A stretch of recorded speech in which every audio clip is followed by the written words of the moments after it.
Hi, welcome back guys. This is your friend, Let Us Head Fanfics, back with amazing fanfiction. This is the series of What If Deku Had Impressive Healing Quirk. Now before starting, please give this video a like and subscribe to the channel if you want more videos like this. Now let's get into the fanfic.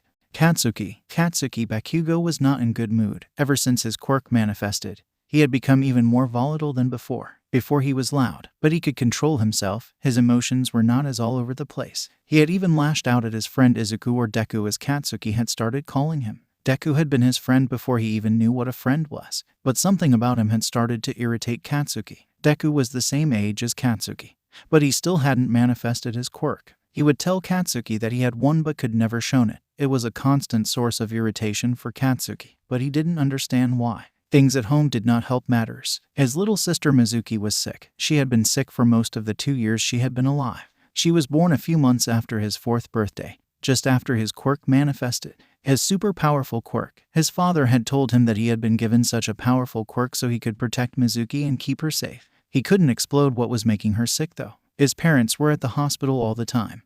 Mizuki would come home, but then they had to take her back. He would see his mom crying when she thought no one was looking or when she was with Auntie and Co. His mom would cry and tell Auntie that she didn't want to lose Mizuki. Someone called Cancer was trying to take his sister, and Katsuki couldn't fight it, couldn't explode it, so he took it out on the world and the one person who would keep coming back to him, Deku. Deku would take all of Katsuki's outbursts, violence, and tears. Katsuki would rant at him, scream, and everything. Most times Katsuki would reduce his friend to tears. But Deku would come back every time. Sometimes he wouldn't say anything, he would just stand there looking at Katsuki with tears in his eyes. Deku always looked like he was about to cry, but it was the way that he looked at Katsuki. It was like he could see inside of him. All the fear, the anger, everything. Today had been a bad day. Katsuki knew it when Auntie had been the one to wake him up and make sure he got to school. His parents had gone to the hospital in the middle of the night. Katsuki didn't know much, but he knew that couldn't be good. As he sat under a tree, his knees tucked under his chin, his arms folded on top as a pillow for his head, he just wanted it to all be better. He heard Deku walk over to him. He could see the red high tops out of the corner of his eye, feel those eyes upon him. He had already knocked Deku down twice today. He even told him they weren't friends anymore, that he never wanted to see him again. He looked up at Deku and was about to say something when he heard the teacher call them both. When they walked over, he saw Auntie and Co standing there. She looked like she had been crying. His stomach fell to his feet. He didn't want to move. He felt a light tug on his sleeve and looked over as Deku pulled him along. Katsuki, we need to go to the hospital. It is about Mizuki. Auntie. His voice broke as he felt her arms slip around him and pick him up. He couldn't hold it any longer. The fear, all the emotion came pouring out as she held him as he cried. She made small circles on his back and told him it was okay. He didn't remember the car ride, but he recognized the hospital. He walked in holding his auntie's hand and Izuku holding her other hand. They went to different part of the hospital. It was incredibly quiet. Katsuki did not like that at all. When they approached a room with his dad and Izuku's dad sitting outside, he could tell his dad was crying. When his uncle noticed them, he whispered something in his dad's ear. He noticed his dad straighten up and wipe away the tears. His dad walked over and scooped Katsuki up and squeezed him tight. He started to tell Katsuki that Mizuki was sick and that she would be going to live in the stars. That she wouldn't be coming home with them, but that instead she was going to watch over them from there. Auntie had gone into the room while this was going on. A few minutes later, she opened the door and told Masaru that Mitsuki was ready for their son. Katsuki walked into the room. It was all white. His mom was sitting by his sister's bed looking terrible. She motioned for Katsuki to come to her. Slowly he did. When he got there, she wrapped him in the biggest hug he had ever felt. She started to cry on his shoulder. He simply patted her on the back and told her it was okay. He didn't know what else to do. He looked over her shoulder at his sister. There were tubes in the beeping machine. The machine was going slowly, not like other times when he had been here. She told him that his sister was going to the stars soon. As she said this, she broke and sat him down, collapsing into Inko's arms as the husbands came into the room. Masaru knelt next to his wife and held her. Katsuki watched for a moment before turning and looking at his little sister. Sorry, he whispered. I'm sorry, Mizuki, my quirk wasn't strong enough. He quickly wiped at his tears. I am sorry I let you down. I don't want you to go to the stars. Please don't go to the stars. I want you to come home. I promise to be the best big brother. I will let you play with all my toys and make sure no one ever hurts you. The tears couldn't be held back, and he closed his eyes and pleaded with every entity out there. Every hero he could think of, every spirit he could imagine. He felt a hand take hold of his. Slowly opening his eyes, he saw Deku standing next to him, but Deku's eyes were glowing a brilliant green. I can see it now, Kachin. It will be okay. He let go of Katsuki's hand. He watched as Deku climbed up beside his sister and took one of her hands in his and placed the other on her forehead.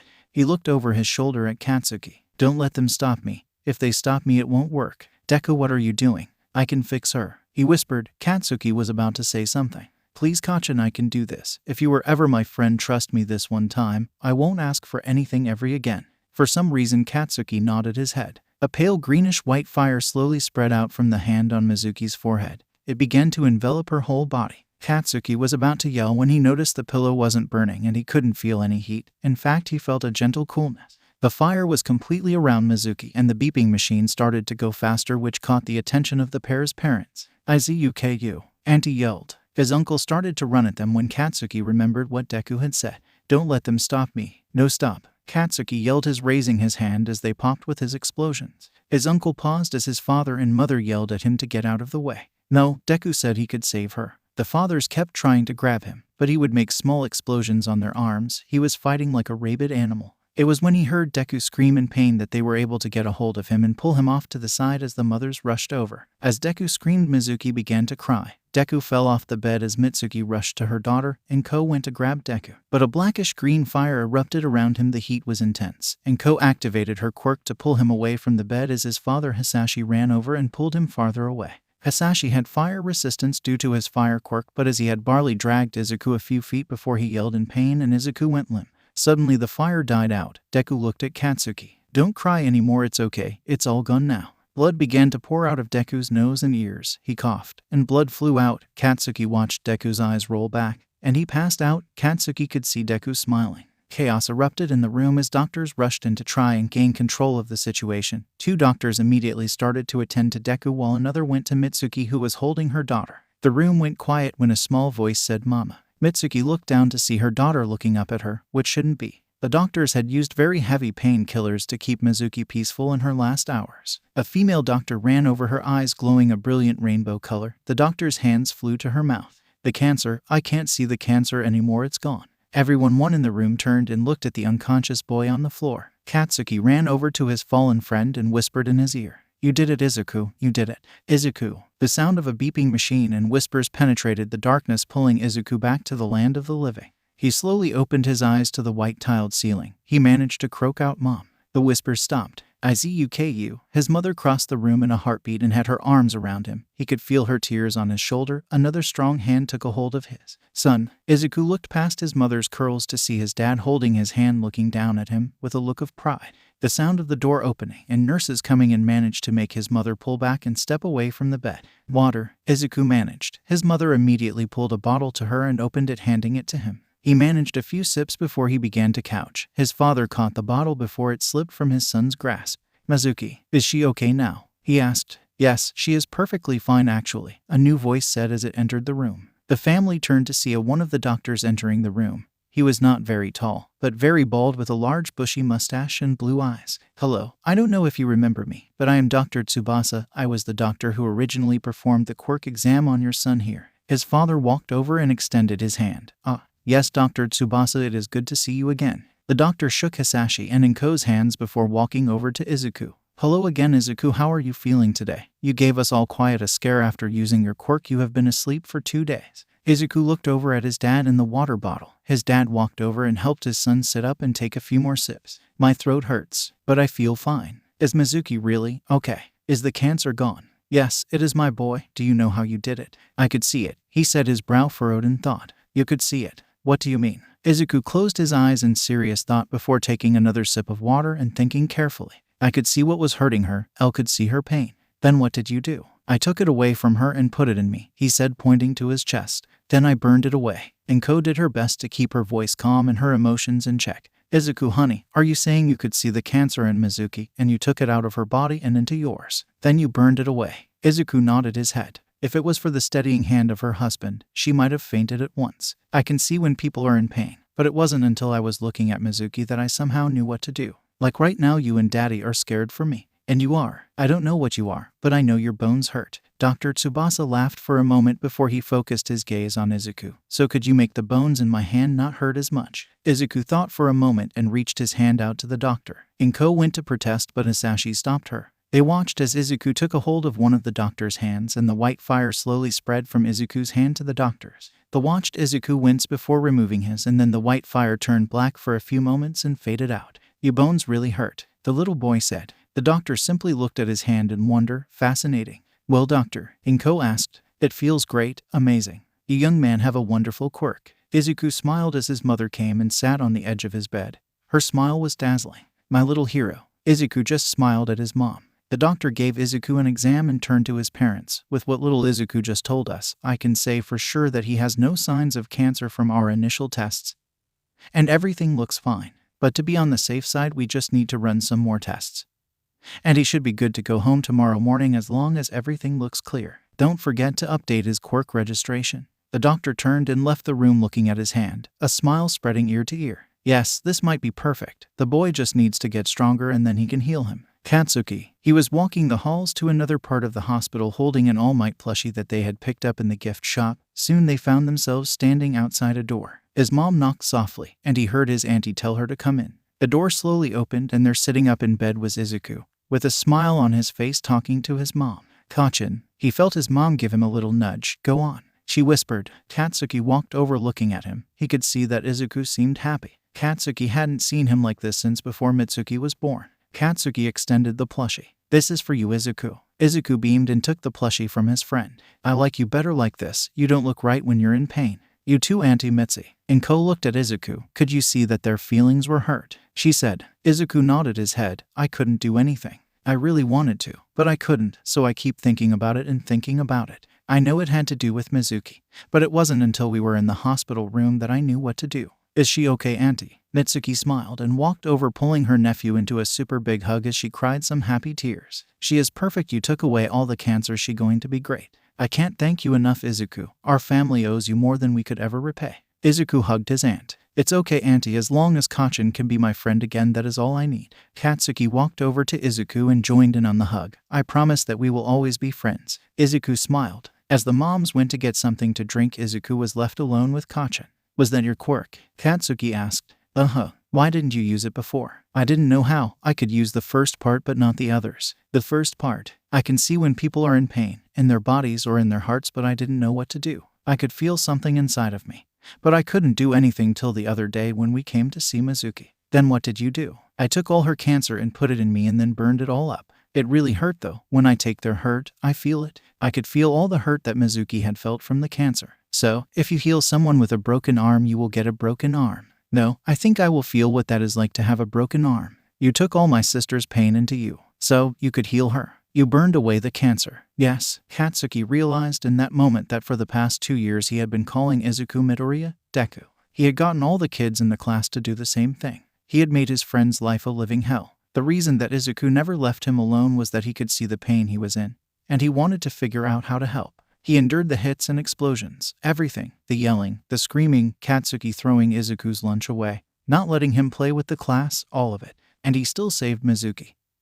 He took all her pain into himself to save her. Izuku Midoriya was a hero. He was a true hero. If Katsuki was lucky, he may be half the hero that Izuku was. "I'm sorry I was so bad to you, Izuku. You were hurting and didn't know better. Can we be friends again? I want that bad." "We were always friends, Kachin." The two boys hugged tightly. "I promise, Izuku, I will always be your friend. I will protect you, and together we will be the greatest heroes ever. That's all I ever wanted." "What are you going to call your quirk?" "I was thinking Spirit Fire." The boys' mothers stood outside the door with tears in their eyes. They gave the boys a moment before they came back in. Izuku, 8 years old. Izuku was walking down the street with his mom, enjoying the nice spring day. They were on the way from the store with ingredients for Katastan, Izuku's favorite dish. The last 2 years had been adjustment for the Midoriyas. More importantly, they had to keep an eye on their son, who seemed to want to run and heal everyone he met. He could see people in pain and would try to wiggle away or get his parents to stop and run over to do something. Katsuki would have to walk Izuku all the way into the apartment to keep him out of trouble, or to his house, as they couldn't leave Izuku home alone.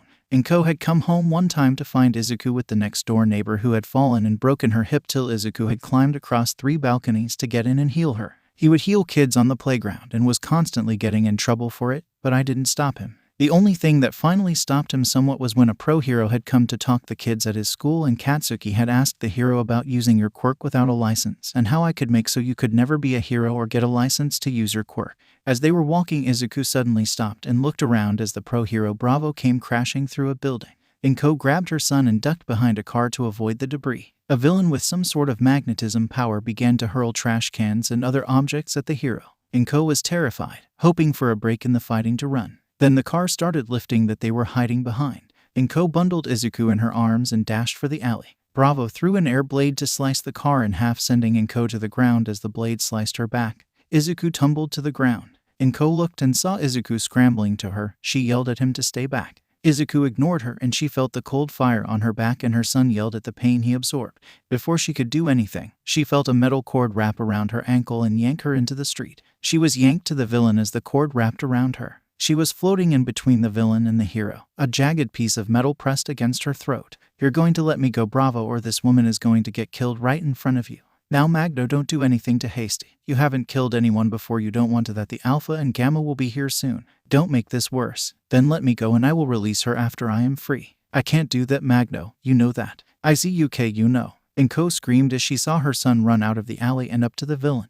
Let my mommy go, he shouted. Kid, stay away. Bravo yelled. Magno smirked and went to kick the kid away for the kid to latch onto his leg and start biting him. Magno yelled and ripped the kid off, holding him by the collar of his shirt. Dumb brat, now I am leaving with this mother and her kid, Bravo, or else. The jagged piece of metal pushed into Inko's neck, drawing blood. Please take me, just leave my son, she pleaded. I don't think so. You lady and your brat are my ticket out of here. Izuku was struggling when he reached up with two hands and grabbed the villain's wrist. The black-green fire erupted and engulfed the villain. Magno screamed and dropped his hostages. Bravo saw Magno fall to the ground with the sound of a bone breaking. Magno clutched at his hip. The child scrambled to his mom as she was trying to free herself and get to him. Bravo did not let the sudden change of events stop him. He raced over and pinned Magno to the ground, forcing his hands behind his back to get the quirk-suppressing cuffs on him. He noticed there was a large gash on the Magno's back that wasn't there before. Inko freed herself and scrambled away from the villain and hero. She felt a coolness across her neck and a brief flicker of the black flame. She looked down at her son, who had his hand on her neck where she had been cut some.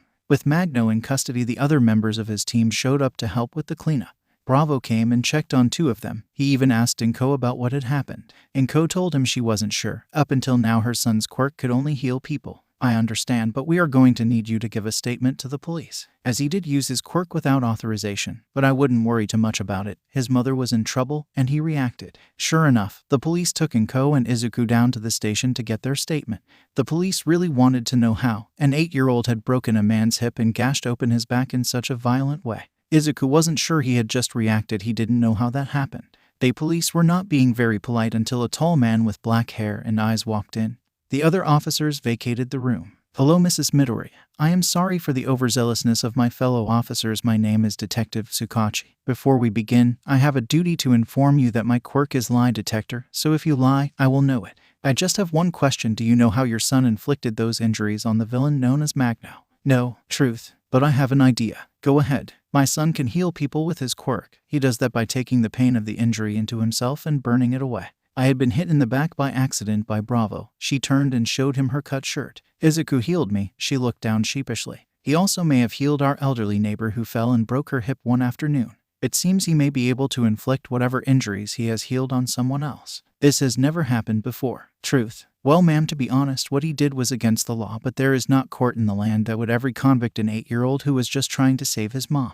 I just have one more question for the boy, if you don't mind. Inko nodded. Why did you run out there, kid? I don't know, my feet just moved on their own. Truth. I have a friend that is a pro. He says that is how you can tell a true hero. Now try to stay out of trouble, kid. You have great future ahead of you. I don't want to see that get stopped because of a vigilante charge. You two are free to go. Inko and Izuku walked out to find Mitsuki and Katsuki waiting for them to give them a ride home. Katsuki half scolded Izuku but then praised him for finding a way to use his quirk to fight. Mitsuki was going to scold her son, but Inko placed a hand on her leg and shook her head. Izuku and Katsuki, 10 years old. Dude, your sister is going to be so scary, Izuku said, as he and Katsuki walked home. Man, I thought Explosion was great. My little sis can blow sit up with her mind. No sweat, not anything, just effing boom. Good thing she isn't as explosive as you. What did you say, nerd? My point exactly. Katsuki laughed, throwing his arm around his brother. So, what are we doing today, besides working out of course? Izuku groaned. Dude, there is more to life than working out. How about video games, comic books, movies, quirk analysis? Katsuki rolled his eyes, nerd. Besides, we need to work out to make sure we get into UA. You need to be tougher so you can heal people who are really hurt. And I need to be stronger so I can cover you while you do it. Izuku knew his brother had a point, but he really wanted to watch the new All Might documentary on Hero Flix. He knew if he suggested it, he could get Kacchan to agree. He just had to let it slip causally. They were walking down the street towards Izuku's house when suddenly Izuku felt pain. Lots of pain, physical and emotional pain.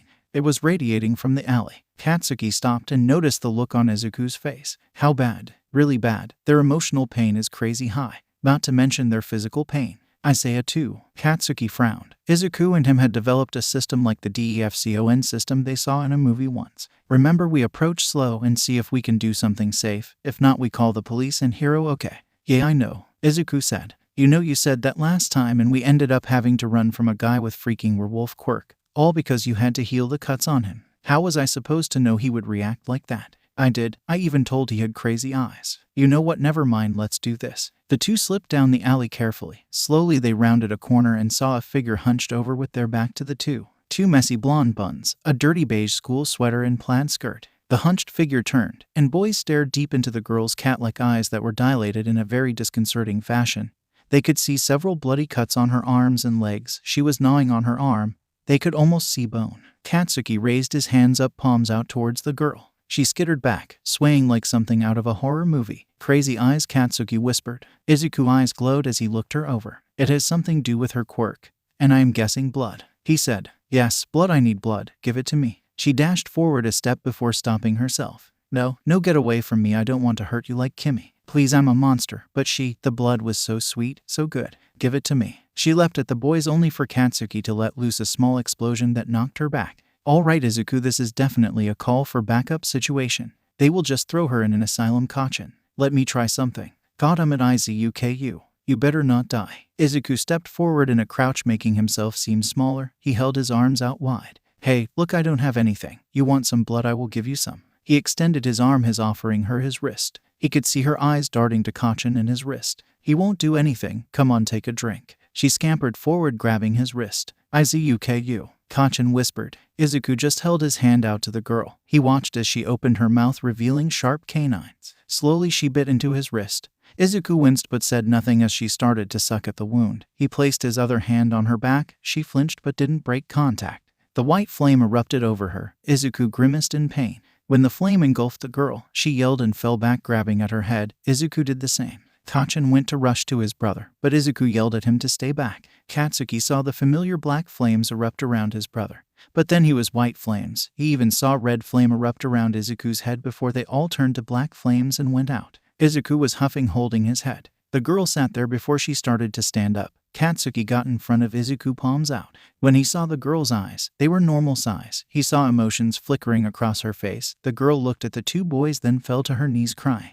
Izuku got to his feet. Kacchan looked at him over his shoulder. What was with those red flames? His head was damaged. I think that is what that was. You can tell Auntie and Co you can absorb brain damage. Leave me out of that. The boys turned their attention to the girl. Izuku moved forward. Hey, is that better? The girl just looked up. Yes, oh god, yes. What did you do? I took your pain in and healed it. Why did you do that? 'Cause that is what heroes do. Do you have somewhere you can go? Do you need help? The girl sniffled. I don't want to go home. They do things to me there. I need blood for my quirk. They won't give me any. And you need it to stay sane, Izuku said. The girl nodded. I tried to use animal blood, but they stopped me and locked me in my room. Then one day at school my friend Kimmy cut herself and I lost control. I don't know what happened. I don't even know how long ago it was or how long I have been out here. But I feel like myself now. Please help me, she pleaded. Izuku looked at Katsuki, who just sighed. We should take her to your house. Auntie is home, right? Yeah, my mom is. Okay, let's take her there, then I can call my dad. Is you dad a cop? The girl asked Katsuki. Worse, lawyer. Izuku smiled at the girl. My name is Izuku Midoriya, and this is Katsuki Bakugo.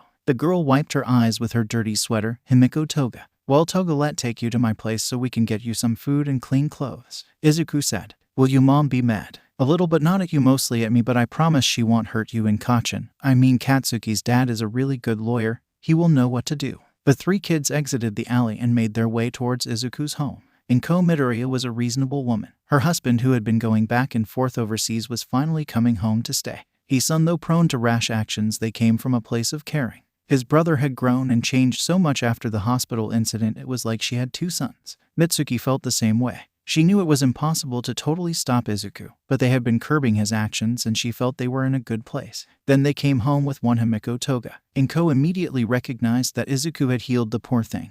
And the way Himiko had cried when Izuku offered her a shower and a promise to not call her parents or the police right away until after she heard the story. Well, it broke Izuku's heart. Then as the Himiko was in the shower, and Izuku had put the poor thing's clothes to wash, she sat down and listened to Izuku's story as Katsuki had stepped onto the balcony to call his dad. Izuku listened to the whole thing, calmly stood up and walked to her husband's study, retrieving the bottle of whiskey hidden in his desk, poured herself a drink, calmly downed it in one gulp, doing so again with the second. She then poured a third and without a hint of emotion, which terrified Izuku. Now let me get this straight. You decided to go into an alley and not only let Himiko drink your blood, but then you decided to heal her without her consent. Then you figured out that you could absorb whatever madness was affecting her and you decided to absorb that as well. But Mom, he interjected. Izuku Midoriya, I am not finished. You will know when I am. You will also know when I want you speak. Izuku shut his mouth and just nodded. Katsuki heard that part and decided that the patio needed every ounce of his attention as he saw the specter of death inside the house and said,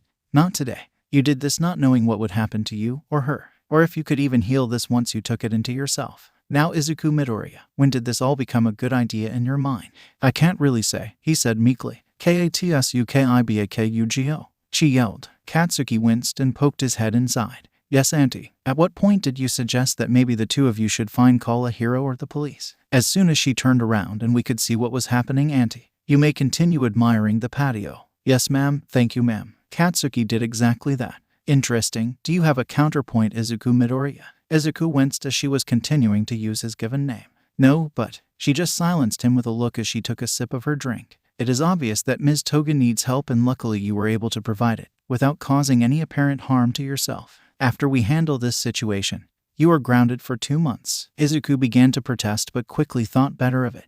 There will be no hero journals, no watching battles, no television, no internet, no video games, no watching the new All Might documentary. Instead, you will read books that I assign to you and will write me book reports on every single one. You will clean the house. If you use your quirk at any time during this period, you will have your punishment extended 1 month if not longer. Your allowance will be forfeited during this time as it will be donated to the charity mission downtown.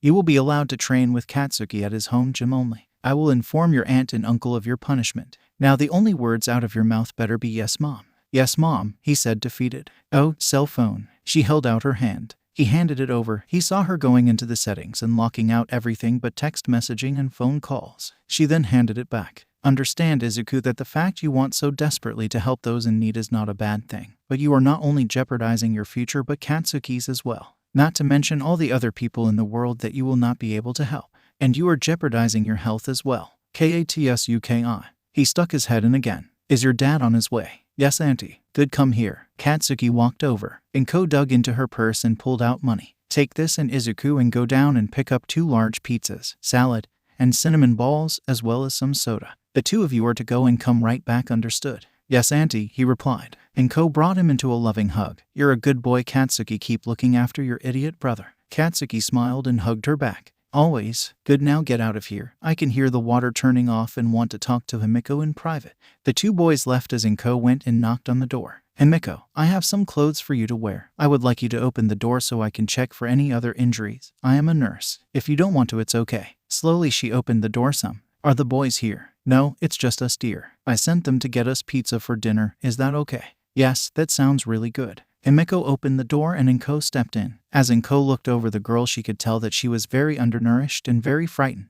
Izuku saw some old marks on her back from what looked like a belt or such. Did your family do this, Himiko? Izuku said in a soft voice. Himiko tried to hold her voice together. Yes, when they found out I was sneaking out to drink blood from animals, they did that. Sometimes they would lock me in the closet for weeks. Why did they not like you drinking blood? They said it wasn't normal. They said that I didn't need it, but Himiko started crying as she turned to look at Izuku. But I do. If I don't, then my mind gets all weird and I hear this voice that tells me to do bad things.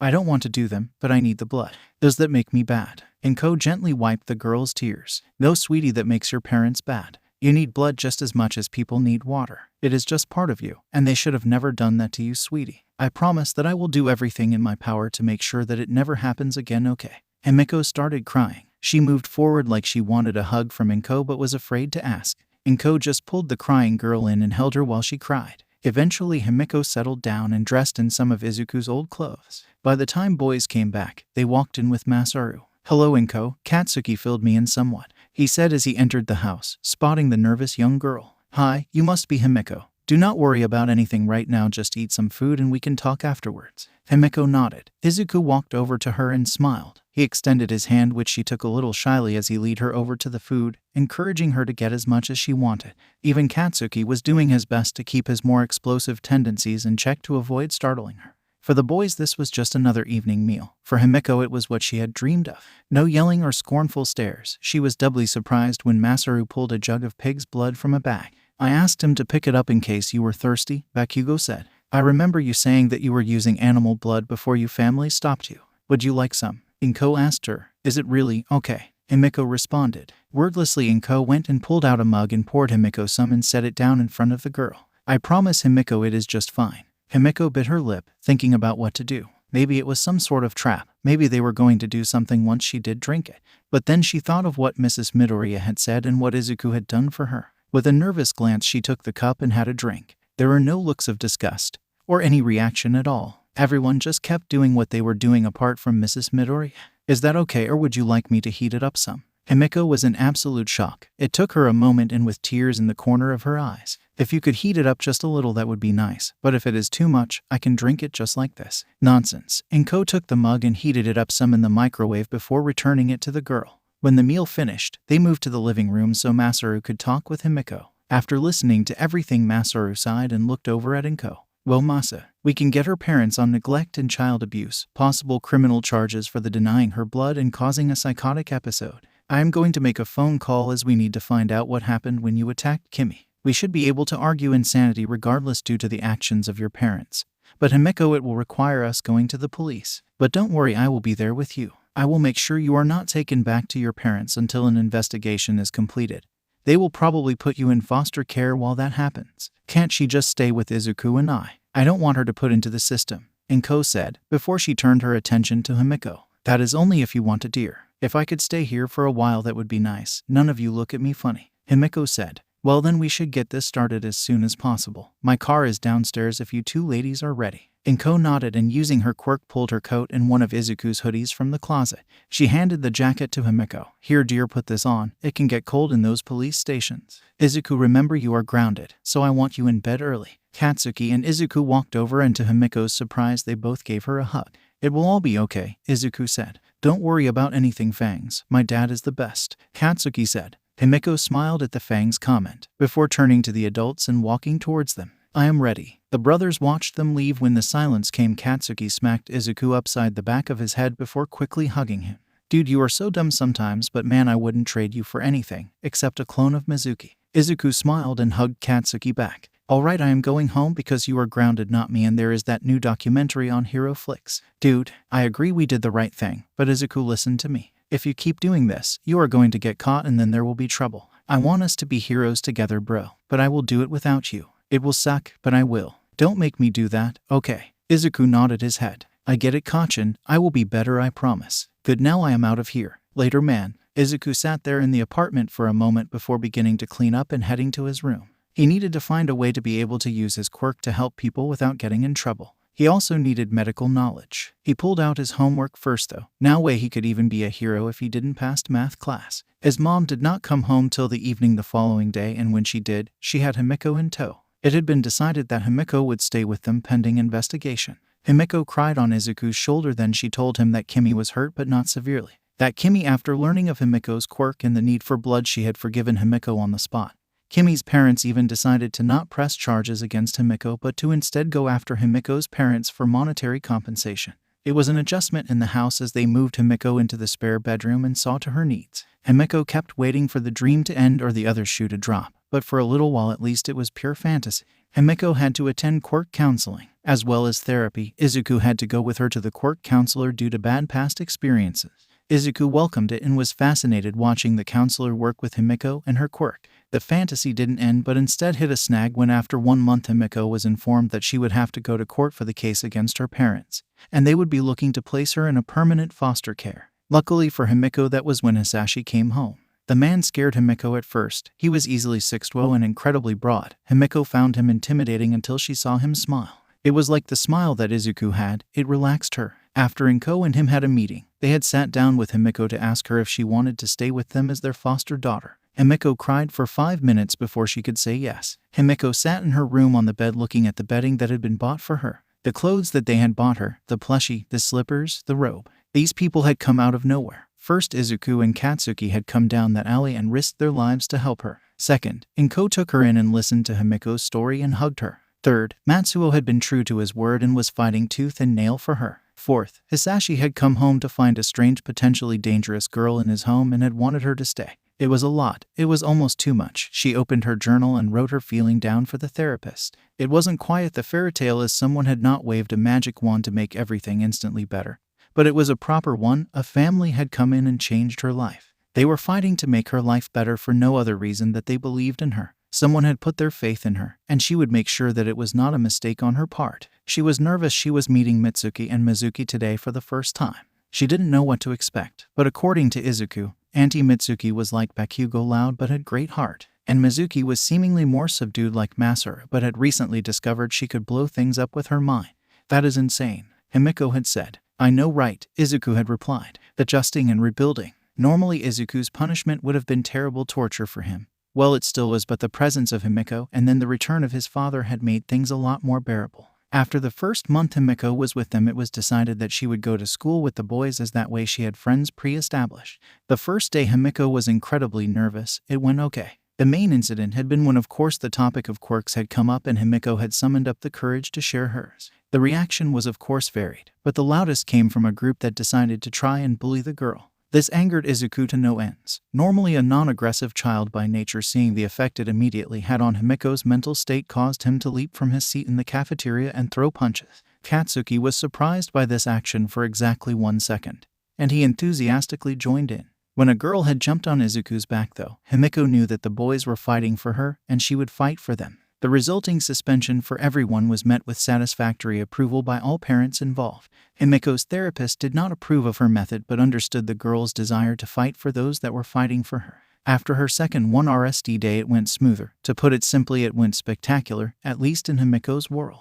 Two girls, Ryuko and Kami, had decided that not only was Himiko's quirk cool, but that Himiko should be their friend, and they were not taking no for an answer. Kami had fawn-colored hair and brown eyes and seemed rather fond of slang, which made Himiko giggle. Her quirk was glamour. It allowed Kami to create illusions. Ryuko had pale gray hair and blue eyes. Her quirk poltergeist allowed her to levitate objects and even herself. The boys watched as the tsunami that was Kami swept over Himiko and carried her away. After 1 week the trio were inseparable. 2 weeks not a chance. 3 best friends for life. Himiko relaxed and the boys got to see her personality just bubble up and shine. Of course, there were those that would tease or try to disparage Himiko due to her quirk, but she didn't care anymore. She had friends. The fairy tale may end someday, but today was not the day. Izuku, after a long talk with both his parents at the end of his punishment, had petitioned them to allow him to volunteer at the very mission his allowance had been going to. He needed to help people. He just wanted to help, so he figured that this would be the best way he could. As Mom agreed that the two of them would donate time to the mission, she could donate her nursing skills with Izuku as her assistant. To say that it tested Izuku's resolve was an understatement.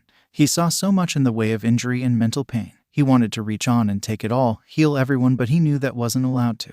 But at least working with his mother, he was learning how to treat things without his power. He was able to provide aid and get that release he wanted. One evening he was cleaning up and a fight had broken out in the sleeping room. The adults had gone to deal with it when a young boy came stumbling into the kitchen clutching his stomach. Blood was seeping out between his fingertips and pooling on the floor. The boy's purple eyes locked onto Izuku as he managed a weak cry for help before collapsing. Izuku's cry for help was much, much louder. He grabbed a clean towel and immediately ran over to apply pressure like his mother had told him. He watched in horror as the towel was soaking a deep crimson. Over and over, he screamed for help. One of the workers looked in at the scene and immediately ran to find some aid. The boy gasped and blood bubbled from his mouth.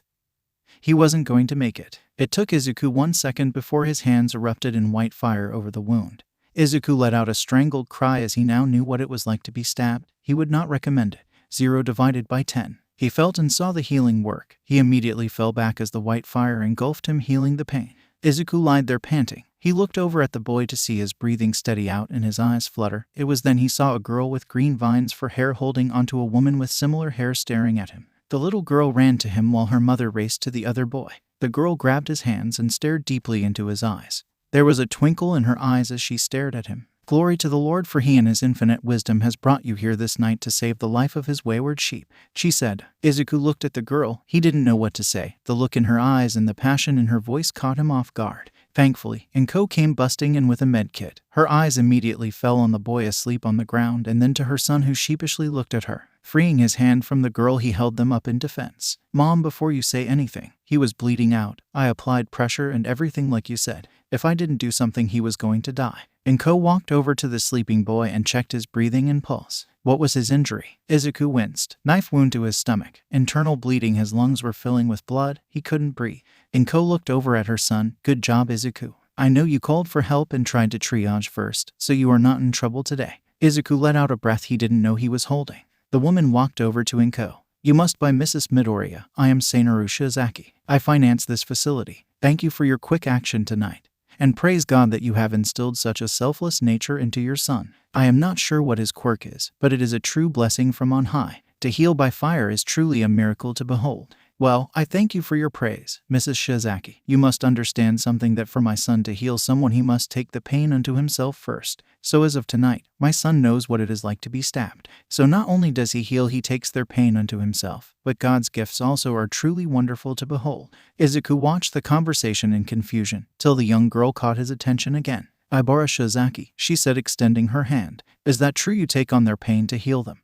Yeah, essentially. I can see what the injury is, the pain, and then I take it and burn it away." "Are you part angel?" "No, my mom is right there. And my dad works for a support company," Izuku responded. He noticed the girl seemed a little sad. "I wish my quirk could heal, but I know that I have the quirk God has bestowed upon me for a reason. I just need to figure that part out," she said, seeming a little sad. "What is your quirk?" "Vines," she said as her hair began to move and extend some. "Wow, which is a good quirk. You could be a great rescue hero or just any type of hero. Can they grow bigger?" The little girl nodded. "Then that's amazing. I wonder what factors into their growth. Is there a way to make them grow faster? How much can you lift with them? It would be great for capture, and not to mention rescue." Izuku felt a tug on his sleeve from his mom's quirk. "Dang it, I was muttering again. I could be a hero," she said, her eyes wide. "Are you going to be a hero?" "I think you would be an amazing hero." "Yep, me and my brother and maybe Himiko are going to be heroes together," he responded with a dazzling smile. "Mama, can I be a hero?" The woman smiled at her daughter and the interaction the two children were having. "Of course, my darling, if it is God's will, then it shall be." She then turned back to Inko. "Now, Mrs. Midoriya, let us talk about Izuku's education. I think I would like to sponsor him into Saume Elementary." Inko blinked. "Well, that is something I would have to discuss with my husband and also with Izuku. Please think it over. Here is my card. Call me when you reach a decision. I hear the emergency vehicles arriving. We should prepare for their questions." "Does your son do this often?" "The healing of people, I mean." "Yes, he does. We are trying to curb him doing it with his quirk, so he doesn't get in trouble for illegal quirk usage, which is why we started to volunteer here. I wanted to teach him some first aid treatments and help him scratch that itch, so to speak." "I see, that would be terrible, even if you reject my offer of Saume. Would you be amenable to me reaching out to an acquaintance of mine? They are a former hero with an immensely powerful healing quirk. She may be able to offer you and Izuku guidance in these matters and help him develop his healing skills." "Yes, that would be most helpful. Thank you, Mrs. Shizaki." "Think nothing of it. I would also like to request that if it is possible that maybe we could arrange some play dates between our children. Ibara seems quite taken with him." Inko looked over and saw the two green-haired children talking and smiling. "I think we can do that." The door soon opened, and a couple of police officers and a paramedic came into the room. The rest of the evening was spent answering questions and filing reports, and of course for Izuku a conversation about quirk usage. Ibara was sad to see her friend leave, but brightened up when her mom told her that they would see each other again. The next morning, Seinoru woke early, set about answering various emails and ensuring their company would continue to function, before she decided to make a call. "Hello, Chio. How are you this morning?" "I am doing well. It is another wonderful day. I am calling you because I have come across a young man with a rather potent healing quirk. He seems to be a good boy, but according to his mother he has a strong desire to help people, and it may derail his desire to be a hero. The boy heals people by taking their pain into himself and burning it away. That is wonderful. Meanwhile, Bakugo was pinching the bridge of his nose looking at his brother while Himiko was giving him an exasperated look. So let me get this straight. Last night at the shelter where your mom took you to keep you out of trouble, you had to heal a kid our age who had been stabbed. Yes, that's it. You are not allowed to leave the house anymore without me. I am going to join you at the shelter. Me too, Himiko said. We should go, we are going to be late for school. Did you get grounded again? His brother asked. No, actually I called for help and tried first aid, but he was going to die, so Izuku shrugged his shoulders as they made their way out. By the way, getting stabbed is a 0 divided by 10. I would not recommend it. Katsuki started to laugh at that. Thanks, I can take it off the bucket list now, nerd. Promise you will help me keep an eye on this delinquent Himiko. I promise. Even though without him I wouldn't be sane right now. I get what you are saying. Wait, when did I become the delinquent? Izuku said. How many conversations have you had with the police or a pro about illegal quirk usage? Izuku was about to try and defend himself, but in the end, fair point. But on the plus side, I meet someone else that may want to be a hero as well. Of course, you did, the other two said. -2 days later, as the trio was going over their homework when his father walked in carrying a rather large fried chicken meal. As the kids got up excitedly, they saw Inko walk in with a boy about their age with purple hair and eyes. Izuku immediately recognized him. Oh, it's you, he said. He looked over at Katsuki and Himiko. That's the boy I healed. Katsuki saw the boy had a small duffel bag and that no parents were standing behind him. Katsuki smiled and said, Welcome to the island of misfit toys. Enjoy your stay, we have cookies. What kind of cookies? The boy said in a shy voice. Himiko pieced it together as well. Chocolate chip, but you have to eat dinner first and take a bath. Also brush your teeth after the cookies. Not before. 4/10 would not try again, Izuku said with a smile. Inko's heart swelled at how the children were reacting. Kids, this is Hitoshi Shinso. He is going to be living with us. Katsuki, hey dude, what's your quirk? The boy looked sad and looked down at the floor. I can take over people's minds. That is awesome, Katsuki said. Wow, so cool, Izuku seconded. That would be pretty good for a hero. Himiko said. That is so right, he could end a hostage situation in like a second, Izuku said. Katsuki was surprised Izuku hadn't bombarded the dude with questions. But the way Izuku was bouncing, he could tell he was holding it back, but barely. You don't think that's a villain's quirk? The kid said with a look of fear in his eyes. Hell, no dude, I blow stuff up with my sweat. Katsuki yelled with a vicious grin on his face. I have to drink blood for my quirk, Himiko said, standing a little behind Izuku. I can heal people, but I have to absorb their pain, Izuku said. And dude, my little sister can make things explode with her mind. Hitoshi was sure how to respond. They didn't think his quirk was evil. He was sure they said he could be a hero, and someone could blow something up with their mind. That's insane. All three responded at the same time. I know, right? Over the course of the night, it was confirmed that Hitoshi was coming to live with them because, like Himiko, he had terrible parents that had abused him. After all, he had a villainous quirk. Masaru was on the case, and the family would be moving into a house soon. Much to Katsuki's happiness, it was going to be near his house. As the kids were off in their room convincing Hitoshi to use his quirk on them and laughing, Hisashi wrapped his arms around his wife. You know, when we talked about more children, this isn't exactly what I had in mind. I know, Hisashi, but, like Himiko, I couldn't just let him go into the system, Inko said. But I promise I will make it up to you tonight after they are asleep, because a good man deserves everything. Hisashi's eyes widened. Everything, everything, my darling. Inko turned and pulled her husband's head towards her and whispered seductively, everything. Hisashi giggled. Later, Hitoshi joined the trio at school. Luckily this time there was no fight on the first day. The other students learned their lesson after Himiko. Kami and Ryuko were welcoming to him as well, though Hitoshi found the girls' energy went together to be exhausting. Not to mention that Katsuki and Izuku had dragged him into their hero training.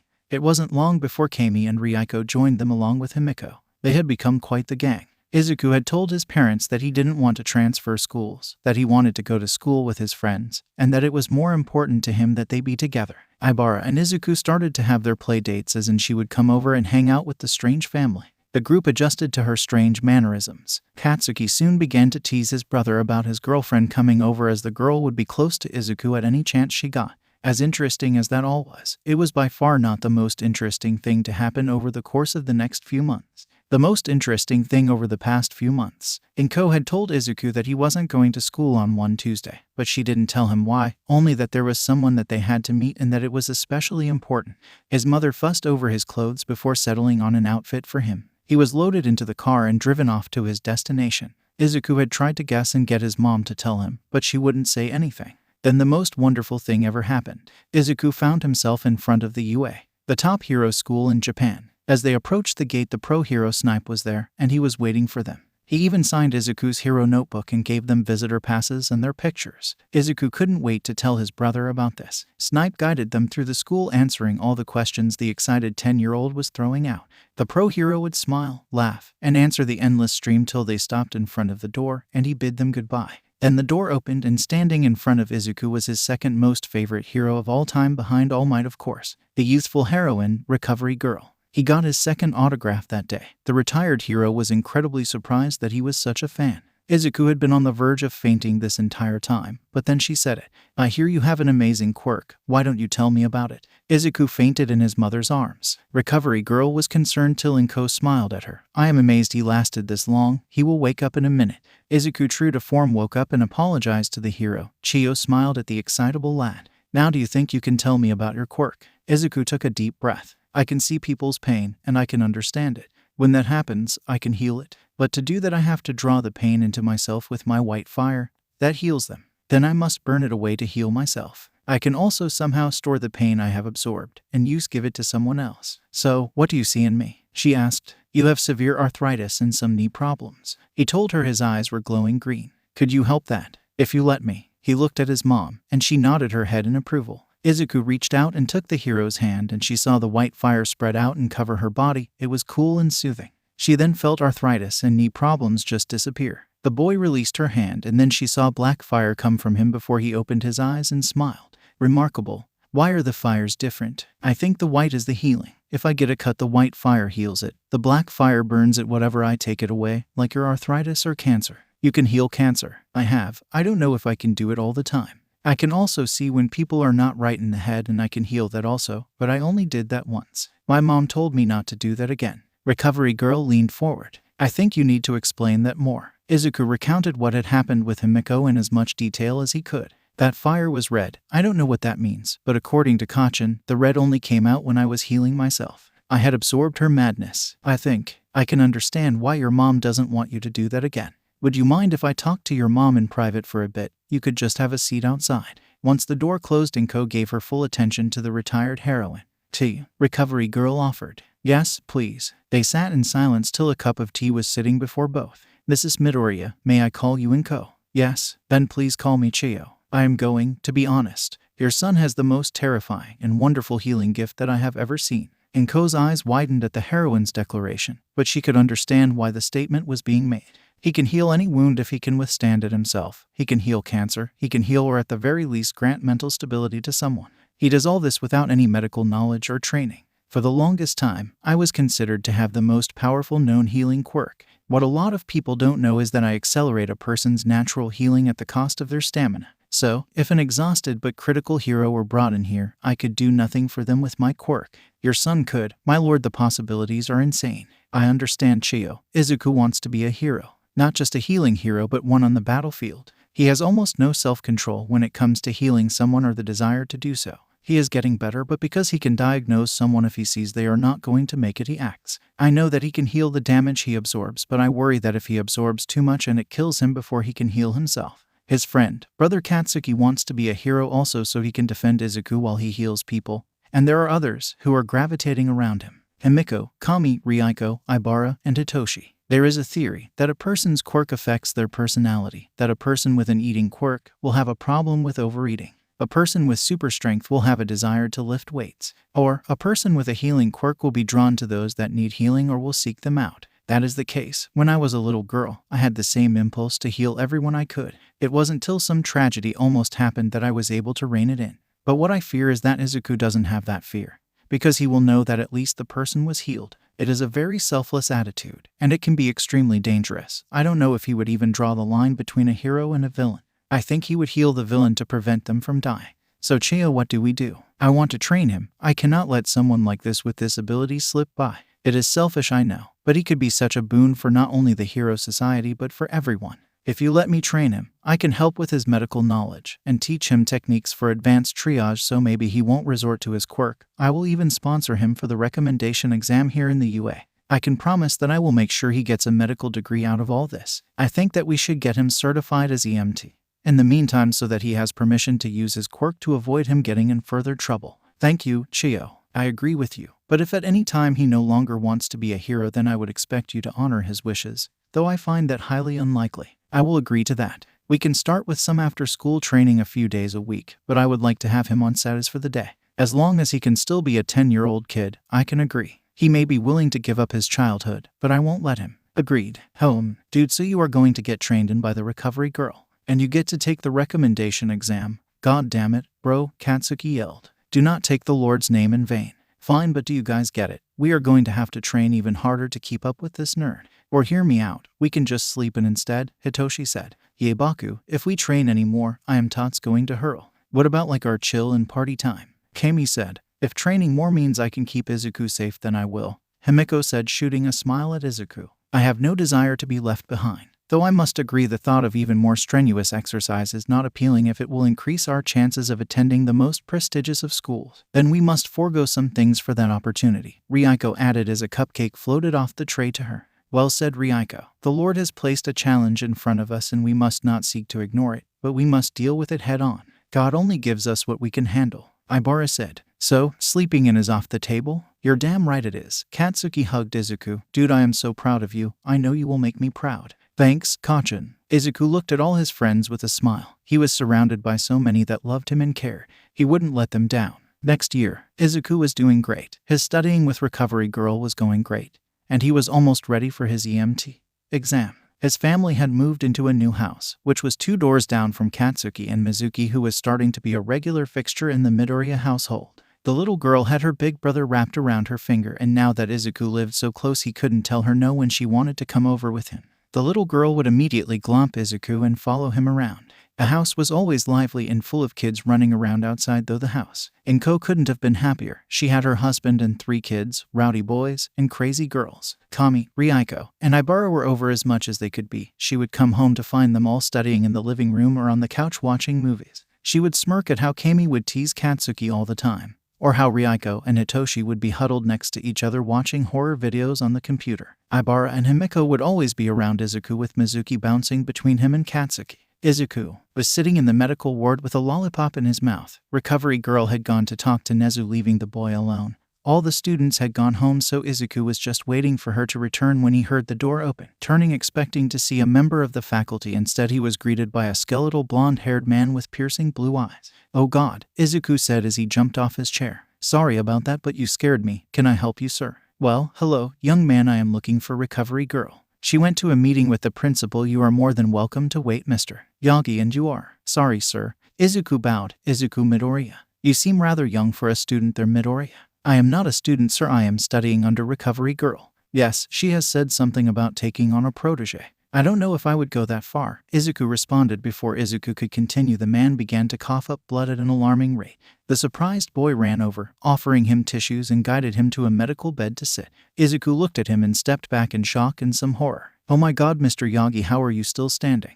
You are missing a lung, your stomach, esophagus damage, and most of your intestines. You are undernourished, and your remaining lung only works at 75%. The scar tissue alone is insane. Mr. Yagi looked at the boy with shock till he noticed the boy's glowing eyes. Must be his quirk. How did that happen? I used to be a hero until a fierce battle with my most dangerous opponent left me like this. Really, what was your hero's name? I don't recognize you, and I know a lot of heroes, and I mean a lot. It is not important. What about you are going to be a healing hero? Izuku could tell that the man didn't want to talk about his hero work. It was then suddenly the man grabbed at his chest and he began to have a seizure. Izuku yelled but ran over and hit the alarm button. Emergency, emergency. Seizure event code blue. I repeat, seizure event code blue. He called over the emergency system. He ran over and pulled the heart monitor system over and began to feverishly hook the man up. Mr. Yagi, can you hear me? You are having a seizure. Help is on the way. Izuku's eyes lit up as he looked over the man. Your intestines are rupturing. Something is wrong. This isn't natural. Your organs are vibrating and breaking. Code black, code black. The man's blue eyes locked onto Izuku's. Izuku could see fear, intense fear, and regret. This man was terrified in a way Izuku had never seen. The way the fear intermingled with the regret. It was hard for Izuku to separate the two. It was as if the man had failed the world. Don't be afraid, Mr. Yagi, because I am here. The man's eyes widened, and his convulsions paused before they started to get worse. Izuku started to panic. What was this man's regret? Why was he so afraid it was a failure? The man had failed at something. Izuku grabbed his phone and fired off a text to his mom. It said one word. Sorry, Mr. Yagi, do not waste your second chance. And tell my mom I love her. Izuku pressed both his palms on the man's chest and white fire erupted with such force that it knocked over machines and the window exploded. Recovery Girl and Nezu stepped out of the elevator to see the door to the medical office explode in white fire. The heroine's heart dropped upon hearing the scream. Midnight and Eraserhead rounded the corner on the opposite end. Aizawa, shut the boy down now. Shut him down. Eraserhead or Shota Aizawa rushed towards the fire, ready to try and push through, when it suddenly stopped. Shota heard a body hit the floor. He tore into the room to see the boy Midoriya on the floor with blood flooding out of his body. Midoriya household. Himiko was in the kitchen washing dishes. She was humming a little tune as she cooked, a smile dancing on her face. At first she didn't think too much of when her phone chimed with "I am here." It was her notification that Izuku was messaging her. She did think it was odd though due to the time of day. Holding a few plates in one hand, she pulled the phone from her pocket. Her heart immediately plummeted. They had talked so much about him being careful and to not risk his life to heal someone else, that his life was just as important as other people's. All the training and even the internship with Recovery Girl was meant to teach him and show him the alternatives, that while a broken bone is terrible, it can heal on its own, without him suffering to heal them right away. Every morning she would tell him to come home safely, and he would always respond with "I promise." They didn't even realize the scream that escaped her lips as the plates tumbled from her hand. Himiko and Hitoshi were in their rooms when they heard a heartbreaking scream and the sound of dishes crashing from the living room. They burst out and looked at each other. "INKO," they said, and bolted downstairs. They ran into the living room to find Inko on the floor, her phone in her hand. Himiko picked it up and her heart dropped. "Izuku, sorry." "Izuku, well, that was a short life. I hope that Mr. Yaga's regret was as big as I felt. Himiko and Hitoshi will have to take care of Mom. Kachin is going to find a way to summon my spirit just so he can blow me up. But it was worth it. He will live." "So accepting." "Who was that? You willingly sacrificed yourself to save someone you hardly knew, and now you accept death so calmly." "I knew what would happen if I healed him, but I couldn't let him die like that." "But who are you and why can't I see you? Are you sure you want to?" "What does that mean? What if I am an angel? Then shouldn't that be a good thing? At least according to Ibara, angels are good things. A creature that was made to worship God. But whenever God needed a punishment doled out, he would send an angel. Would you ever really want to meet an angel, a creature such as that? Their existence praising God, but always with one wing dipped in blood. I never thought of that. Then again, I am not a Christian, so I guess I wouldn't know. But either way, if you are the last thing that I will talk to before I go on to the beyond, then I would like to at least see you." Suddenly Izuku felt himself standing on grass in a vast and beautiful field ringed in cherry blossom trees. Standing before him was, for lack of a better word, beauty. I may have been male, but Izuku's mind couldn't conceive of its gender. Long flowing black hair, blue eyes, unearthly porcelain white skin, wrapped in a midnight blue robe. Two large white wings seemingly made of a pure white light protruding from the person's back, the tips of the wings red and dripping. "Well, sit." "Language. Sorry about that. My best friend and his mother are quite fond of swears, and I have picked up on quite a few. One time they were changing a tire and managed to lose all the lug nuts in the snow. The tapestry of swears that they wove that day may still be hanging somewhere over Tokyo." The being laughed. Not the reaction I was expecting, but amusing. "Truthfully, I don't know what to say. My brain is kind of grasping at straws." "It is all right, Izuku. It is to be expected in this situation. Not to be rude, which means whenever someone says that they are going to be rude. But why am I here, and why being you talking to me?" "Well, your statement is true. It is also understandable. You are here because I chose you to be. I wondered what you would do in this situation. And to my amazement, despite the constant warnings and worries of those around you, you still did what you did to save another. I find it impressive, especially for one so young. I am pleased to see my brother's lineage still carried his calling." "You mean your brother is one of my ancestors?" "Yes, exactly. I still recall the day he fell. Not out of pride, not out of spite, but out of love. I tried to talk him out of it. I warned him that I would have to come for them at some point, but he still did it. It was beautiful, it was tragic, it was everything for which one could hope. His blood runs through you, his ideals rest inside you. It warms me." "Are you an angel?" "I have been called that. I have been called many things. Your people called me Shinigami, Egyptians, Anubis, Greeks, Thanatos or Hades, Norse, Hell, the Jews, Azrael. Lately, I am just called Death. I am talking to the embodiment of death." "Yes, for reals." "Yes," he said with a smile. "Okay, so what happens now?" "I am going to send you back. It pained me greatly to collect my brother. When I collected so many of his lines, I never saw one that reminded me of him so much. I will return you to the world and watch what happens." "Thank you," Izuku said.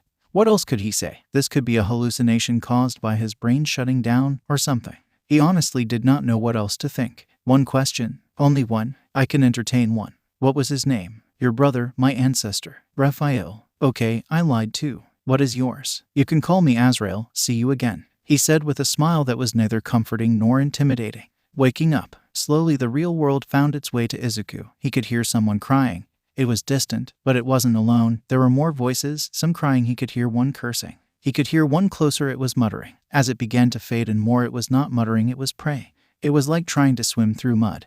He was trying to pull himself up through it. He could make out his mom and dad, Katsuki, and his family, and Himiko, Hitoshi. As it became clear, he heard the loudest beep in his entire existence. The voices silenced. Then the beep again. He heard confusion. It was still distant, and he was having trouble finding it. He heard a whisper or a desperate plea. Come back. Beep. Come back. It sounded closer. He tried to will his way toward it. Beep. Please come back. It was clearer, and it was a female. Beep. Beep. That's it, Izuku. Come back to us. It was so close. Beep. Beep. Beep. I swear if you come back, I will be by your side forever. All of us will come back to us. It was right by his head. It was being whispered into his ear. Beep. Beep. Beep. Beep. It fell in a rhythm. Izuku forced his eyes to open. It was painful. There, holding his hand, whispering in his ear, was Ibara. Promise. He managed to get out. His throat hurt and burned. He saw her eyes water and her tears hit his chest. Yes, she managed. Then someone screamed. It was his mother. He saw her come into view. He was crushed by her hugs and tears. He tapped on her shoulder to get her attention. Water, he croaked. Immediately there was a bottle in her hand being brought gingerly to his lips.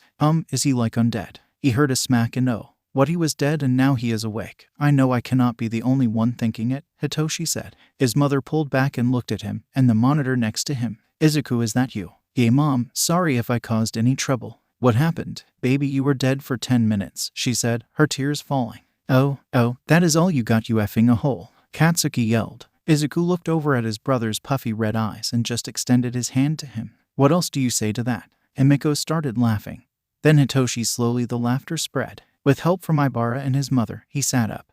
They all slowly came over and hugged him. Soon it was a giant group hug filled with tears and love. As they all pulled away, there was Recovery Girl, Eraserhead, the blonde guy, the principal, and Vlad King. They all looked like they had seen the dead sit up and talk. Oh wait. Slowly they entered the room and had everyone. But his parents stepped out to give them room. He could read the tension on the heroes and his parents' faces as Recovery Girls examined him and took a blood sample. The heroine was silent the whole time. It wasn't until she returned 5 minutes later that, if possible, she was even paler. I have no baseline. I have no point of reference, but all I can say is that he is perfectly healthy. All the scans show nothing abnormal. No cellular degradation, no rot, and his cells seem even better than before. I need to run tests, but I have nothing. She walked over to her desk, pulled out a bottle of whiskey that had dust on it, wiped it off, and took a long swig. I am too old for this, said. To his surprise, his mother and father took a long drink from the bottle as well. The tension was broken when Vlad King said, Not it. Oh, hell no, Vlad, Eraser said.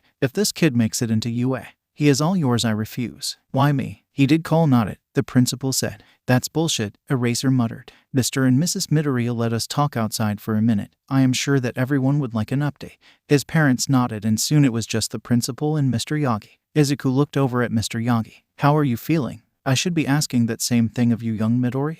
Why did you do what you did? All your organs were rupturing. There was a vibration inside of you. It was killing you. I could tell you were afraid, and there was a regret inside you. It was so strong it felt like you had failed the world somehow. I had never felt something like that, so I thought if I could give you a second chance, then maybe you could make right whatever went wrong. You were willing to give your life to a stranger so they could put right a wrong they had as they died. Did you know what the regret was? No, it was huge. It was overwhelming though. I just knew that I had to act. That I had to do it. I knew that you were going to die before help arrived. The only person that could help was me, and isn't that what heroes do? They save someone even if it costs them their life. The principal smiled. Humans are a most interesting species.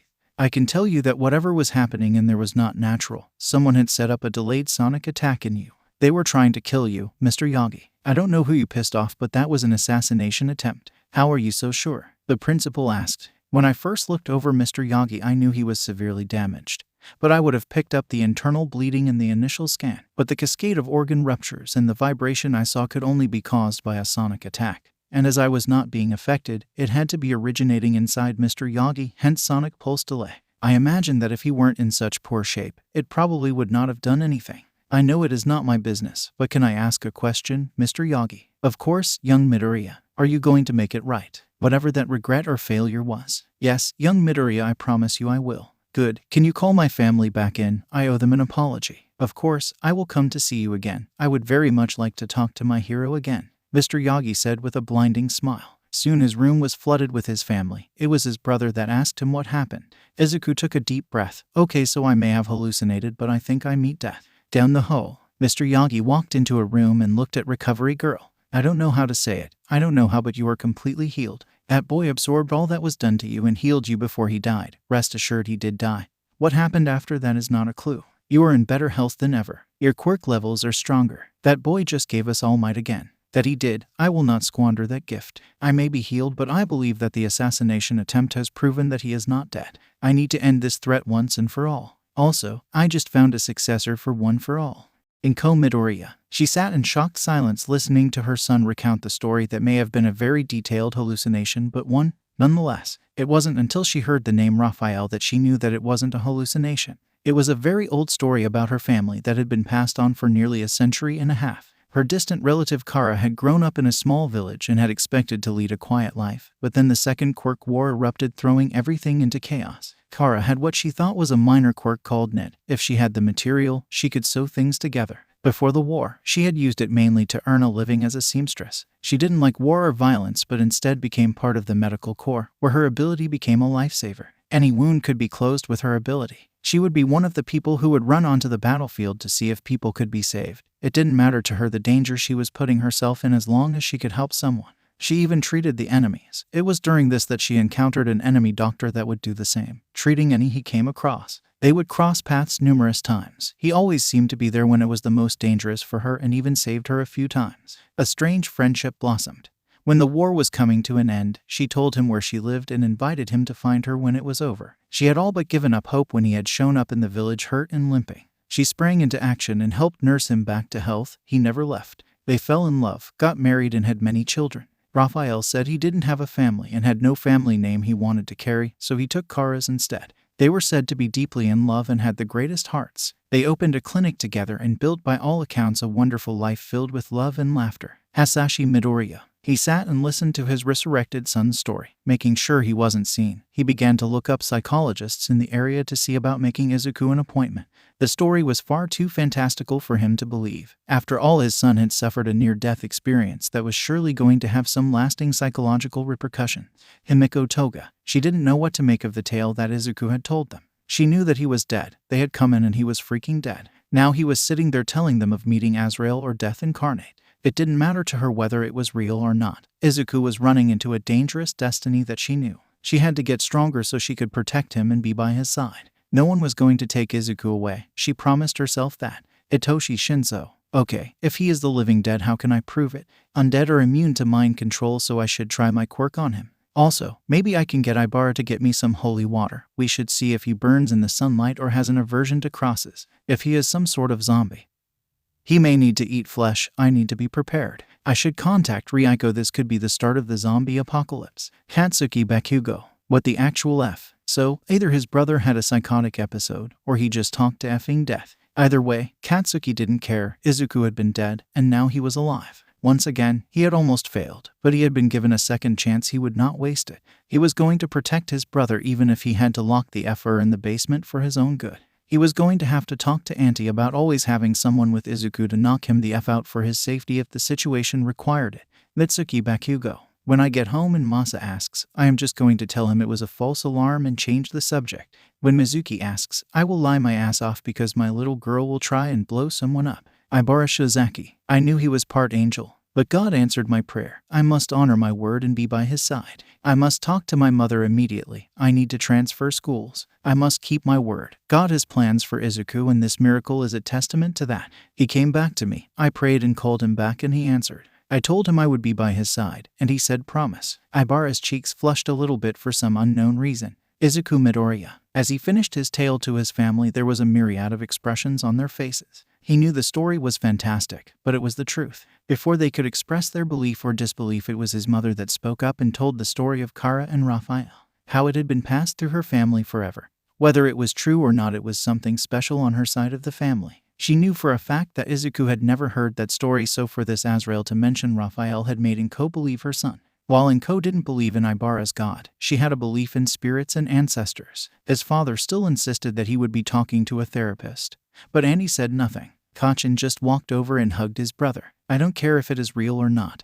All I know is that you were dead and now you aren't. I don't care whom I must thank or if I must blow someone up. You better not do that shit again. I can't lose you, Izuku, not like that. Ibara was pulled to the side and confused when Hitoshi asked her for holy water, which of course she had, then was even more puzzled when he splashed it on Izuku and jumped back. He turned to everyone. He has passed the holy water test, but he still may be a zombie, he proclaimed as Himiko smacked him upside the back of his head. After that, the family soon made their way to leave except Inko, who was going to stay with her Izuku. As night fell, Midnight returned with some food for the mother and son. Recovery Girl came and took some more blood samples, leaving them in silence. Inko just sat there staring at him. Sorry. Do you know what that did to me, Izuku? Izuku hung his head. I have an idea, but I didn't know what else to say and I had to act quickly. Izuku, I understand that the day may come when you are a pro hero out there with Katsuki and everyone else, that I may turn on the television and see the news that something terrible has happened to one if not all of you. I know that, understand that, and dread that. But not now. I am half tempted to pull you from this internship, but I know that would just make matters worse. You must promise me, you must swear to me that you won't do something like this again, at least until you graduate. You must learn a very important lesson to me now. Izuku looked at his mother, whose face was full of concern, worry, and sadness. People die, and you must understand and accept that. People will be taken away from us in sometimes horrible ways. Just because you can save someone doesn't mean you need to. You must have a sense of self-preservation. I know that being a hero means saving people and self-sacrifice, but there is a difference between just running around and throwing your life away and laying your life on the line to save someone. Don't be so reckless with your own life, Izuku. You matter just as much as someone else. Izuku kind of understood. After all, he was only 11 years old. He knew that he couldn't put his family through something like this again. He didn't know if Azrael would give him another free pass. He knew that he had died, and he didn't regret his actions. But when he thought about if he had been at home and received news that someone in his family had died, he would have. The feeling in the pit of his stomach gave him an inkling of what his family had gone through today. I kind of get it, Mom. I promise to be more careful. It's all I can say. That is good enough for me. Inko climbed into the bed next to her son and wrapped her arms around him. Despite his mild protests, he knew there was no way he was getting out of this. His mother needed this, and so did he. As the wear and tear of the day sank in on him, he felt himself being pulled into the land of dreams. As the last vestiges of consciousness slipped through his mind, he thought he saw Azrael in the corner of the room with a smile upon his face. Shizaki household. He was dead, Sanoru exclaimed. Ibara's father just sat there in silent stun. Please explain from the beginning, Ibara. Ibara explained how she had just arrived at the Midoriya household when she had heard the crash from inside the house, rushed in and found Mrs. Midoriya on the floor along with Himiko. When she read the text, she knew something had happened. She had gotten a hold of Mrs. Bakugo and Mr. Midoriya, and they rushed over to UA to find that Izuku had killed himself to heal someone. That Izuku was, in fact, dead. They were taken to the body. Recovery Girl explained that they had tried her quirk, shocking his heart back, CPR, absolutely everything to save him. Everyone was crying. She had cried. Then she was standing next to his body and was praying. She told her parents that she was praying for God to give her friend back, that she was praying and bartering, begging for everything she could think of, and then she promised that she would always be by his side if he came back. And the heart monitor beeped. So she kept calling to him, whispering to him to come back to her, and when he woke up, he said promise. She then told them of the experience that Izuku had told them when he had died and was brought back. She didn't know if it was true, but she did believe in the part of Angel's heritage, and she had felt that when she had first met him. But either way, God had granted her a miracle. She had to honor her word and need to transfer schools immediately. Her parents told her they would pray on it. And with that, Ibara made her way to bathe and go to bed. Her mother made a quick call to Recovery Girl to verify a few matters before talking to her husband. They had to agree with their daughter. God had delivered a miracle whispered upon their daughter's lips. They would make the transfer with immediate haste. Maybe they should talk about a marriage arrangement between Ibara and Izuku. Mizuki Bakugo. She sat in her room holding her stuffed green bunny with a scowl on her brow. Something was wrong. Oni-chan and Mama had been crying. When she had asked Mama if something had happened to Izu, Mama lied to her. Someone had messed with Izu. No one messes with her Izu. No one. All might. He was sitting in a bath in one of his homes. The day had been one that would rank with when Nana had chosen him to be her successor. That boy Izuku had given his life to save someone he didn't know. Izuku didn't know that he had just saved All Might, that he had given the number one hero a second chance. He sat and relaxed. Tomorrow was going to be a battery of tests again. Maybe he could eat something for real soon. As he fell into his musings, his bathtub exploded. The next morning, after receiving a clean bill of health and a lengthy lecture from Recovery Girl, Izuku was released and told to go home and rest for another day before returning to school. He had to promise to report if had noticed any side effects or unusual symptoms. It was a Sunday, and with the drama of the day before, it was a quiet day. He was forced to sit on the couch most of the day while various family members would cuddle him. It wasn't until Hitoshi ran more tests to make sure he wasn't an undead that his new brother was satisfied. The only unfortunate thing was that Hitoshi had told Ryuko about the possibility of Izuku being an undead, which meant that he had to explain to her why such a thing was possible. This in turn led to Ryuko and Kami being aware of the drama yesterday, and they came over to get the story. Kami kept it rather chill. She even cornered Katsuki in a corner of the yard away from everyone and just hugged him. He tried to protest until he broke down where no one else could see him. Ryuko was glad that he was still amongst the living, but slightly sad he was not part of the undead. She went to smother Himiko in her room, allowing the blonde to have her breakdown. The strangest part was when Mizuki came over with Bakugo, and after she snuggled Izuku for a little bit, she told him, and quote, "I handled whoever messed with you. No one messes with my Izu." Then she wandered off to snuggle Auntie and Co. That very Monday, Ibara joined Izuku's class and was given a seat right next to him, on his right to be exact. After math, All Might, he had received a clean bill of health. He reached out to his old sidekick Sir Night-Eye. It took them some time, but All Might had pushed them to reconcile, though they did have a brief argument over succession.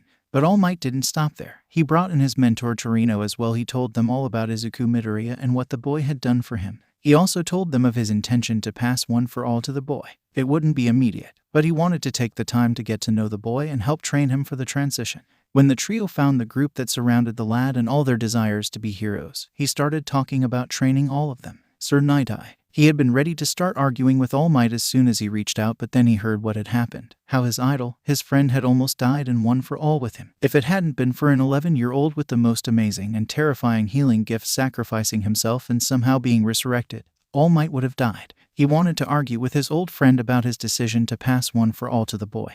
That was until he used his quirk on the lad and saw him standing surrounded by dozens of other heroes as new symbols of peace. Grand Torino. Toshi had lost his mind. He was grateful that this boy had saved Toshi's life, but to pass one for all to this scrawny green bean was just madness. But he did like the kid and his little group. They all wanted to be heroes, and they were trying their best to train, pushing themselves all to make sure that the green bean would be safe. Then he saw it. The boy was not just going to rely on his friends to protect him. He wanted to be able to protect himself as well. He was training as well. The kid was also smart, much smarter than Toshi ever was. He loved Toshi, but his brains were not on the list of why Torino loved him or why Nana had chosen him. Recovery girl. Izuku Midoriya could not be left alone at any time. This rule was not negotiable. After the All Might, this hard rule was passed. She didn't even object to it when one of his little friends started accompanying him to his training. It was cute in its way. She had noticed that Toshi was hanging around more, taking a keen interest in this education and physical training. Recovery girl got to know Inko rather well as she showed up more than most, and with Inko being a nurse, she was a big help with some of the smaller injuries that would come into the infirmary. The students took a liking to Izuku as they would watch him grow and learn. Izuku's absolute highlight was being able to attend the sports festivals as her assistant. Nezu would even provide tickets for his friends to watch from the stands. Shio felt a sense of pride when 2 days before the boy's 12th birthday he passed his EMT certification. Izuku, having taken to heart what had happened with Mr. Yagi, he did his best to use practical medicine before relying on his quirk. But it was not all sunshine and roses. He could feel an invisible pull, and a lot of times that pull would take him to the hospital. He would go there sometimes with Recovery Girl as she was teaching him medicine, or to see his mom with his dad. Then they would just lose track of him. He never got caught. It was very strange, but he would feel the pull and it would drag him to different parts of the hospital. He would be in the children's unit a lot, and whenever he was there, he would swear he caught glimpses of Azrael, but he could never quite get a good view. He would chase after him at first, but I would always lead him to a room where he just couldn't walk away. The parents or whomever was attending the room would leave and he would slip in. They were always in so much pain, he couldn't just walk out, so he would do it. Sometimes the pain was so bad he would cry for 20 minutes afterward. It was the neonatal intensive care unit he would find himself in a lot. He would see children like Mizuki and see their pain racking their little bodies, and he couldn't stop himself. He went and healed child after child after child. Tears streaked his face from the pain. But there was another and another. In the end, his mother found him crying in a hallway. She didn't scold him, she didn't yell, she just held her baby boy close. On Ibara's birthday, she had asked him to come with her and a group from her church to visit a sister mission to the one they normally volunteered at to minister to those who had no one to come to them. Now Izuku couldn't minister to anyone, but he could sit and listen to the older people who either had no children to come and visit them or those that were simply alone in the world. He felt the pull. It led him down the hall to a medical area.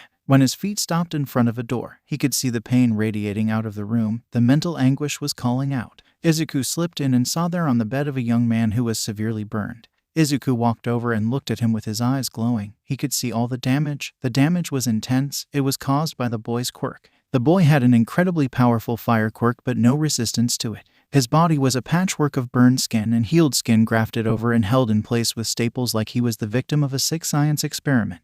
Tragic, isn't it? Azrael, who else? Is it you that pulls me to these people? You want me to heal them. I want to see what you will do. Now what will you do? Who is this? Toya Todoroki, the firstborn son of Endeavor. What the hell is Endeavor's son doing in a shelter's hospital wing? Fate, yes, let's call it fate. You are not going to explain it any more than that, are you? Nope. Now what are you going to do? I can heal him, but that is going to be painful. He will just get hurt again when he uses his quirk. I think that is messing with his head as well. He has an obsession. If I heal him, I can try and heal his mind, but he may just end up in a world of pain again. There is nothing I can do about the damage his quirk does to him. After snapping a picture of the young man's terrifying visage, Izuku reached into his bag and pulled out a leather bit he had become in the habit of carrying around. He placed it in his mouth and closed his eyes, and reached out. The white fire erupted from his hand, engulfing the young man.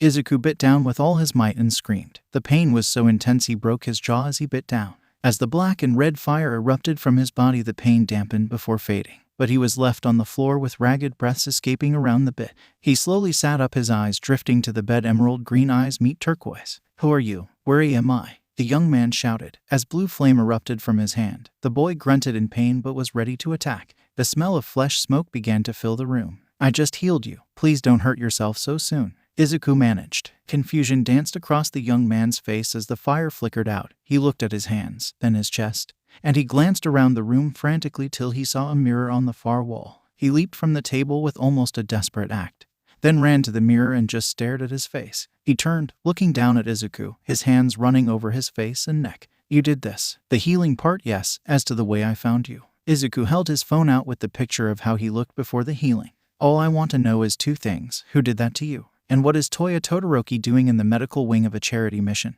And not in a real damn hospital. How do you know who I am? Would you believe me that the angel of death told me? Toya shook his head. Izuku sighed. Well then, the best way to describe it is that something led me to here and put that answer in my head. But we need to talk about something. Toya's eyes narrowed. And what might that be? Izuku tapped his head. There is something wrong up there, my friend. I was able to heal you, but it is not a permanent thing. You need to seek counseling. Also, you and your quirk are not compatible. Yea, it burns the F out of me. All I wanted to do was be a hero so I could surpass All Might and make my old man happy. But he tried to stop me after years of pushing me to my breaking point. I thought it was because my baby brother Shoto was born, and he seemed to be a perfect mix of my parents, half hot, half cold. I was so furious that all the training and all the pain was going to be for nothing that I just erupted. The last thing I saw was the blue fire going everywhere. Well, I can't comment on your father's state of mind or any of that stuff, but I can tell you that you have an unhealthy obsession in your head, and you need to do something about it. I can also tell that you have no fire resistance at all. That is why your quirk hurts you. Most fire quirk users have some sort of resistance to heat or fire. Even I have some, and my fire heals people. You heal people by burning them. Are you sure you are not my father's bastard or something? As sure as I can be. I look like my mom and dad ... So. Izuku shrugged. Look, Toya, I am not trying to tell you how to live your life, but you were going to head down a dark path if I hadn't come across you, and I don't want you to do so, especially after I healed you. If you are going to continue to use your fire, I would recommend doing so in a way that is the opposite of Endeavor. Toya raised an eyebrow. So unlearn everything and start over. Endeavor possesses an inherent heat and flame resistance, allowing him to utilize his fire as a tool for combat by enveloping himself in it and delivering powerful punches or unleashing it from any part of his body. However, as a regular person, you cannot do the same. You must either release the fire or apply it to a heat-resistant object, such as a club or sword. Wearing gloves that offer the necessary resistance can enable you to release fire in bursts. It's worth noting that your blue fire burns hotter than your father's, but prolonged exposure to it can result in burns. What the hell, kid? You heal people in quirk counseling. No, I just love quirks, and figuring out how they work is amazing to me. It's a hobby of mine. Izuku pulled out his wallet and handed all his money over to Toya. It should be enough to get you a ride home and maybe a meal, but that is up to you. I would tell you that you need to get the hell out of here because something is wrong with this place, and I am about to call the cops and some pro-heroes. Toya looked at the money in his hand, the gray burn on his hand, and his healed reflection. Izuku walked over and touched his damaged hand, and Toya watched in amazement as the white flame covered his hand in a cool and soothing sensation. Then he saw the same fire erupt in the greenette's hand as he hissed, "Do you have a name, kid?" "Izuku Midoriya." "And Toya?" "Yeah, I sincerely hope that I won't regret my actions today. As someone who aims to help and heal, I understand the weight of taking on another's pain. I am aware of the immense physical strain you've put on yourself in your pursuit of becoming a hero. I am optimistic that this second chance will lead to positive outcomes. But it's important that you explore alternative ways to utilize your abilities and consider seeking counseling. You heal someone by taking all their pain, and you did that for me. Why? Most people deserve a second chance, especially if they never had a good one to start with." Izuku smiled at Toya as he dialed a number on his phone. "Hey, recovery girl. I think I need the police and some pro-heroes at the mission shelter in Tokyo. There was some guy secreted in the back that was suffering from some major burns, and it looked like someone went all mad scientist on him. I am sending you the photo now." He looked into Toya's eyes. "No." He suddenly jumped up and ran off, and I didn't want another lecture again, so I decided not to pursue and call for help like I promised everyone. No, I had gotten separated from the group I am going to go to now. I am fine, I promise. Now please, I want to get out of here before something bad happens. Thank you. I will have the group wait out front for the police and pros to arrive." Toya just looked at the young boy in marvel. "Thank you, Izuku Midoriya. I will make sure that the pain you bore for me will not be in vain." He turned and ran off down the hall. Izuku ran off in the opposite direction to find Ibara. He was sure that either way he was going to get a lecture, especially after he told his friends the truth. Azrael sat on a rooftop opposite the mission as heroes and police arrived. He watched as Izuku was with Ibara and their group off to the side. With a smile, he saw the girl leaning into Izuku, causing them both to blush. He witnessed Toya boarding a bus in the direction of his home. So far things were shaping up nicely. As he was musing to himself, he felt a familiar presence manifest behind him. "You do know that we are not supposed to interfere like this." "Who said?" "We did. We all made a vow." "Interesting. And where was this vow when you allowed Raphael to fall?" "We all know that there was no way he could have beaten you in a fight. You allowed it." Silence. "It's been quite some time since I last caught up with him. As we're aware, he ought to have been taken in by now. I'm not technically violating any regulations. I'm merely guiding the lad in the hope that he'll comply with my wishes." "You didn't collect him." "That is within my purview. I can choose to send someone back, just as you choose to sometimes imbue people with strength in times of crisis, Gabriel. By doing this, you are drawing the attention of others. Why should I allow this to continue? Please remember with whom you are communicating. I am a powerful force known as death, and one day I will come for you and many others. However, you can also see the path that is unfolding before us. Wouldn't it be fascinating to witness the individual's strengths and capabilities firsthand?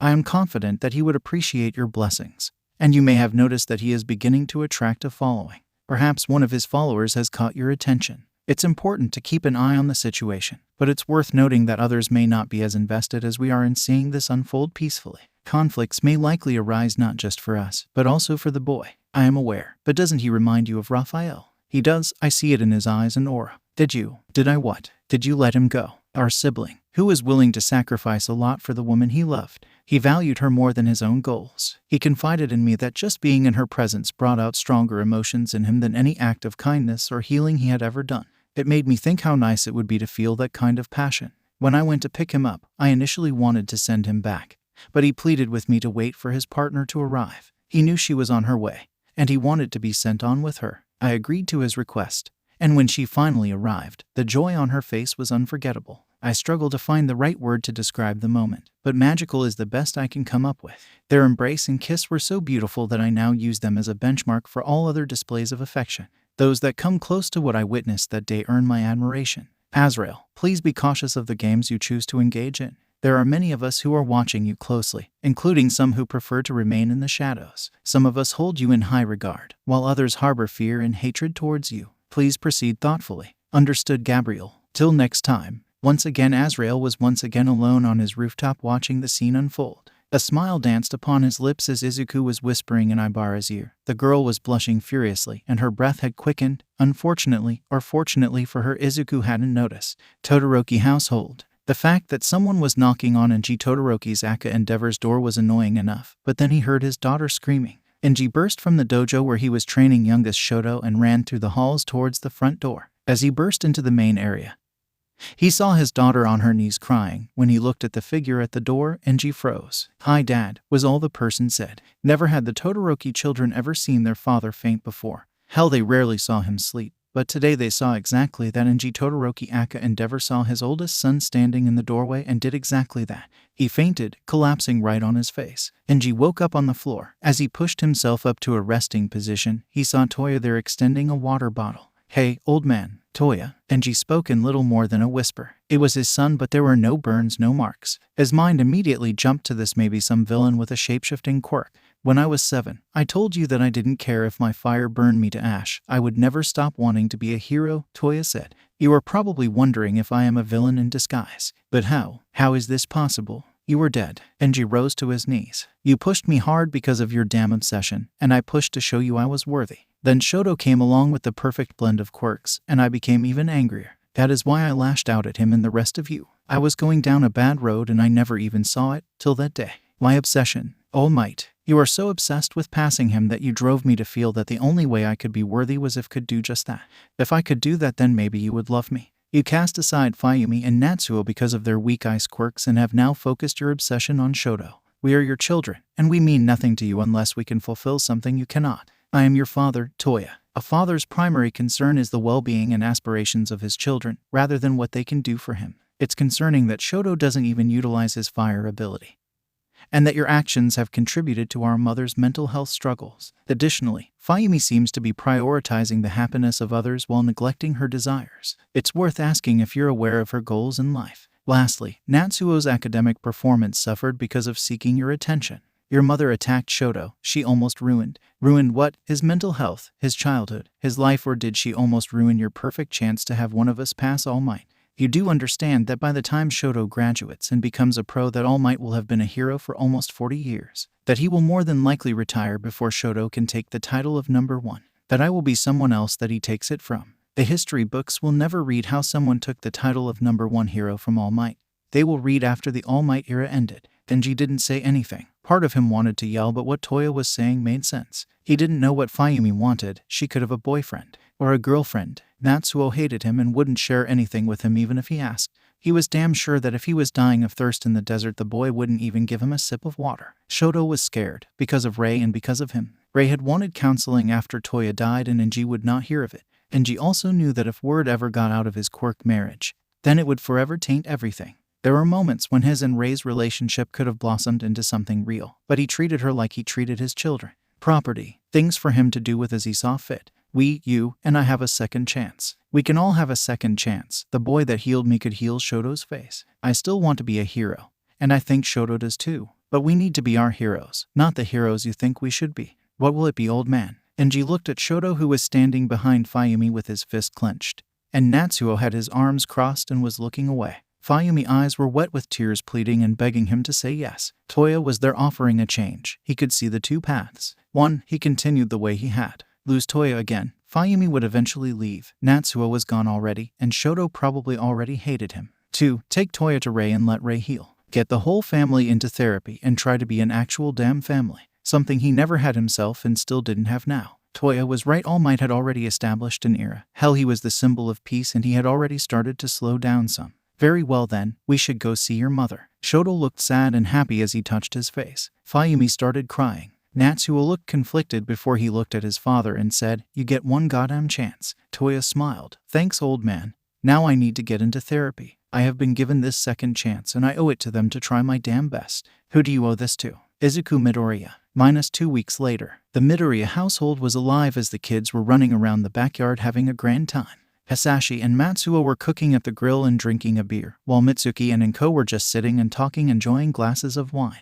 When the doorbell rang, Inko didn't think much about it, assuming it may be Ibara's or one of the other girls' parents. She walked through the house and nearly dropped her wine when there, standing in the doorway, was Endeavor. "Hello, you must be Mrs. Midoriya, I presume." "Yes, sir, Mr. Endeavor. How may I help you?" "I was wondering if I could have a chat with your son Izuku Midoriya." Inko immediately became somewhat suspicious. "Has he done something wrong?" "I could assure you that if he healed someone, he is a licensed EMT, and can do so." A young man with white hair and beautiful blue eyes placed his hand on his father's arm and stepped forward. "I am sorry that we are disturbing you, Mrs. Midoriya. My name is Toya Todoroki. You see, your son healed me and I am extremely grateful, but we wanted to ask if he could heal my brother as well." He motioned to his side, and she saw a heterochromia boy about Izuku's age standing there with a scar on his face. I understand the burden that your son takes on to heal people, and we wouldn't be here asking this lightly, but please at least let us present our case to him, and if he says no, we will walk away. Isn't that right, Dad? She saw the number 2 hero tense and then took a deep breath. Yes, we will walk away, Mrs. Midoriya. I will give you my word that no grudge will be held against your son. Inko invited them in while she went and retrieved Izuku when she called him from the back door, and he came trotting over with a smile. Would you mind explaining to me why Endeavor is in our living room? Izuku immediately sweat dropped. I may have healed his oldest son who was believed to be dead. Excuse me, he was at the mission I went to with Ibara. You know, when we called heroes and stuff. You failed to mention that you healed someone. How bad was it? Before I answer that, I feel I should mention in my defense that Azrael led me to him. Inko's stern gaze softened. We are going to talk about all that now. We shouldn't keep him waiting. Endeavor and his 2 sons were standing where she had left them when Izuku walked in. Put on his best smile before politely bowing. I am Izuku Midoriya. It is a pleasure to meet you, sir. At least the boy has manners. I would like to speak with your young man. First, I would like to thank you for what you did in bringing back Toya into our life. Second, I would like to ask if you would be willing to heal my son Shoto. He was injured in an accident by his mother. She was suffering terribly after Toya's death, and I did not help the situation.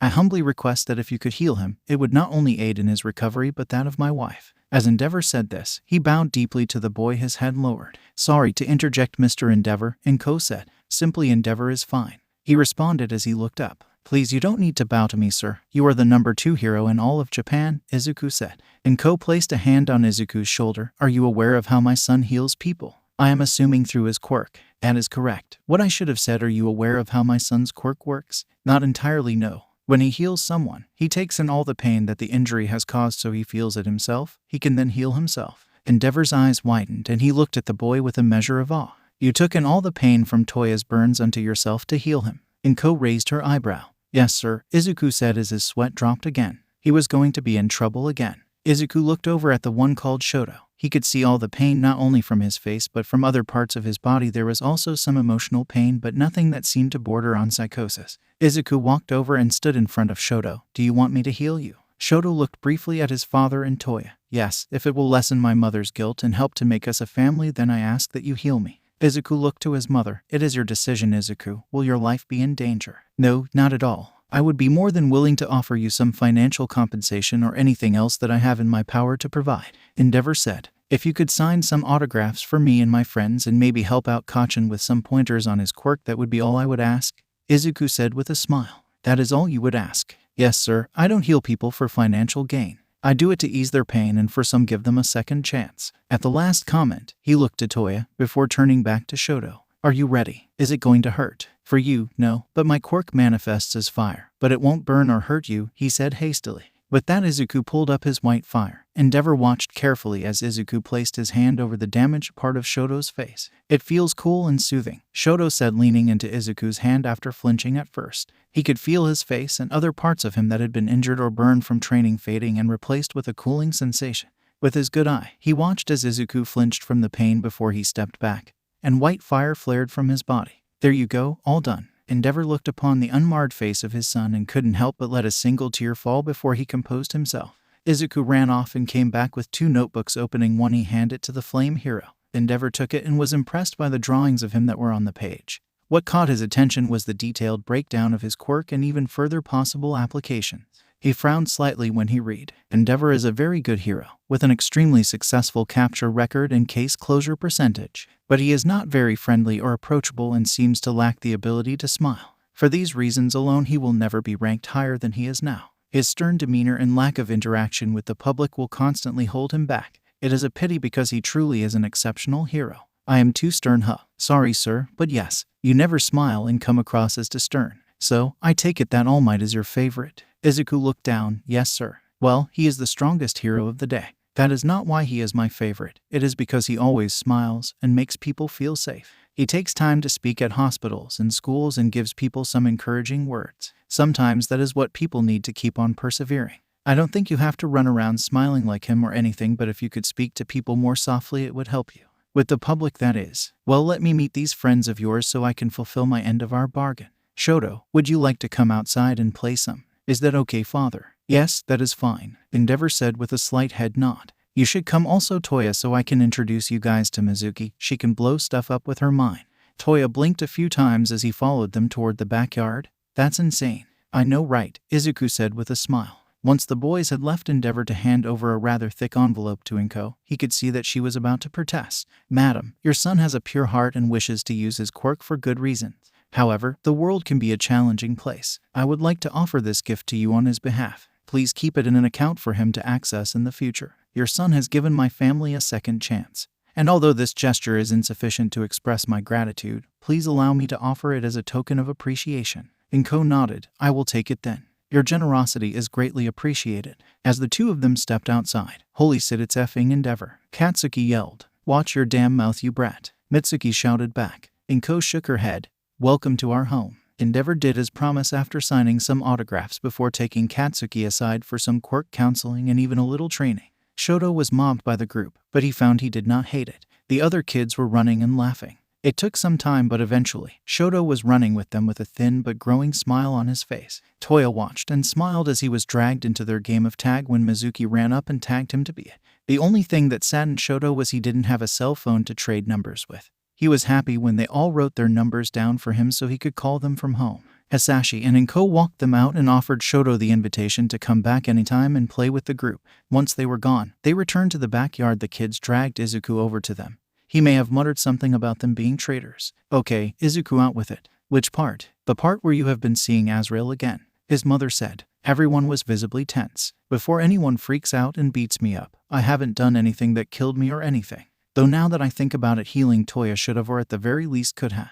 But remember when you found me in the NICU, Mom? His friends looked at him questioningly. Okay, well, let me back up. It started with me feeling like a pull, something would call me. Then I found Ibara, and we notified the authorities. Ibara and Himiko were the first of his friends to wrap their arms around him as they struggled to get their emotions under control. Most of his friends and the adults were shedding some tears when Izuku was talking about the children, especially Masaru and Mitsuki, as they remembered the miracle that Izuku performed for them in Mizuki. The fact that Izuku had done that multiple times, pushing through the pain until his exhaustion had prevented him from doing more, elevated the boy even higher in their eyes and his friends. Azrael is doing something like he is testing me. I don't understand it completely. You said Toya should have killed you. How bad was he? Himiko asked. Izuku pulled out his phone and showed him the picture. I think that by healing people it is making me tougher, like a possible aspect of my quirk. Like how Kachan's quirk seems to reinforce his shoulder and arm muscles to handle the pushback from his explosions. Or Kami can expel much larger breaths compared to what she takes in.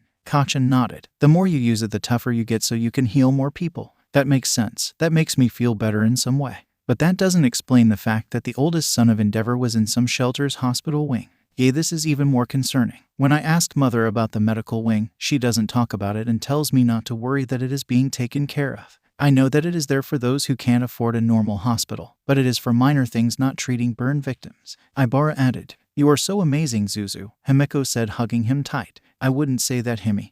But if I can help, I want to. Well, let's all sit down and eat, Hisashi said. The group cheered and moved over to begin filling their plates. The conversation turned to happier topics as soon as their laughter filled the evening air. Adjusting was an understatement for the Todoroki household. Toya was back. Shoto didn't have a scar. Rei had returned home, and Enji was trying to be a father. Rei had fainted when Toya had walked into her room with a green-haired boy with freckles. When she awoke, she stared into deep green eyes, and his hand rested on her forehead. I assisted you. Your mind was troubled. I just provided some clarity. Your future choices, however, are yours to make, he had stated. She felt a newfound clarity in her mind, something she hadn't experienced in years. Looking ahead, she saw the image of Toya from her dreams, no more burns and a small smile, standing before her. His words quickly reminded her that this was not a dream but a reality. Rei clung to her child she thought had died before calming enough to hear the extraordinary story he told her. Rei looked to Toya and then back to the boy she had been told was Izuku Midoriya, who possessed a unique healing quirk.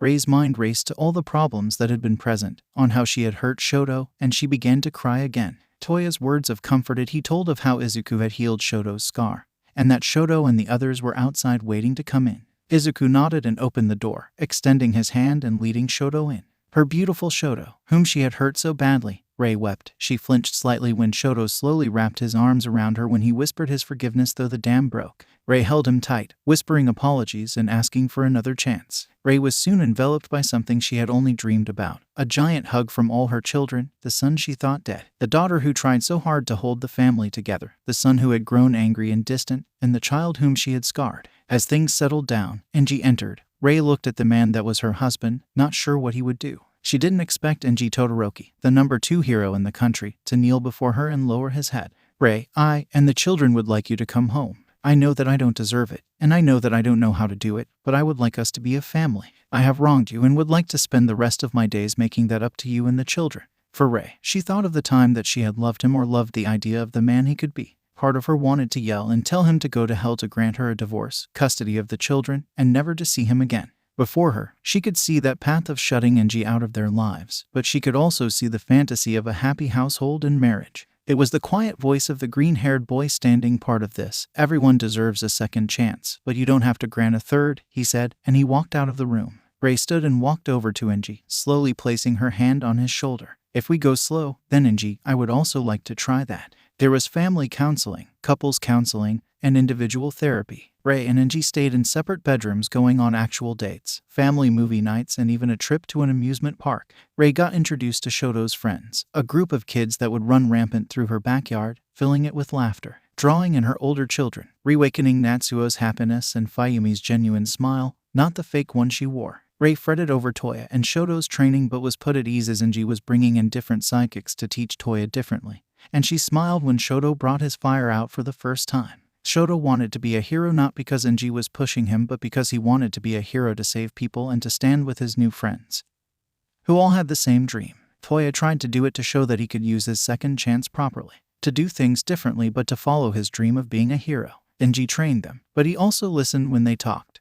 Not just forcing his way down their throat, he instilled discipline in them and even took a hand in the blonde boy's training. Rei was introduced to Inko, Mitsuki, and Seinaru. Having friends outside her household was new, and mothers of the children's friends were something else altogether. The joy of a girl's day, the fun of watching their children run and play, sleepovers, trips to the beach and festivals, and a kiss between her and Enji under the fireworks. Time flies when you are having fun. Fun for the group was training. They primarily trained with Mr. Yagi and sometimes with Endeavor, but that was more Katsuki's thing. Though neither would admit it, Endeavor and Katsuki got along rather well, much to their delight. The rest were more of Mr. Yagi's students. They would even have special training with Sir Night-Eye and an old hero named Gran Torino, who was All Might's teacher. It was intensive all the way around, but as time passed, the results were not going unnoticed. They all developed muscles. Even the parents had started exercising along with their children. It was a fitness renaissance. The more things change, the more they stay the same. Or have you ever wondered what happens when 7 teenagers experience puberty around the same time?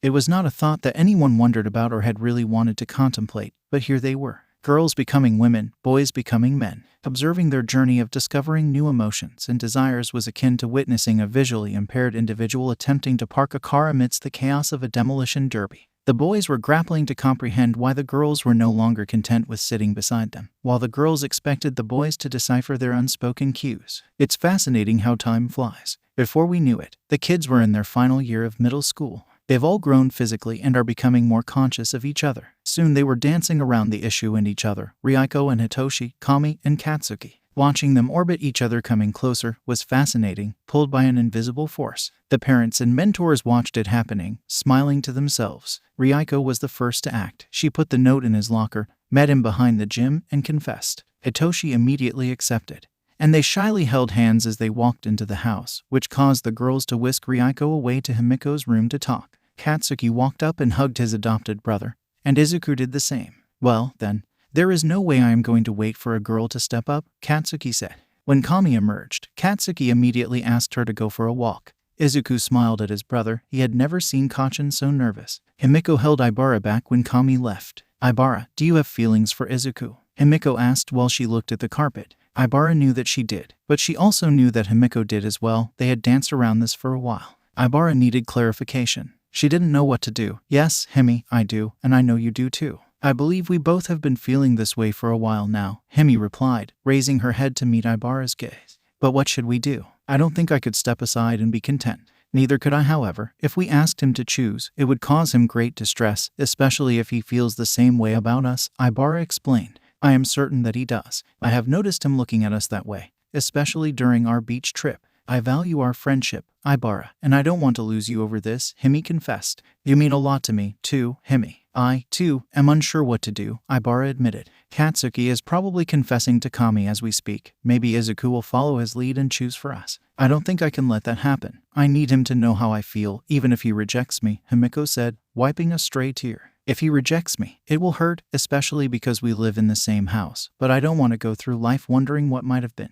He and Katsuki saved me in the alley years ago, giving me a new life and dream to aim for. I owe it to myself to be honest with him. I understand your perspective, but I believe a divine force brought him into my life. Since we met, I couldn't help but feel a strong connection with him. Over time, that connection evolved into attraction and, eventually, love. Like you, I don't want to regret not taking any action. I vowed to God that if Izuku returned, I would never leave his side. I also promised Izuku that I would always stand by him and intend to keep those promises. So, what now, then? You love him, and I love him. Do we force him to choose? I do not know, Himi. I don't know. The two fell silent as they eventually sat beside each other on the bed. A knock at the door startled them both, and the last voice they wanted to hear at the moment called out. Are you two okay in there? Izuku called. Go away, they both shouted. Okay, kill a guy for caring. They heard him respond as he walked down the hall. Ibara and Himiko giggled before there was a second knock at the door before they could respond. Girls, it's Inko. Himi jumped up and ran over to open the door. The smiling face of the matriarch of the house greeted her. May I come in, please? Himiko nodded and stepped back. And Inko entered, closing the door behind her. She looked at the girls and offered them a soft smile. Is the others pairing up, forcing the two of you to confront your feeling about Izuku? Ibara's mouth dropped slightly, and Himi just nodded. How long have you known Midoriya? Does this make me a bad person? Himiko asked. No, Himi, it doesn't. I have known that you had feelings for him for years. I understood it and just watched it blossom into what it is now. That's why I never referred to you as brother and sister, even though you are my daughter. I saw the same thing in Ibara, and so has her mother. Mother noticed. Yes, after Izuku returned to us, your mother came to me with a marriage proposal for you and Izuku. Ibara blushed. What did you say? I mentioned to her that I would be open to the idea if Izuku wanted it, said Inko as Himiko's heart sank. However, this doesn't necessarily imply that I have consented. If Izuku chooses to marry Ibara, I would be delighted. The same goes if he decides to marry you or both of you. The girls looked up, shocked. In Japan, polygamy has been legally accepted for over a century due to certain quirks, and polyamory has been prevalent for even longer. Although the topic is often taboo, it exists. Ibara, the question is whether you can accept this practice, even if it contradicts your beliefs. Ibara was seen nibbling on her bottom lip, feeling troubled about the situation. She was aware that certain aspects of the Bible were disregarded, such as menstrual cycles, mixing cloth, and consuming pork or shellfish. However, the current situation is more complicated. At that moment, she couldn't answer and needed to discuss it with her parents and seek guidance through prayer. Ibara turned to Himiko and politely requested time to ponder and consult before consenting. Himiko told her she would give her till the weekend before the start of school, but that she would confess to Izuku regardless of Ibara's decision. The girls hugged each other before they exited the room. Soon, Katsuki and Kami returned, with Katsuki wearing Kami's lipstick. Too much laughter and teasing. They were followed by Hitoshi and Izuku, running for their lives from their brother. As the girls talked and teased, Mizuki walked over and tugged on Himiko's and Ibara's hands. The girls turned and looked at the little girl. Mizuki placed her hand on her hips and declared, "If you no marry Izuku, then I will," before turning and walking off, feeling very good about herself. Mitsuki smiled, taking her daughter into her arms before announcing that she approved. Shizaki household. Ibara carefully considered her feelings towards Izuku but received no divine guidance despite her prayers and contemplation. She felt conflicted because being around Izuku brought her comfort and stirred intense emotions. She even daydreamed about a future with him as a superhero couple, running their agency. Sharing Izuku with someone else did not bother her as much as she thought it would if it was Himiko. Ibara was aware of Himiko's love for Izuku and her determination to protect him. Similarly, Ibara trained hard to be by his side and defend him. She was sure Izuku and Himiko would be together while she watched from the sidelines if she did nothing and said nothing. She would honor her vow to be by his side, but she would be on the outside. That thought hurt her heart. She would no longer be allowed to rest her head on his shoulder, and it would be improper for her to dream of him. The thought was maddening to Ibara, of the warmth of Izuku being taken from her. But what if she acted first and Izuku shut Himiko out? It was a cruel thought that made Ibara feel guilty for even thinking it. Ibara knew the noble and selfless thing to do was to step aside, yet she couldn't bring herself to do it. Eventually, the deadline was fast approaching, and Ibara went to her parents. Ibara entered the study, her heart pounding, threatening to burst out and run away. Her parents were sitting on a couch, reading slowly. She walked over to stand before them. They sensed that something had been weighing heavily on Ibara and were somewhat confident it had something to do with Izuku Midoriya. The boy had played a significant role since his appearance in their daughters' lives. He had saved a boy attacked at one of their shelters, saved the Todoroki family, and healed the madness of Himiko Toga, not to mention healed dozens of children and others. He had exposed devious doings at another mission and stole the heart of their only daughter. He had given their daughter friends and a renewed sense of purpose. They were not blind to their daughter's growing attraction to the boy. They had attempted to make a marriage contract with the family. He was selfless, with a fantastic quirk that the very usage spoke to the character of the boy. Their daughter was in love, but here she was tormented over something that had consumed her as of late. She was distant and lost in thought, praying almost feverishly for something. "Mom, Dad, would you judge me if I pursued a relationship with Izuku and Himiko?" she asked, her statement lingering in the silence after she spoke. "What I mean is that Izuku would date the both of us, not that I would date Himiko. I have prayed, seeking an answer, and none has come. I cannot simply step back and let him go in that manner. Thinking that I could no longer be close to him hurts my heart, or not allowed to dream of him anymore torments my nights." She hung her head as the last words tumbled out. Her father, Shinko, looked at his daughter. It was a difficult position for him to be in. His immediate thought was that if Izuku couldn't see how wonderful his daughter was and commit to only her, then he wasn't worthy of Ibara. The matter of how their faith viewed such issues was not favorable. Even though early figures in the Bible had multiple wives, it was not endorsed in scripture. The references were of one man and one woman. However, things have evolved over the centuries to include same-sex couples. It varied from denomination to denomination, but the one they belonged to permitted it. At the core of their faith was love, love of their neighbor, and love of their fellow human being. Shinko had faith that if this were what his daughter wanted, it would work, that if this was done out of love, how could it be evil or wrong? Seineru was concerned about the situation when she noticed Himiko was looking at Izuku. As someone who prioritizes love above all else, much like her spouse, Seineru knew that Izuku would not want to cause harm to either girl. However, she also recognized that it would be difficult for either to agree to step back. Even though most visitors to their facilities did not share their religious beliefs, this did not matter to Seineru or her husband, as their core mission was based on love and did not discriminate on any grounds. There is something significant about Izuku. The events that have occurred around and to him cannot be disregarded. Seineru strongly believes that a divine force is at play. If this unconventional relationship her daughter is contemplating is not meant to be, it will not come to fruition.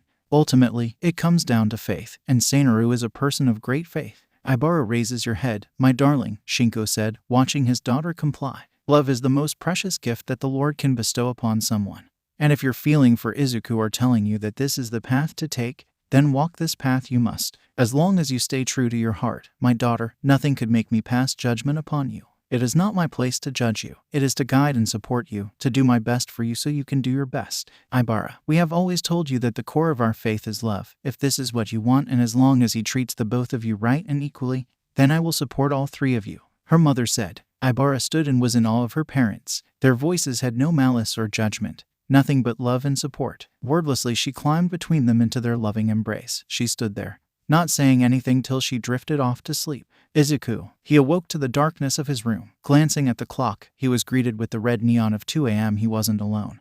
He knew something else was there. He couldn't move, yell, anything. "Glad to see you are awake, Izuku. May I call you Izuku? Do I have much say in the matter? Seeing how I cannot move or speak aloud, I am pretty sure that you can call me whatever you want, and there isn't anything I can do about it."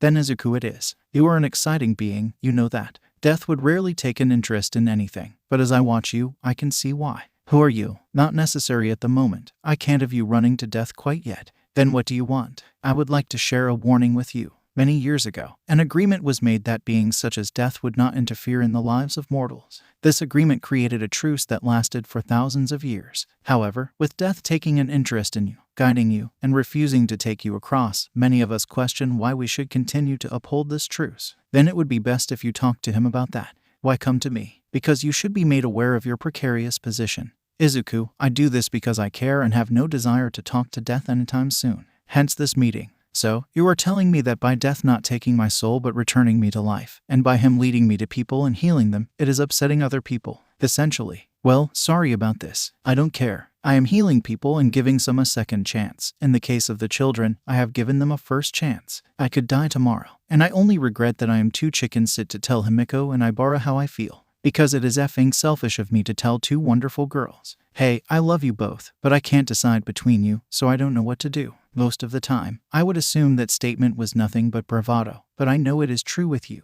I could kill you now. That would be your only regret and genuine sadness. You, Izuku, are one to be watched. Next, you talk to Death till ask him for some protection. He owes you that much. Others will be less nice when they come to visit. Believe this one thing. If you and Death have this relationship, someone will come to visit. Good night, Izuku. Sleep tight. Yeah, I don't think sleep is on my list tonight. Izuku promptly fell asleep. When he awoke, he promptly called out to Azrael only to receive no response.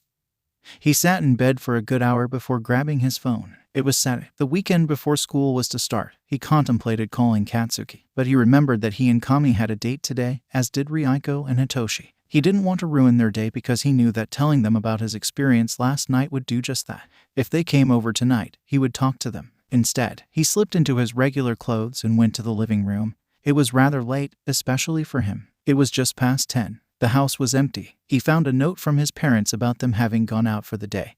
The only person home was Himiko, who was in her room. He noticed that she seemed to be avoiding him lately, and it bothered him. He wanted to say something, but he was being a coward in his own right, so who was he to say something? Instead, he turned on the television and began to write down everything he could remember from the dream last night and any theories of who his mystery visitor could have been.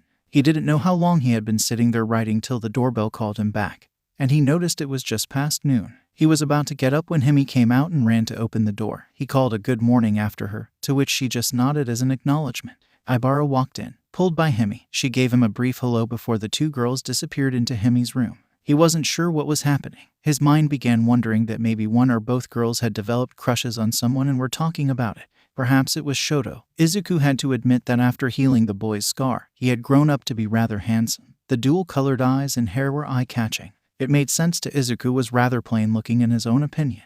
Either way, he just put his head back and stared at the ceiling. He had done it to himself. He had been too damn scared to say anything.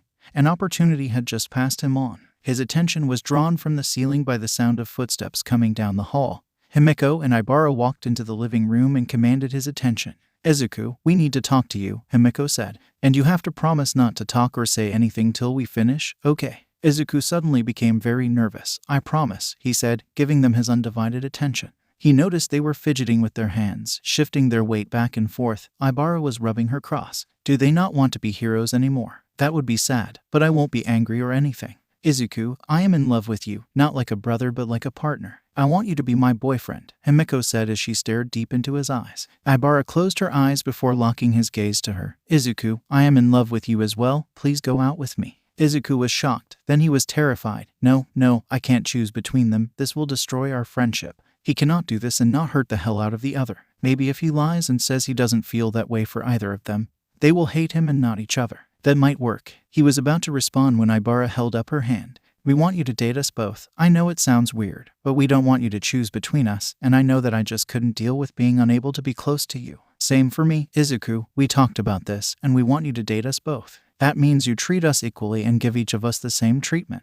Izuku tried to process. He knew sounds came out of his mouth, but neither were they words or anything coherent. He tried again. You both want to date me simultaneously and are both okay with this? Yes, they said in unison. They walked over, each taking one of his hands. Tell us how you feel about us. Don't lie, please, Izuku, Ibara said. Don't overthink it, Izu, just tell us, Himi added. Izuku closed his eyes. If there is a deity of not effing this up, your blessing would be appreciated. I am in love with you both and have been for a while. I have been so scared to say something because I feel like total shit. I couldn't choose because I am so greedy that I want two wonderful women. You both give me strength and confidence. I feel so warm when you two are near me. I know it makes me a giant coward, but I don't want to choose. I want you both. Then you just have to love us both, Himi said, kissing his cheek. Ibara also kissed his cheek. I expect you to take good care of both of us. Izuku didn't know what to say. He looked back and forth between the two of them and then just wrapped them into a tight embrace. I will do my best. The trio stood there holding each other for a while before separating. Izuku looked at his girlfriend. So how does this work? No idea, Himiko said with a shrug. But we can figure it out together. Yes, we should sit down and do that, Ibara said faintly. I would like to cuddle with my boyfriend. I do, too, Himiko said as the girls pushed Izuku back onto the couch before they took positions on either side of him like they had done many times. But this time, they both cuddled into him as they started to do precisely what they just said, figure this out. It can be challenging to establish ground rules for a polyamorous relationship, especially when teenagers are involved and it's their first relationship. However, by the end of the conversation, they felt comfortable with their established foundation. 1. Each relationship will progress at its own pace, whatever the couple felt was right for them. 2. Equal attention must be attempted to be given. 3. Open and honest communication between all parties involved. 4. No monopolizing of all Izuku's time to keep him from the other girl. 5. Remember the feelings of the third person. Every beginning must start somewhere, no matter how small. Izuku felt overjoyed as he sat on the couch with his girlfriends, snuggled up while watching a movie. He had lost track of the plot long ago and noticed that Himiko was fast asleep by the sound of her steady breathing. When he turned to look, he saw Ibara staring right back at him. I never once dreamed that my first relationship would be like this, she whispered. Neither did I, but I am glad we are trying it. I feel the same way, Ibara whispered, drawing closer to Izuku with a slightly hooded gaze. I want to kiss you now, she murmured, her breath warm against his skin. Izuku nodded in agreement, tilting his head to meet her lips. Their kiss was gentle and sweet, with Ibara's hands cradling his face. As they parted, Izuku's heart raced at the sight of her blushing cheeks. That was my first kiss, she whispered. Mine too, he added with a smile. Ibara stood as Izuku slowly disentangled himself from Himiko to lie her down on the couch. Would you like to help me make some lunch? I would love to. The young couple found themselves busy in the kitchen, a routine activity that now felt different due to the new nature of their relationship. As it was their first relationship, everything seemed to hold special meaning for them. When someone becomes the answer to a trivia question about your life, they have a unique place that no one else can replace. Regardless of the future, if asked, who was your first kiss, they will always have that special place for each other. Izuku prepared a delicious beef and onion bowl and woke Himiko, who initially looked upset about being left on the couch. However, she quickly forgave him once he presented her with a beef tartar bowl. The three of them enjoyed their meal together and took some time to get comfortable with each other's company. They soon found their rhythm and could engage in easy conversation without any underlying tension.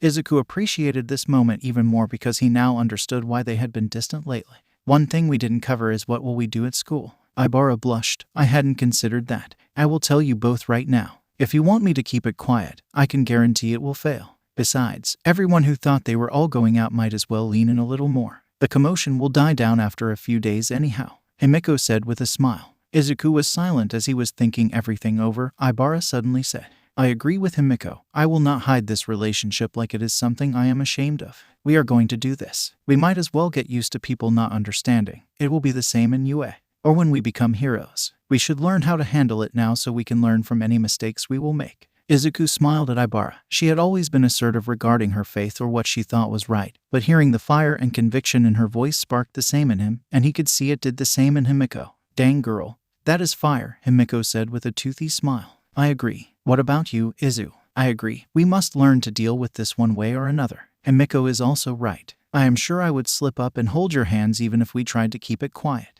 After lunch, the trio's conversation drifted to the start of their final year, and their preparations for the UA entrance exams that once seemed so distant were racing ever closer. Their confidence was high with all the training from Endeavor and Mr. Yagi. Izuku would have to buckle down as he would take the recommendation exams instead of the standard ones. Luckily, Shoto was going to go that route as well. Toya had taken the exams just last year and told everyone how complex the testing was. Izuku had got to see him during his first year but wouldn't see him this year as Recovery Girl had ended her mentorship, feeling that he now needed to focus on preparing for the exam.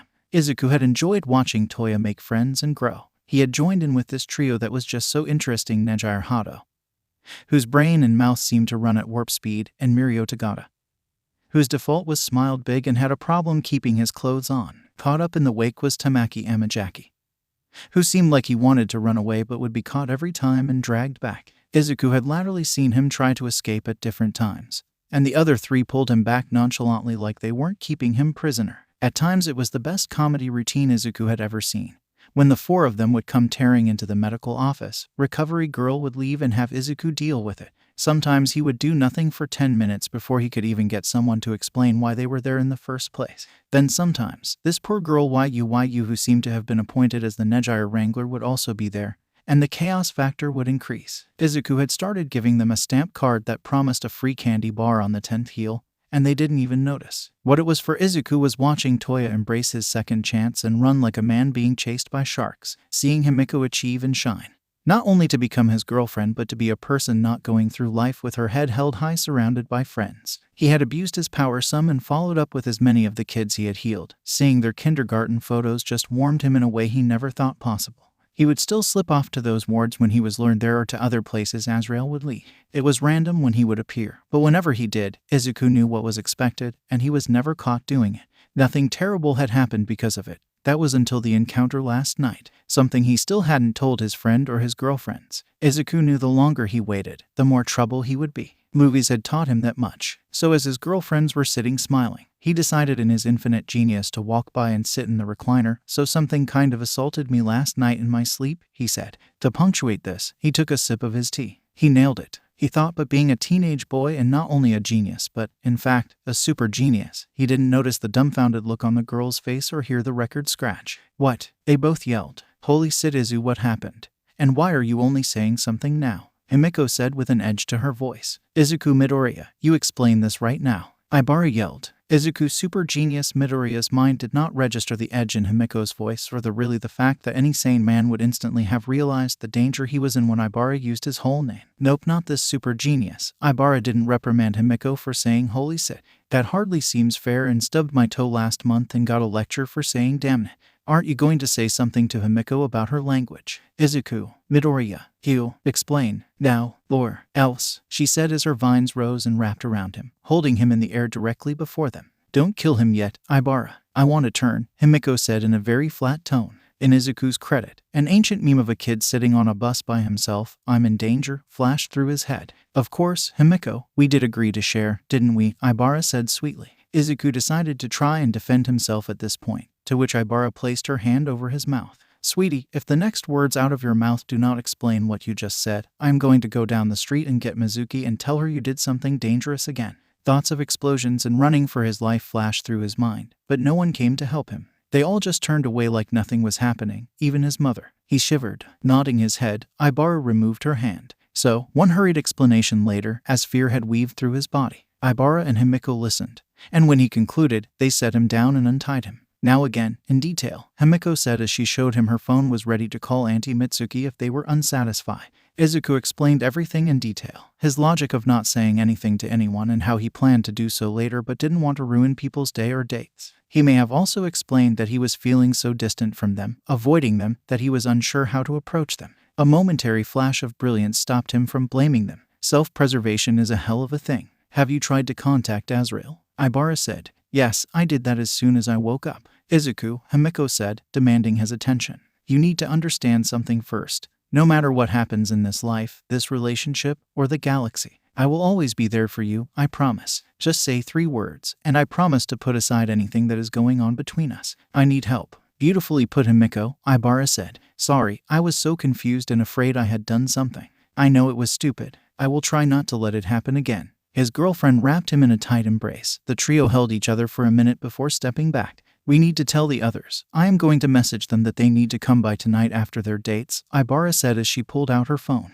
Shortly after, Hasashi and Inko arrived back home. Inko had a bit of a mishap, almost causing a flood in the house upon learning that her son had 2 lovely girlfriends and his father had given him a talk about protecting them. The group had a pleasant dinner, discussing light topics until the rest of the crew showed up. Inko immediately sensed that something was amiss. Everyone became tense when Izuku stood up and recounted the previous night's events in detail. They were relieved that Izuku was unharmed but on edge at the implication that others might come after him. After the parents excused themselves to make some calls, the friends sat silently until Izuku announced that Himiko, Ibara, and he were now a trio. Kachin smiled and hugged his brother. Glad you guys were able to figure it out. The conversation erupted into congratulations, asking for a retelling of how it happened and the like. The tension that was there previously dissipated as talks of dates and romantic gestures from Hitoshi and Katsuki were spilled, causing the boys in question to blush some and instead to focus on offering advice to Izuku about future dates. The conversation did not continue too long as the hour of the departure was quickly approaching.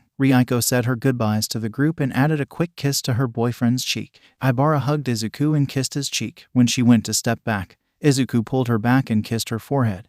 then lightly kissed her lips. Ibara blushed, as did Izuku. "See you Monday," he said. Ibara, "Yes, I will call you after church tomorrow," she replied, quickly ducking out the door to join Ryako, Kami, and Katsuki, who were walking them to the station. The remaining trio laughed when the door closed, as they heard Kami excitedly at the kiss. Hitoshi excused himself to his room while Himiko and Izuku went to sit outside. They sat on the back porch side by side. Himiko shyly placed her hand on his, and taking the hint, they intertwined their fingers. She pulled him over with a tug to rest his head on her lap. Izuku blushed but closed his eyes in gentle contentment as Himiko began running her fingers through his hair. "I sometimes have nightmares," Himiko said quietly. Izuku opened his eyes, looking at her. "What about? You and that Katsuki never found me in that alley. Our parents never took me in," she said, stroking his head and looking up at the moon. "I don't know what I would have become without that moment if someone hadn't shown me understanding and compassion. What would have happened to me? Would I have become a monster? You may have been lost, but you would still be Himiko. I am glad we met when we did, but even if I met you in 5 years, I would still heal you no matter what. Even if I had done terrible things, even if they were the worst things imaginable, I would still heal you and give you a second chance, even if I had to fight All Might, Endeavor, Kachin, or anyone." "Mizuki," I said, "fight, not commit suicide," he said with a beaming smile that earned a laugh from Himiko and a flick to his forehead. He sat up, turning to look at Himiko rubbing his forehead. Himiko smiled, but then a blush crossed her face. "Izuku, can I ask something?" "Of course. Can I have some more of your blood? Any time do you want me to get a needle?" Her blush deepened. "No, I want to try something I have dreamed about. You can say no if you want."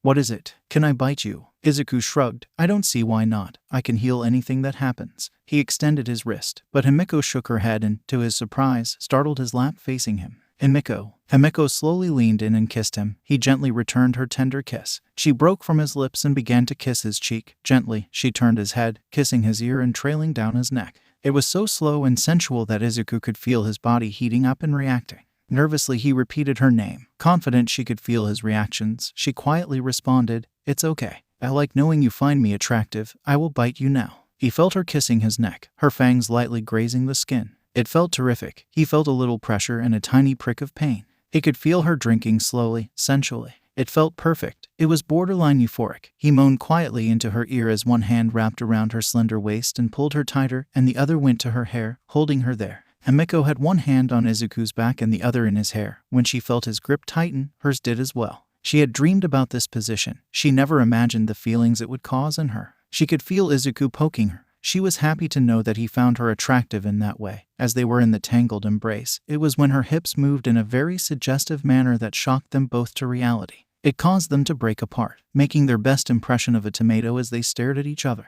They were both in an almost euphoric haze. Himiko regained her composure, looking down into those deep emerald pools. "I will always be there for you, Izuku, no matter whom or what comes," she said. To her surprise, he kissed her. She wanted to protest as she was sure his blood was on her lips. It was tender and full of emotion. "Same, Himiko." Himiko slowly disentangled from Izuku's embrace and lap, retaking her seat beside him. That was intense. Izuku's white fire flamed on his neck for a second. He took a deep shuddering breath. "Sorry about, he added, blushing up a storm. Himiko rested her head on his shoulder. "I didn't mind. I think I would have been offended if you didn't react. You were the one that moved their hips," he whispered. "Shut up," she said, blushing. They just stayed like that for a while, her head on his shoulder, holding hands, looking up at the stars and wondering what the future would bring them. The future. The thing about the future is that it is not cast in stone. Nor is it something that someone can accurately predict. The prime example would be that Himiko was very much correct. People reacted in various ways to discover the polyamorous relationship.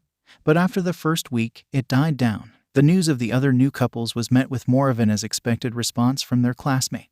While there were some heckles for the trio, they quickly learned to block it. He also expected Azrael to show up or at least answer his mental call, but that was different. Izuku was expecting this year to go one way. And to a certain extent, what he was not expecting was to be sitting in a private office at a satellite office for All Might staring at Mr. Yagi as he morphed into All Might right in front of him. Izuku was very proud that he did not scream and completely fanboy out. Instead, he politely excused himself to the private restroom attached to the office and did in there. All Might did not have the heart to tell the boy he heard everything, hiding it behind his trademark smile. Izuku retook his seat. "Young Midoriya, I will ask that you listen to me completely and truly think about what I will tell you. Can you do that for me?" Izuku nodded. Once upon a time, two brothers were born, Shigaraki and Yoichi, in the early quirks. Shigaraki was born with a very powerful quirk, possibly the most potent and dangerous of all time. He could take quirks from others. Not only could he take them, but he could also carry these stolen quirks and give them to others. With this terrifying ability,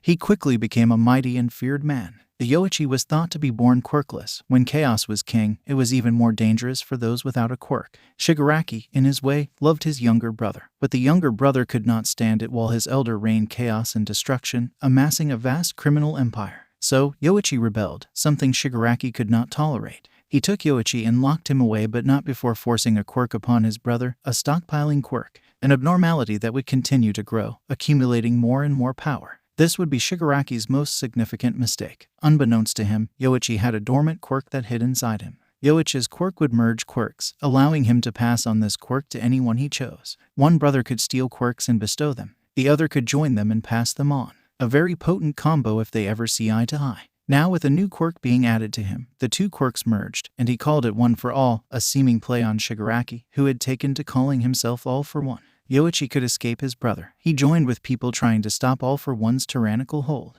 Knowing All for One would never stop, Yoichi passed his quirk on to another. Sadly, this person failed, but not before they also passed it on. This has happened many times over the years, 8 to be exact, and now I want you to be the 9th. Izuku was in shock, to say the least. That is why you avoided ever saying what your quirk was. You always dodged the question or made a joke to change the subject. Exactly. I came across All for One a few years ago, and I had thought I had ended his threat once and for all. That was when I was gravely injured. After you saved my life and told me about an apparent assassination attempt, I knew he had survived somehow. I have been working with an elite group of heroes to track him down and end the threat. We believe this will happen soon, but I do not want to have the same regret you sensed. I want to pass on my quirk before the battle to ensure its survival in case we fail. I know that placing this burden upon you is a terrible thing to ask, but I have observed you over the years and know that you are a more than worthy successor. I believe that you will be able to do such amazing things. That is part of why I started to train you. Then I met your friends and saw such amazing potential in all of you that I had to train all of you regardless of your decision today. Wouldn't one of the others be better? Like Katsuki or Shoto or Ibara. They are all great kids and will be amazing future heroes. I believe they will grow to all be great pillars of society. But the thing that binds all of them is you. They all want to be heroes for various reasons, but they all want to be heroes to support you. You have inspired them to be heroes not for money or fame but for an ideal for a better society. Also, with the energy stored inside One for All, your healing abilities will reach new levels. I know what you have done at children's wards. I have seen you weep in the halls for those you couldn't reach. You were never seeking money or praise for what you did. You gave all you could and still strive to give more. That is what a hero does. They constantly strive to go beyond. Also, adding my quirk to your own will give you greater strength to defend yourself. I know you worry about your friends having to protect you. I would have to tell them there is no way I could hide suddenly bulking up and running around smashing things. Besides, after what happened and before I gave my word to not hide anything from them, I choose to keep this secret to a tiny group. By doing so, I condemned myself to a lonely life. I did so to keep people safe from the threat of All of One. A threat I hope to remove from the board. But should I fail, it would only be right for them to know what is coming. It will be your quirk and your decision. I would support you in every way I can. Besides, if I tried to make you abandon your friends and family, I am afraid that little Mizuki would track us down. Izuku shuddered. Don't even joke about that, he finished with a shaky smile. I will not sit here and tell you I am not scared or excited because that would be a lie. I don't know if I can ever surpass you All Might, but I promise to make you proud. I accept. Your friends, I will tell them after, then they can make their own choices. I know my path, regardless of their thoughts, I will walk it. So how does this work? Do I kneel, and you recite a sacred oath or something? All Might smiled. You need to ingest some of my DNA. So this is where I could either pluck a strand of hair for you to eat, or we can do a simple blood injection. Wait, I just got 2 girlfriends and barely had my first case. Also, one of them drinks my blood. Does this mean? No, young Midoriya, it has to be willed to another person, there must be intent, and your love life can continue, he said with a laugh. So, hair or blood? Blood, please. I am going to call in Recovery Girl to monitor you. I know your healing quirk is powerful, but there is a chance that something could go wrong, and the fact that I am not sure how much more One for All has gotten since I inherited it.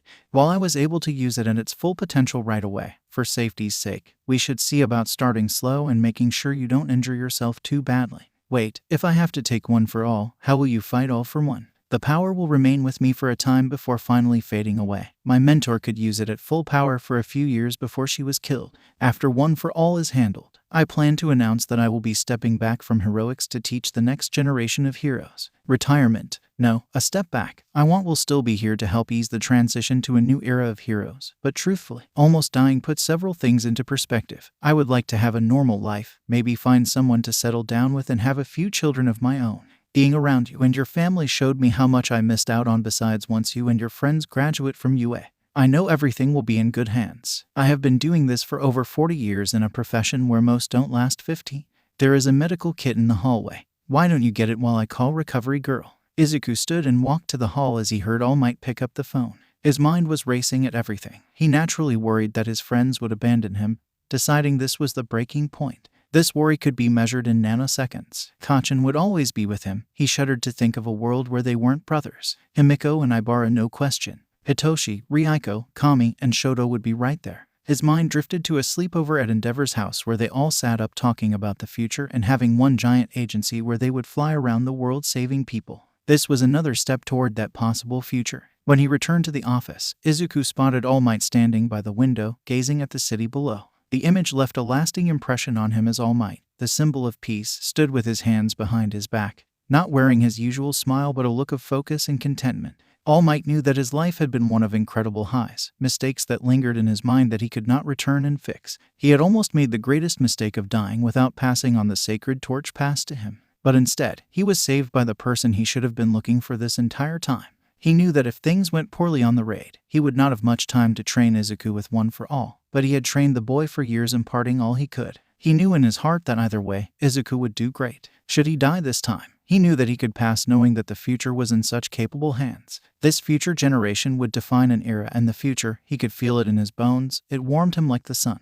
He took his seat and rolled up his sleeve, extending his arm to watch his successor expertly draw blood like a seasoned pro. He then watched Izuku go to give himself the injection. Izuku stopped and locked eyes with All Might. I promise that I will make you proud. He slides the needle in, pressing the plunger at the same time. Now what? It will take some time to process through your body, but not long.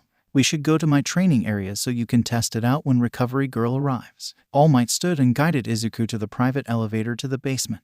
You said you might want to start a family one day. You don't have to answer, but is there one that got away? Izuku asked. Not so much got away, but one that I let slip through my fingers is more accurate. Her name is Kathy. You should call her. I will. First, I must make sure you and One for All are working. Then I must deal with All for One. She is a rather busy person herself, you know. Is she another pro? Yes, but not here in Japan. She is American. I spent much of my early career there. That is where we met. The elevator's door opened, and All Might led him into a reinforced room. Don't worry, this room is designed to handle me. When I am going all out, it will be fine. You should stretch out and get warmed up. That should help get One for All circulated throughout your body. Izuku began his warm-up like usual from all the training he had done. About 10 minutes later, he could feel something enter his heart. He immediately stopped and activated his diagnosis quirk, looking down at his chest. All Might took notice and moved closer. I think it's happening, was all Izuku said. He felt the sudden urge to try and purge himself. It wasn't because he felt in danger, it was more that something felt foreign.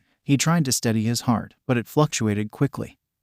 He grabbed at his chest. All Might grabbed the paddles he managed before falling unconscious. Izuku. A storm raged above him as his eyes opened. The violence of the storm was accompanied by violent crashes of lightning in all colors, signaling it was not natural. As the rest of his senses came back into focus, he stood on a rocky cliff overlooking a raging sea as the waves crashed violently. He saw a tornado of white and black fire descending from the sky, pushing the storm away. As it touched the water, the storm seemed to fight back. Winds and lightning strikes assaulted the torrent of fire, but the fire grew, trying to drag the storm into itself and consume it. The sea struck back, a great cloud of steam began to build. A fire grew. It would not be quenched. It would not be put out or consumed. It would rage. The storm's intensity was unlike anything Izuku had ever seen or imagined. It was then that Izuku realized that the winds were sweeping him away, but here he stood. Remarkable, isn't it? A voice rang behind him. Izuku jumped and turned, seeing a thin man with white hair and green eyes. Who are you? Where am I? The man smiled. Yoichi. That was all he said. As in the first wielder of One for All. The man nodded. That means I am inside a One for All. How is that possible? Over time, One for All has grown and changed, almost being alive, some would say. But one thing that has done from the very beginning is that held on to what I call vestiges of the previous bearers. Does All Might know this? No, we were never able to talk to him like this, or any of the others, to be honest. Only after they had passed down One for All would a vestige of them remain and manifest here. He pointed to the lightning raging against the firestorm.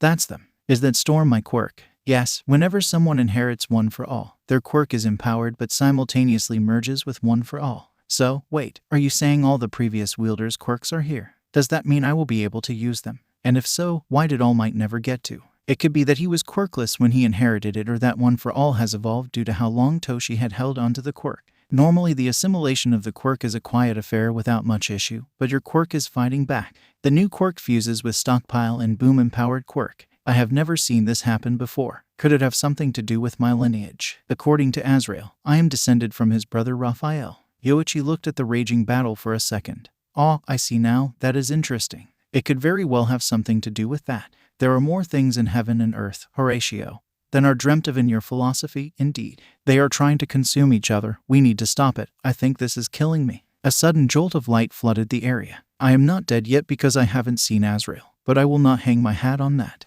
Any advice? Despite the nature of One for All, it is still a quirk. You must control it. It may have evolved or awakened, but at its core, it's a quirk like my quirk, though they rage, and in the case of my quirk, it drives me to heal people, but in the end, I control it. And if this is all in One for All, and One for All is now inside me, that means I control the place. Izuku muttered as his mind raced. Yoichi smiled. Maximum effort, Izuku said, and stepped off the cliff, but he didn't fall. Instead, he walked in the air. Yoichi noticed that the purple lightning had stopped raging. Instead, it began to dance around the boy. As Izuku got closer, he first reached for his fire, pulling it in tight as he did so. He noticed the lightning slowed though the storm raged. Fire and water. I wonder if this is what Shoto has to deal with. The raging sea was not abating. Izuku tried to calm it, but I would not heed his will. Great anger rose in the boy. Instead, he poured his will into his fire. A significant surge of energy burst forth, and the fire's tight spiral increased in speed and intensity, puncturing through the water's surface. Izuku focused the rotation like a drill, pushing it deep into the water. Ghostly wings appeared behind Izuku.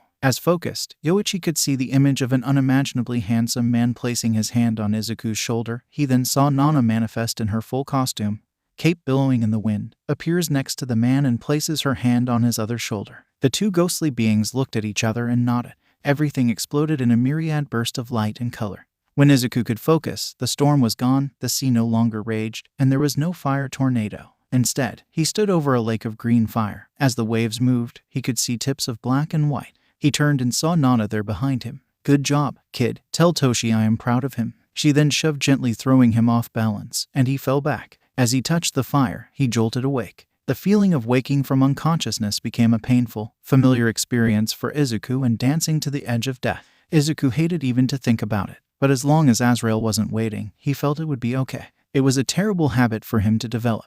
Maybe it would benefit him in near-death experiences later in life, but being so young, he felt that this was not the lesson he should be learning. In truth, every time he danced to that edge, he was ready to risk everything to achieve his goal. Mizuku to All Might, to cancer victims, to Toya. Even now, when he had inherited One for All. Now truthfully, he was not in this inheritance thinking that death was on the table. Pain, yes, intense pain, possible, but when your quirk is the heal by absorbing others' pain, pain is the game's name. Also, he hadn't encountered something beyond amputation that he couldn't heal, unless you still had the missing limb. Then he was golden. It was chaotic life he had lived, and the things he had experienced out of context were the stuff of horror movies. As he thought about it, even in the context of his life, it was a horror show. He had found that his fear of death was more about what it would do to those around him than what it meant for him.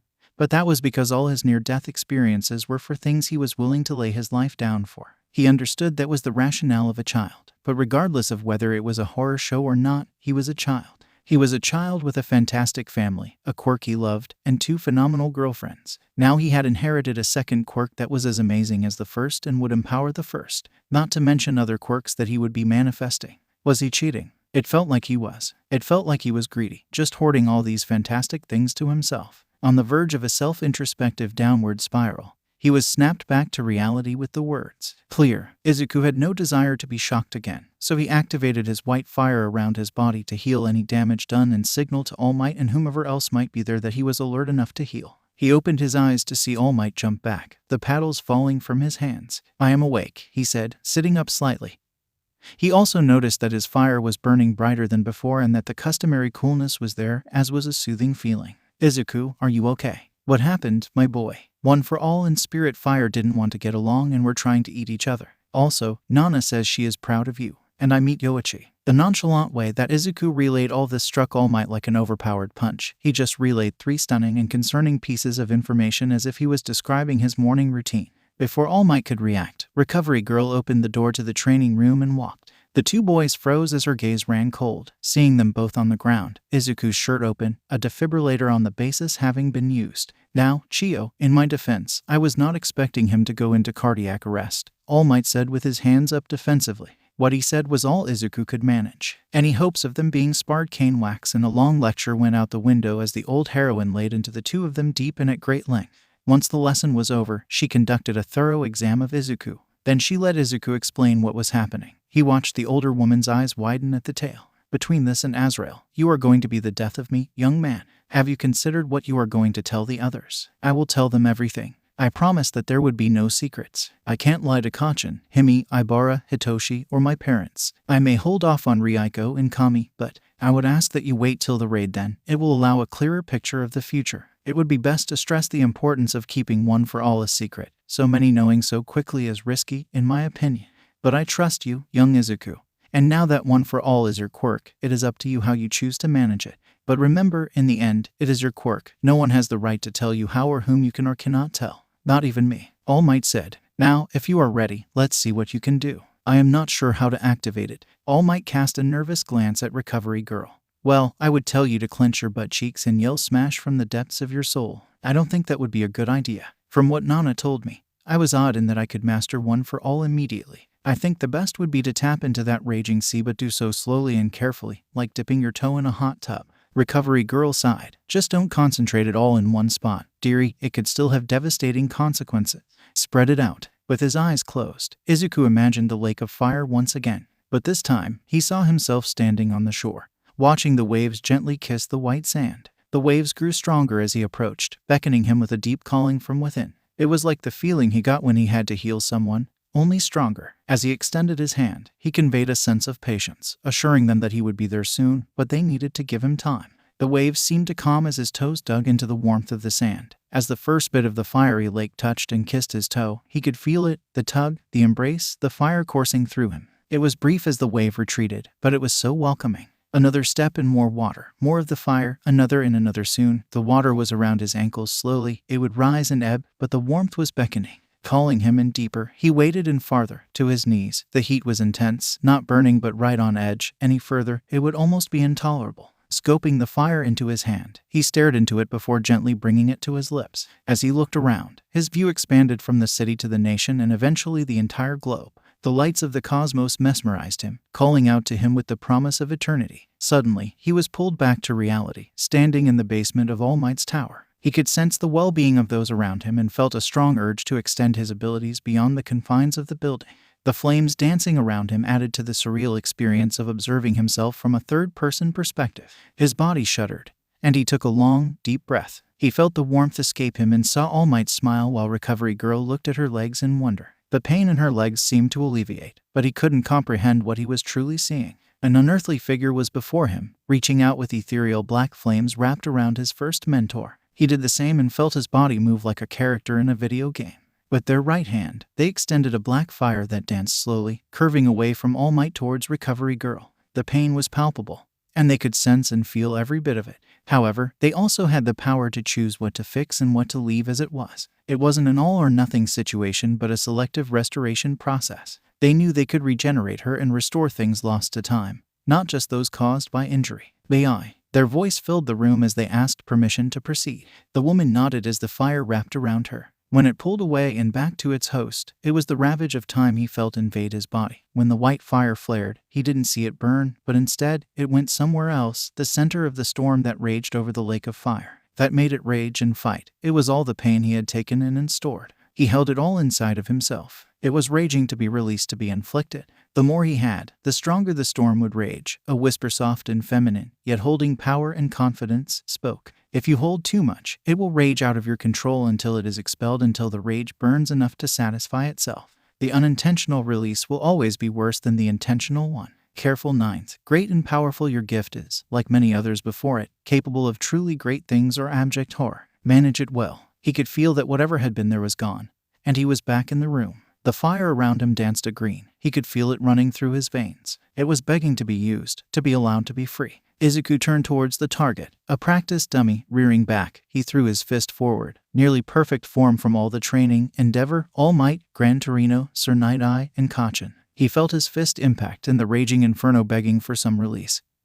He obliged. All Might stood in shock as he saw his successor bathed in fire turn and strike. At the point of impact, he saw the fire flare as the dummy exploded to pieces. He felt the need to crow and cheer. He had been given a second chance and had chosen right. This boy was going to rewrite the books, and he knew that, unlike him, he wouldn't be alone. He was suddenly filled with a vision of Izuku and his friends standing surrounded by others and an unimaginable line of people behind them. He was fading off into the distance. He then saw Nana appear from the crowd. She was smiling, he could hear it. "You did great, kid." Recovery Girl smiled when she saw no hint of the healing flame before walking over to examine Izuku to make sure for herself. "How was it, dearie?" she asked, looking over his hand. Izuku noticed no limp in her walk. She hadn't leaned on the cane at all. He smiled at her. "I could feel the fire in my veins spreading all over me. Maybe 20% is what I can tolerate. I wanted more. I wanted to be used. I found out that all the pain I absorb while healing gets internalized as a raging storm, and it can spill out of my control if I don't release it." "Was that what happened to the target dummy?" she asked. "It was. I have to manage it. I was warned that if I don't release it willingly, it would be released one way or the other." The retired pro-heroine smiled warmly at him. It reminded him somewhat of his mother. He could see her caring and love for him. "And when you healed me, I can be more selective. It isn't all or nothing. I can take it slowly or all at once and heal it. But I can also regenerate, I think. It was more the ravages of time on your body than a specific injury. And I found I could fix that as well, Obaken." The last word falling out tentatively. He saw her smile. "Now be careful, Meigo. Don't push yourself too hard or too fast. This old woman can only handle so much." She gently patted his cheek as he went back to testing his abilities, destroying 3 more dummies till he felt the storm was satisfied. The rest was a potent hit, but the dummies survived. He continued training for a few more hours of the steady guidance of All Might and the gentle gaze of Obaken, till he felt the wear and tear of the day beginning to catch up. He immediately let it known, and All Might called the training and took the boy home after he showered. 1 month later, upon entering the warehouse with a fierce determination to engage in battle, All Might was met with a deafening silence and an eerie emptiness. Dust accumulation suggested that the place had been deserted for quite some time. In a frantic search for any evidence or hint of the villain's whereabouts, All Might scoured the area with intense focus. However, all that was found was a makeshift throne and a handwritten note with a brief apology stating, "Sorry I missed you." All Might sighed, disappointed as his efforts to help Izuku find peace for the night didn't pan out as expected. Sir Night-Eye launched an investigation into their sources to identify the culprits responsible for the misinformation.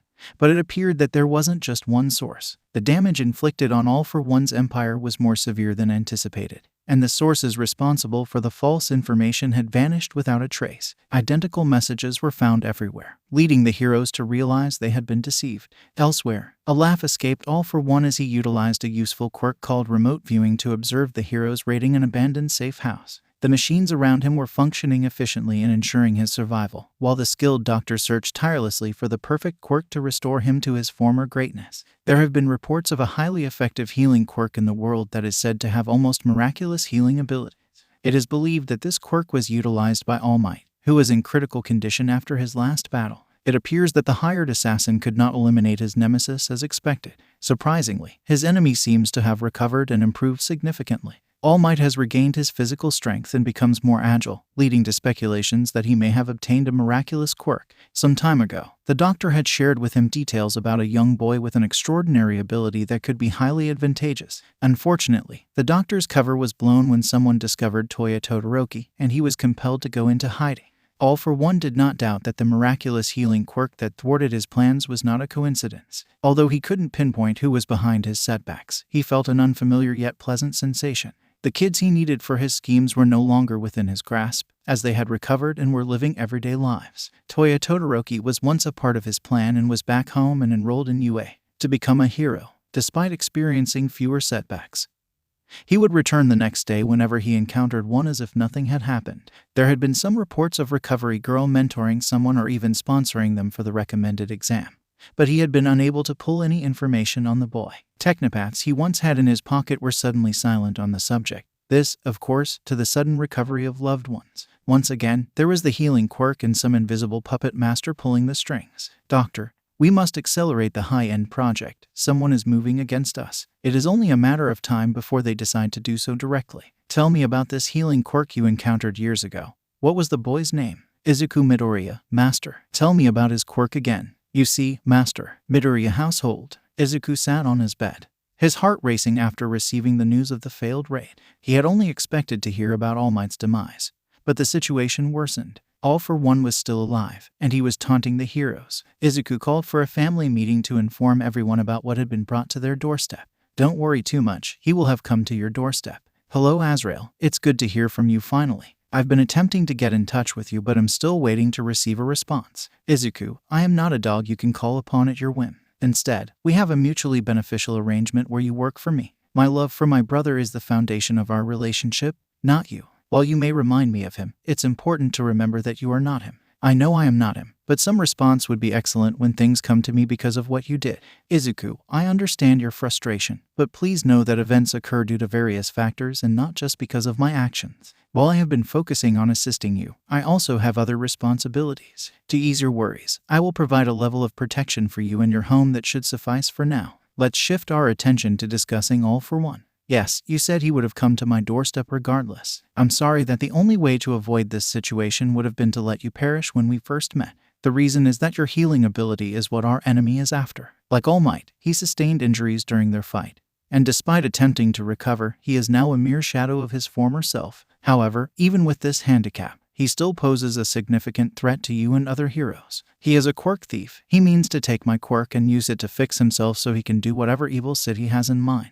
Will it be even worse if he finds out I have One for All? Yes, but the catch is that now he can't take it from you. One for All cannot be stolen or forcibly removed due to the nature of the quirk. Now that your quirk has merged with One for All, it cannot be stolen either. He will force you to use it to give him what he wants. My friend and family. He is going to use them against me. I should. Humanity is always so predictable. If you dare say you should go and distance yourself from them to keep them safe, I will inflict such misery upon you that death will seem like a kiss from one of your girlfriends. Do you ever wonder why I've tried to surround you with many allies? It might be helpful to speak with the previous wielders and learn from their experiences of going solo or sticking to small groups. Remember, you will eventually face All for One in a fateful battle. Why would you ever venture into something without backup when you could have it? Is it to protect your friends? Have you considered how they would react if you told them you were taking on the ultimate villain of the quirk era all by yourself? Shouldn't individuals have a say in the world's future and futures if the fight revolves around it? I want to keep them safe. To ensure safety, it's crucial to be informed rather than kept ignorant.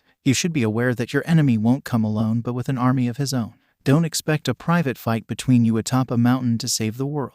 He wants the world to know of his invincibility. Even the most influential leaders can only rule with lieutenants since there's too much to manage. Similarly, no hero can save everyone everywhere at once. Therefore, it's essential to use your intellect. Your group has received training from 3 top active heroes, and 1 semi-retired. Rigorous education and training at UA is on the horizon. What should I do? You fight, you let the others know of the fight coming their way. Let them decide what to do. If they want to lie in their beds and wait for me to go to them, then let them. Let them if they wish to enter the field and dive into my arms. Live on your knees or die on your feet. Why do you get to choose for them? Freedom of choice. You never made me do anything. You put opportunities before me, and my nature took over. They should be able to choose for themselves. You're right, Azrael. I am sorry. Izuku, it is essential that you always remember one thing. People may not always get a choice in how or when they die, but they should always be given a choice in how they choose to live. Izuku pulled out his phone and called All Might. All Might, yes, young Midoriya? Izuku, I heard from Azrael. He told me All for One would be coming after me one way or another. He knows about my healing quirk. He also said that Spirit Fire and One for All have merged, so he can't forcefully take it from me.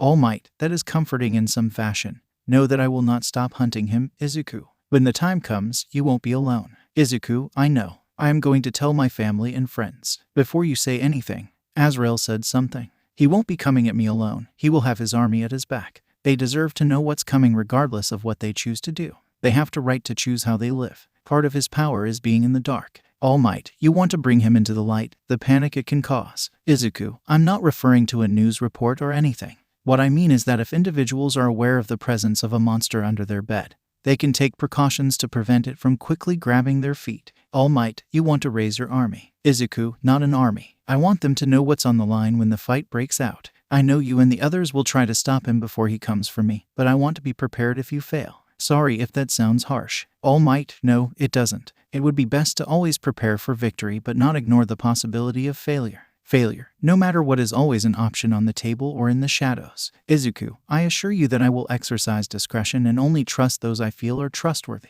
However, it might be wise to involve more members of the hero community in the investigation, as there could be valuable information out there. All for One is already aware of your pursuit, and perhaps someone else has witnessed or heard something that may seem insignificant but could be significant when considered as part of the bigger picture. All Might, you may be right. Let me talk to the others. The responsibility of One for All is yours, Izuku. As much as I wish to spare you and those around you from the horror or fear of All for One, I know that may not be possible. You may have to take up that burden, and those around you will feel that weight. Weight is better distributed across more than one point. You have my support. Izuku, thank you, All Might. I will talk to you later. All Might, be safe. Izuku hung up the phone before firing off a few more texts, changing the meeting to Kami, Ryuko, Toya, and Shoto, stressing the importance of everything. He was pleasantly surprised when they all responded that they would be there shortly. It wasn't long before his father knocked on his door, telling him everyone was there. Hisashi could see the world's weight upon his son. Stepping on him, he closed the door and hugged his son tightly. No matter what, son, I will be by your side. If the world turns on you, I will be by your side. If it is too heavy to hold up, I will help alleviate some weight. Your mother and I both. I love you so much. I am proud of the man you are becoming and the hero I know you will be. Izuku held his father tight. They said nothing further until they felt good enough to separate and walk out together. Stepping into the living room, he looked at the assembled group, noticing worry on much of their faces, except the Todorokis. Toya was doing his best to look bored, while Shoto seemed almost excited that something was about to happen. Izuku took a deep breath. What I am about to tell you all is game-changing. Let me finish before you ask me questions. And try not to yell too much. Let me tell you a story about two brothers. Inko, an ancient evil supervillain out there, would come after her son at first to force him to heal him. Now, it was because he had inherited One for All from All Might. Inko had never thought much about her quirk, seeing something minor, useful for household chores and simple tasks, but something she could use sparingly. But that moment, as her son spoke, thoughts of how she may strengthen her quirk began to dance in her mind. She could attract a cup from across the room. Can I pull someone's heart from their chest? All for One had fed up in ways he had never imagined. Izuku Midoriya was awake now, and she was pissed. Her boy would live a long, happy life filled with love, providing her with numerous grandchildren to spoil. Part of her wept for her boy, born with an incredible but burdensome quirk, a heart that didn't allow him to look the other way. He had endured more pain than anyone could have in 100 lifetimes. Yet he still had pushed forward, creating this nexus in her living room. She was bringing all of them together, enriching all their lives. Now another burden was upon him. Of course, he took it upon his shoulders. She would have been surprised if he hadn't. Yet due to that nexus, she knew the others would help him carry it. They would take some of it for themselves. She knew in her heart that what was before her was the future the world had only dreamed about. Rei and Mitsuki also need to know something is coming for their babies. Hisashi, he just nodded. He had a pit in his stomach as he listened to the whole tale. He wondered when his son's shoulders had gotten so broad to hold so much upon them. Hitoshi Midoriya, well, at least he isn't a zombie. But now there is a demon king. He looked over to Ryuko, who was in shock. As he looked at her, he saw an image of her lifeless body being superimposed over her. His heart raced and broke at the same time. Part of him wanted to rage at his brother, but he knew it wasn't his fault. The monster would have come regardless of One for All, but now at least they had a heads up. Was he going to run? He knew he wouldn't, just as much as Ryuko wouldn't.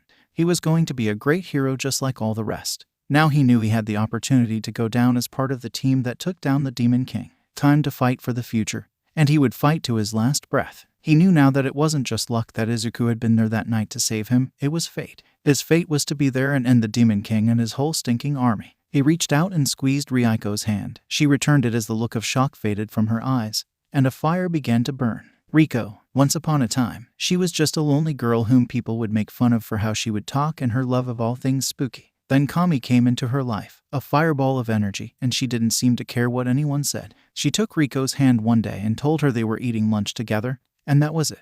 They saw a shy, unsure girl with messy blonde buns walk into class one day, and they knew what they had to do. This led to Izuku, Katsuki, and, most notably for her, Hitoshi. Now she was listening to an even more fantastic story than the one that had happened years ago when Izuku rose from the dead. Looking at her boyfriend, she was unsure of how she felt for him but over herself. Was her quirk good enough to fight against this ancient evil? Was she good enough? It was a call to action that would shape the rest of her life. The only chance to avoid it was to drop heroics and flee to the far side of the world and hope she lived a good life and died while her homeland possibly was destroyed, or while her friends fought and died while she cowered. She was afraid. It took a moment for her to realize that she was not scared of dying but afraid of failing. Failure meant destroying everything she knew, as if she had run away. No, she would not run away. She would not cower in some corner. She would fight. She would win. Kami, all she wanted in life was to be surrounded by good friends and have a good boyfriend. Grow up, become a respectable hero, have a family, and enjoy all life's fruits and joys. She had friends and a pretty awesome boyfriend. And now this old, creepy, evil mother fur wanted to raise a ruckus. F that. She could see her future. It was laid out. As long as they worked together and stood together, she would get all she wanted, and no evil F was about to take that from her. They would get stronger and kick his effing ass straight to hell. She would cut off his balls and shove them down his effing throat. No one comes into her life and takes away her or her friends' dreams. No one is going to destroy the world that holds so much promise. Effing no one. Katsuki Bakugo. Izuku was trouble, somewhere deep inside. He knew his brother was trouble. But that trouble had saved his little sister at a tremendous cost to himself. He had saved many other children and probably the Todoroki family. As soon as that day, he almost lost Izuku only to have him brought back. Katsuki knew that Sit would go down in the future, saving Himiko, saving Hitoshi, Toya, and Shoto. Someone was gathering people around his brother to help protect and support him. Now one for all. Now all for one. It was hard to sit and realize that his brother was being chosen for such a responsibility. He was being elevated, and a lesser person would be jealous, but Katsuki wasn't.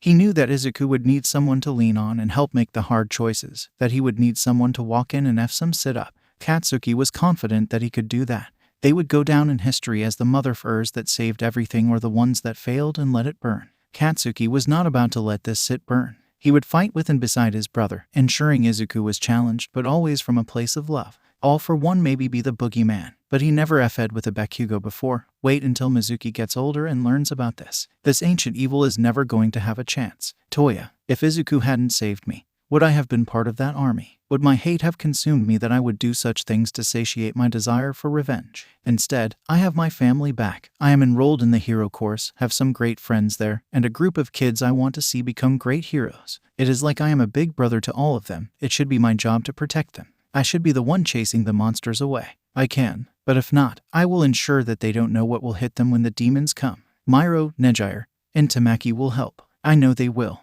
Izuku saved not only my life but my family's as well. I owe him. I will die by his side before I let the bastard come and take this away from me. Let him bring an army. Let's see if he can command an army of ash. Shoto, Izuku Midoriya. The story was fantastic and had all the elements of making something genuinely magnificent. Once upon a time, Shoto wanted to be a hero to save people. That dream was almost wholly ripped away until Izuku Midoriya. Now he was being offered a chance to save the whole country, to stand with others, not alone but with friends and comrades, to declare that they would not go gentle into that good night. It stirred his blood in a way that nothing had before. It awakened something deep inside of him, purpose. Shoto Todoroki had found and embraced his purpose, not to be the next great hero, not the best, but to be one that protected those he cared for and the everlasting promise of tomorrow.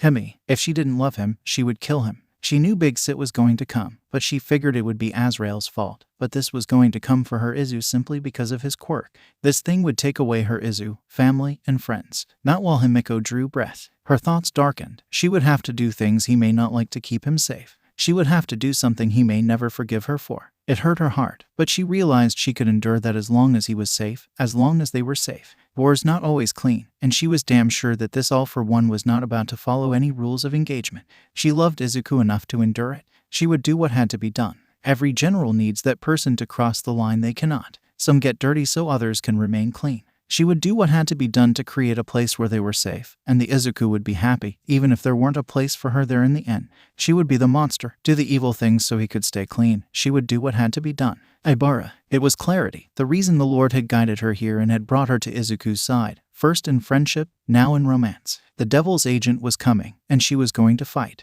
She would support her Izuku and their friends. She was to help ensure they didn't sully themselves too much in pursuing victory. A voice of reason. Katsuki would challenge Izuku to make sure his brother was thinking clearly. Shoto would be the protector, Hitoshi the cynic, and Ryuko a fierce, loyal warrior, Kami the passion, Toya the protective older brother. Her gaze fell on Himiko, and she knew the path she was preparing to walk. Himiko prepared to walk in the darkness. Ibara would not let her go too far alone. Izuku loved them both and would need them both. She knew he would not just stand by and let Himiko live in darkness, nor would she. The Lord had brought her here to stand against the rising darkness, and she was not about to let someone she cared about go into that darkness, regardless of the reason.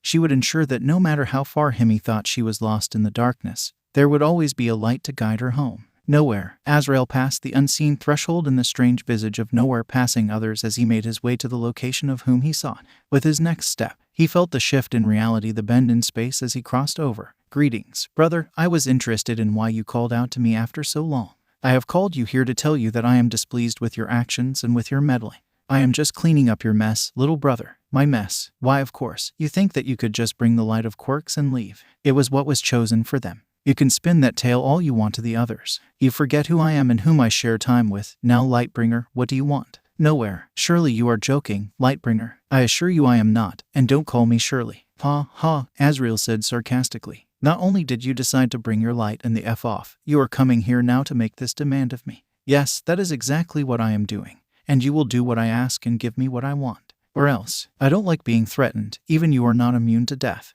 But you and I know that while that may be true, I am not yours to collect. Only she can collect me, and when she does, I will shudder in anticipation of her embrace. You have manipulated all this for your benefit. You will now do so for me. She was not part of my plan. Then make her part of your plan because I want it. If you don't, I will. You and I know what will happen if I do it myself. I know all too well. Very well, then. I will see it done because I don't want you going and doing it yourself. I don't want to try and clean up after you again. Thank you so much. Join me for a drink before you leave. And Azrael, don't make me wait long. Yes, I know what a shining beacon of patience you are. Since I have you here, would you mind giving someone a little nudge for me? How so? Nothing much. They are overly arrogant and egotistical, much like you at times. I just want them to act on those feelings. Lessons need to be taught on both sides. I can do that. Everyone has a plan until they get punched in the mouth. After Izuku had revealed to his family the truth of One for All and the monster that lurked in the darkness that would one day come once it knew of the passing of One for All, plans were made. Coupled with the knowledge provided by Azrael that the monster was going to come after Izuku regardless, plans had to be made for how to deal with the monster when it came knocking at the door. The heroes decided that one of them, primarily Gran Torino, would always be near the children even when they were in school to alert the hero network. The mothers, on the other hand, once Inko had shared with the others that a great danger could target their children, had decided to meet in secret and train how to use their quirks more efficiently to protect the kid. They just so happened to always have business nearby, and All Might was easily convinced to add their phones to the alert circle should the kids trigger their panic buttons. The kids were drilled in escape tactics and safe house locations. The importance of making sure they escaped. They were not to fight back unless it was necessary. A great boxer from the pre-Quirk days once said, everyone has a plan till they get punched in the mouth. They knew that one day he would come, and the monster would show his face. They didn't plan for that day to come in the middle of lunch. When the wall exploded, it took everyone by surprise. It was a blitz attack. Plans had been implemented for most other things, but this was not part of the plan. For some reason, they felt that the school would be a safe zone to minimize One for All's exposure. Through the hole in the wall, creatures flooded through. Their bodies were grotesque, mismatched. Staples and scars hold their bodies together. They looked pieced together. Monsters created by combining various body parts that should not move, but move they did. Some crawled, scampered, or moved jerkingly, betraying their unnaturalness. From those with mouths, sounds escaped, clicks, or hollow calls. The blind seemed able to move, and the ones with many eyes searched. Only one feature unified them, their brains pulsing and oozing for all to see. The skin of unnatural shades, boils and sores, pus-filled maws with jagged fangs. Panic buttons were hit, but they knew that help would not be around the corner. Students began to flee. Those that weren't already injured, the exit bottlenecking the terrified students. A few teachers were inside the cafeteria on duty. One poor soul fainted dead away. Their history teacher, Ms. Kyo, stood at a table yelling for students to seek refuge as her quirk suddenly flared out in front of a monster descending on a fallen group of students, blinding the terror. Ibara, grab anyone on the ground or about to be trampled, Izuku shouted. His fire roared to life. What are you going to do? She shouted. They are after me so that I will get their attention. Caution. We need to lead them outside so you can light them up. I got your back, bro. Follow me, he called out, moving towards a wall that bordered the courtyard. Himiko reached into her bag, grabbed a few blood vials, and followed behind Izuku. Tommy leaped forward, exhaling her quirk, trapping a few of the beasts in an illusion. As she bent to pull a girl to her feet, one of the blind came leaping. She pushed the girl out of the way and braced for impact. A table flew out of nowhere and swung like a baseball bat, knocking the creature away. Get away from her, you beach! Ryuko screamed as another table rose and flew across the room at another one. I don't know if these things talk, but I can at least help get people to their feet. Hitoshi ran forward, grabbing those disoriented, and after getting them to respond, he called them to move in the right direction. Hey Koma boy. Hitoshi turned as one of the baseball team members tossed him a bat. Thanks, Amathea. He saw other team members doing the same. Some quirks started going off around the cafeteria as students felt they could be trying to save others. Hitoshi spun and raced to defend Kami and Riko as an explosion rocked the room, and a large hole was in the wall. Izuku reared back, a black fireball forming in his hand. It was a new technique, but he had to get their attention. Hurling it into a group of the beasts, it exploded. He could see a couple fall near the center, but others shrugged it off. Then, much like in a horror movie, they all seemed to focus on him.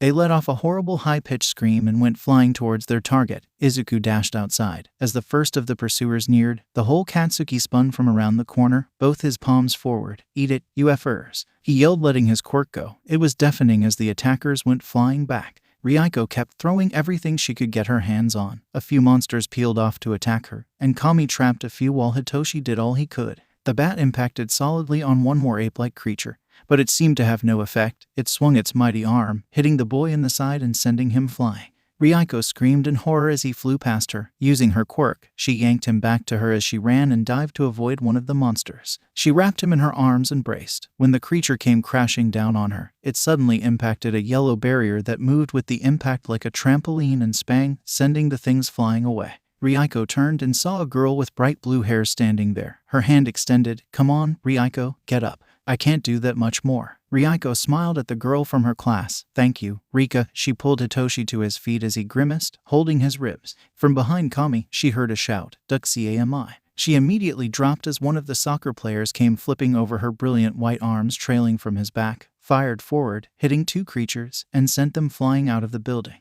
Holy shit, Kuruo, she exclaimed, as she saw the fist snatching monsters and flinging them away, and grabbing a few remaining students in the way and tossing them behind him. Kami watched their trajectory as the star catcher for the baseball team hands were suddenly coated in pink energy that resembled his catcher's mitt, safely cradling the student.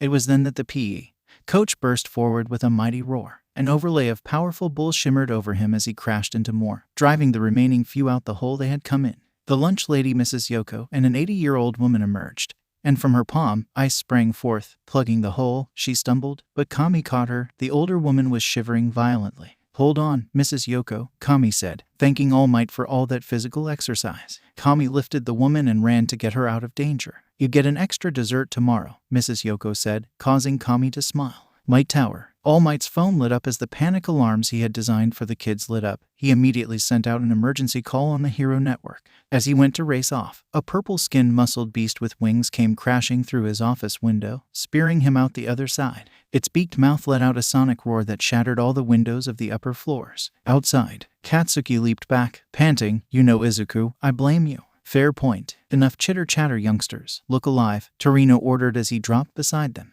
I already sent an emergency call on the Hero Network. We need to draw them away from the school. That was the plan, old man, Katsuki barked back. They watched as dozens of these monstrosities poured out, all three of them taking a battle stance with Torino in the lead. Himiko downed a vial of blood and felt herself shift into a familiar form. The group was stunned when Izuku suddenly popped out from behind a tree.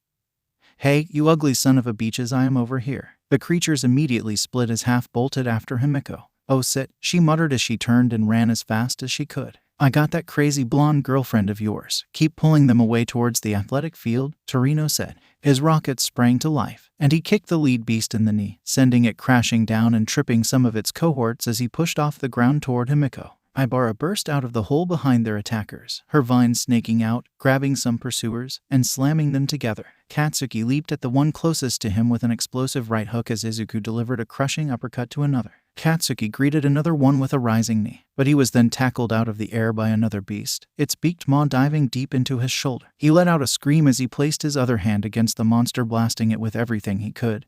The thing took a chunk of his flesh with it. Izuku, distracted by his friend's scream, was grabbed roughly by his arm and yanked into the air, seeing the Frankensteinish monster roar as his arm broke. Izuku bit back the scream and instead twisted in the beast's grasp, tearing his broken arm from its socket as he completed his spin kick against the thing's neck. With a sickening crack, the something went flying. Izuku fell to the ground, his leg broken. White fire erupted around him as Ibara caught another that was diving towards him, tossing aside. Her attention was distracted. She couldn't dodge the attack of another of the beasts as it drove its fist into her stomach, forcing the girl to her knees. Its mouth opened freakishly as it engulfed the girl's head when suddenly vines ripped out and caught the thing by its neck. Ibara looked up and saw her mother standing by the edge of the building, a look of rage on her face. "No one touches my daughter," she roared as the vines around the thing's neck began to spin like a bus.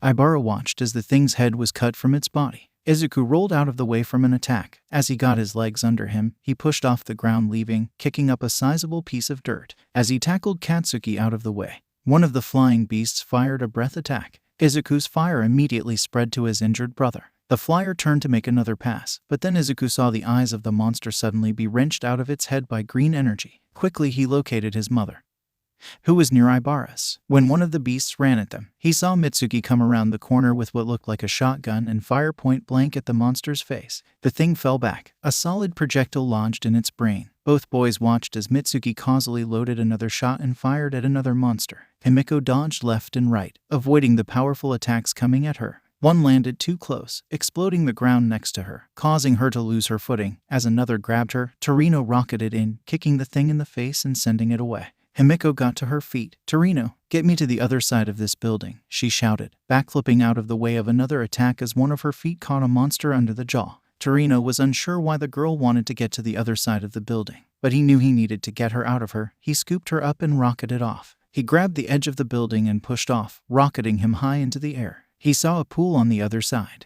"Throw me into the pool," she shouted. "Are you crazy?" "Probably, but I will drop this form, and I don't want to be naked running around the school," she shouted. Torino pushed higher, spinning. He threw her towards the pool as a beast tackled him. As soon as she felt the hero's touch leave her, she started shedding her disguise of Izuku, a trail of gray sludge falling off her as she crashed into the pool. Hitting the bottom of the pool, she pushed to the surface as her head saw two of the monsters leaping off the building toward the collection. She tried to move towards the nearest edge when suddenly the water level reduced drastically as a dragon of water emerged from the pool, crashing into the falling monsters and crushing them against the side of the building. "Hey, give me your hand ... OMG. Why are you naked?" a voice called out. Himiko looked toward the sound of the voice and saw a girl with blue-black hair and brilliant blue eyes blushing furiously with her hand extended to pull Himiko out of the pool. "Nice save," Himiko said. "Why are you naked?" "Drawback of my quirk," Himiko said as she was pulled out. "Thanks again," she shouted, racing towards the locker room.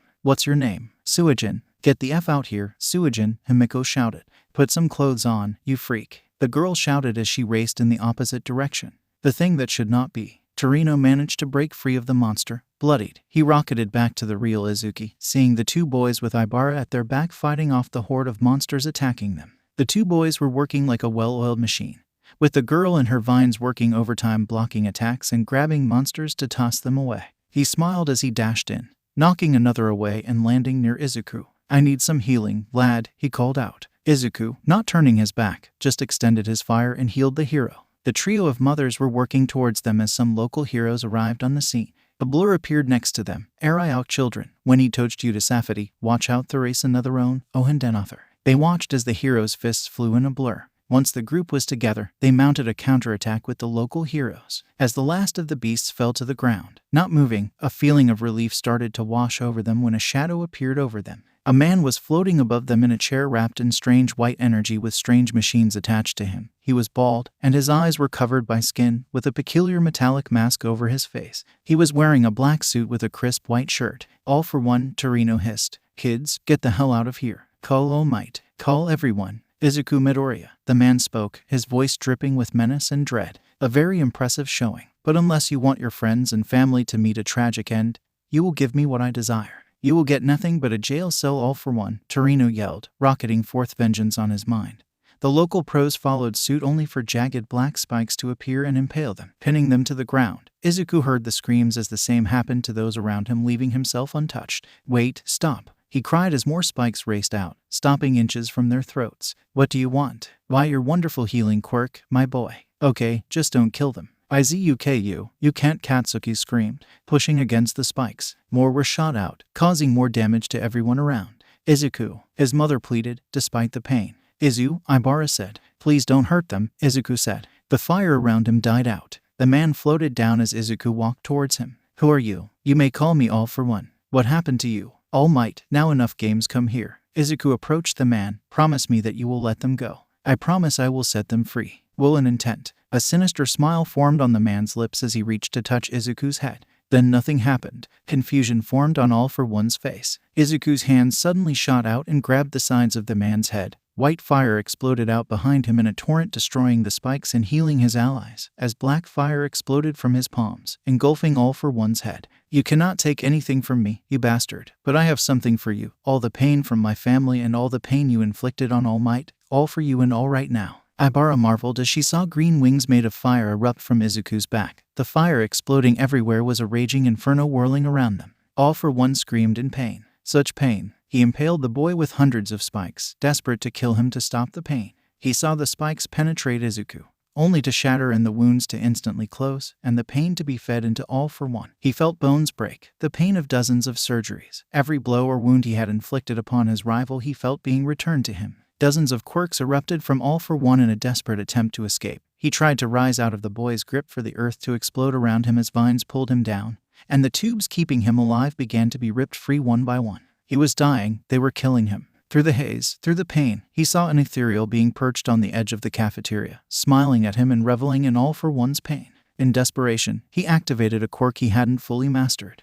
A black viscous sludge erupted from the numerous wounds on his body, his regeneration unable to heal them as they were dealing with other injuries. It engulfed him and some of the monsters as they all collapsed in on themselves and disappeared, the chair falling to the ground. The fire stopped. Izuku stood there, his clothes tattered, and his fire-green wings slowly folded in and faded away. That was intense, he said as his eyes rolled back in his head.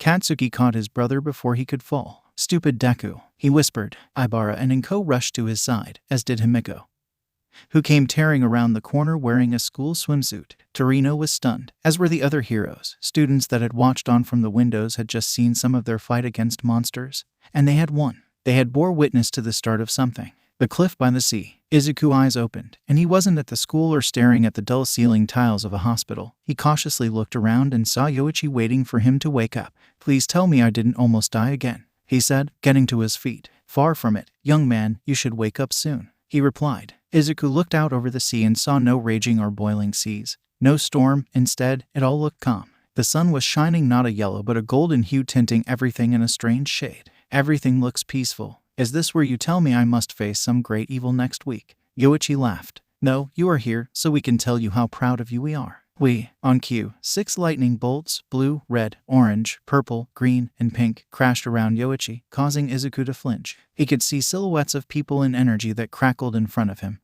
Most of their features were too tricky to make out, but he could see 2 rather well, and one was less distorted. From the green, a man stepped out, his features becoming clear. A lean man with short, white hair parted in the middle and thin, green eyes. He had 2 scar-like cracks stretching from the left side of his forehead to his chin. Greeting Ninth, I am the 4th or Hikage Shinomori if you please, the man said, his voice carrying a noble bearing that surprised Izuku some. Hello, Izuku replied. Why can I see some of you and not the rest? The others are still either deciding or haven't woken up enough to show themselves to you fully. Deciding on what? Me, yes, but worry not after your actions today. They are all rushing to talk to you as well. So, is this a social call? Yes and no. I did want to talk to the first person to go into battle against All for One and not only win but do so relatively unharmed.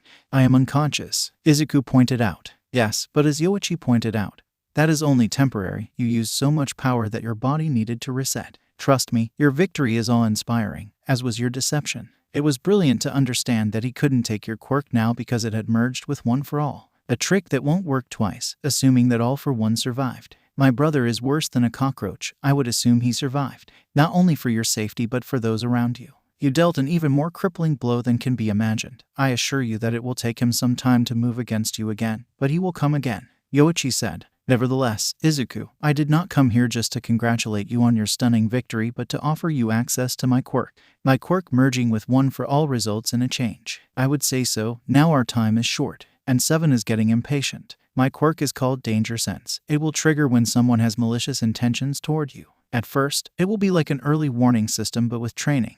It will enable you to dodge attacks you didn't see coming or even have your body move before your mind can process. Like precognition or combat precog. That is an interesting way of looking at it, Hikage said. I don't know if I could say no but accept. How will I train it? Learn to recognize the sensation and react, if possible, and we can pull you back here. I can help train you while you sleep. That doesn't sound like fun, but we have no choice. I understand. Ninth, but we do what we must, do we not? That we do. Now I better let 7 have her turn, or she will burst, he said, stepping back, his form fading into the green energy, but Izuku found he could still see him inside it. The purple energy practically leaped forward. It was Nana. Hey, runt, she said with a beaming smile. Do I get your quirk, too? He responded, matching her smile. In time, we don't want to overload you. I just wanted to say how proud I am of you for sending that douchebag packing. But like Yoichi said, you bought yourself some time. Please don't waste it. Keep your friends, family, and those lovely ladies close and keep pushing forward. Nana sprang forward and hugged Izuku. It was warm and familiar to it that he couldn't place. Instinctively, he returned the hug.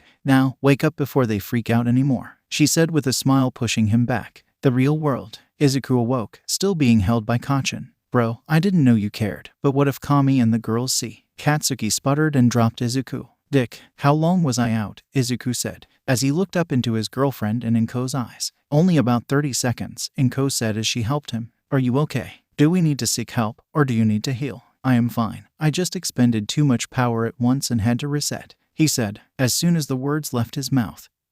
He was bulldozed by Ibara and Himiko. He stumbled back, but Kachin made sure he didn't fall. Hemi, why are you in a bathing suit? I changed into you, remember, she said, holding as she inspected his right side for wounds. Ibara was checking the left. All clear on this side. Ibara responded with an all clear as well. Slowly the principal and some faculty emerged from the school, Kami, Ryuko, and Hitoshi following them. Izuku waited until they got near and hugged the 3 before his fires spread, taking their pain and injuries before healing them. As he looked around, he saw heroes handcuffing the monsters that were still present. It wasn't long before more heroes started arriving due to the emergency call. Torino thankfully stepped forward and started directing traffic. Mom, why were you and the others here acting like some sort of hit squad? Izuku asked. No one FS with my kids, Inko said with a smile. Ditto, Seinoru added. Izuku's eyes started glowing. Many kids are hurt, but no one is critical. Do you mind if I help? I am a licensed paramedic. No honey, but be careful, Ibara, go with him. Hemi dear, maybe go change into your gym clothes. Hemi blushed, kissing Izuku's cheek before rushing off. Need some help? Kachin asked. I would love some, but would you mind keeping an eye on the mom squad in case it gets weird again? I got you, he said as Kami came and wrapped her arms around him. Izuku and Ibara moved off to the school, and a faculty member stopped him until he showed him his ID.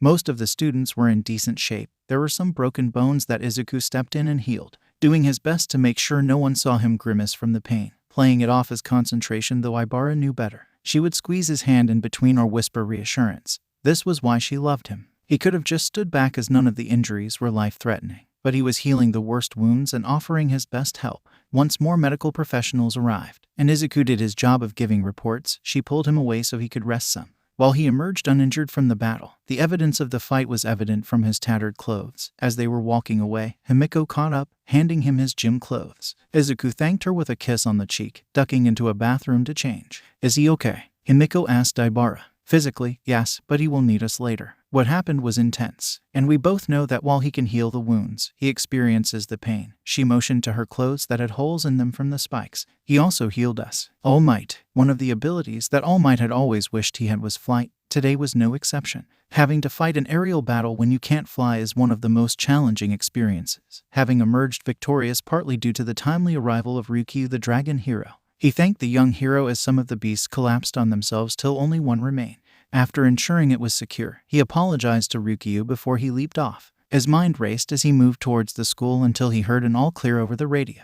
He called Torino, who briefly filled him in. When Toshi heard the words all for one and Izuku beat him, the hero thought he had gone insane. Instead of rushing off, Torino told him the children were acceptable and for him to hang back. There was enough of a media circus without the number one. Instead returned to help Ryukyu with the questions and paperwork from the battle. His successor had not only battled all for one but had won and had emerged uninjured. He felt pride. He knew he had correctly chosen, but now this was confirmation that they had done so. When he landed in UA, he received a phone call from his friend Detective Tsukachi. Hello, Naomasa ... Ah yes, I have employed the 3 of them as sidekicks ... It is part of a women empowerment program I am heading up ... And no, that is not a gun ... It is a support item that triggers her quirk to allow the deployment of non-lethal projectiles ... Yes, I have the forms for you in the morning.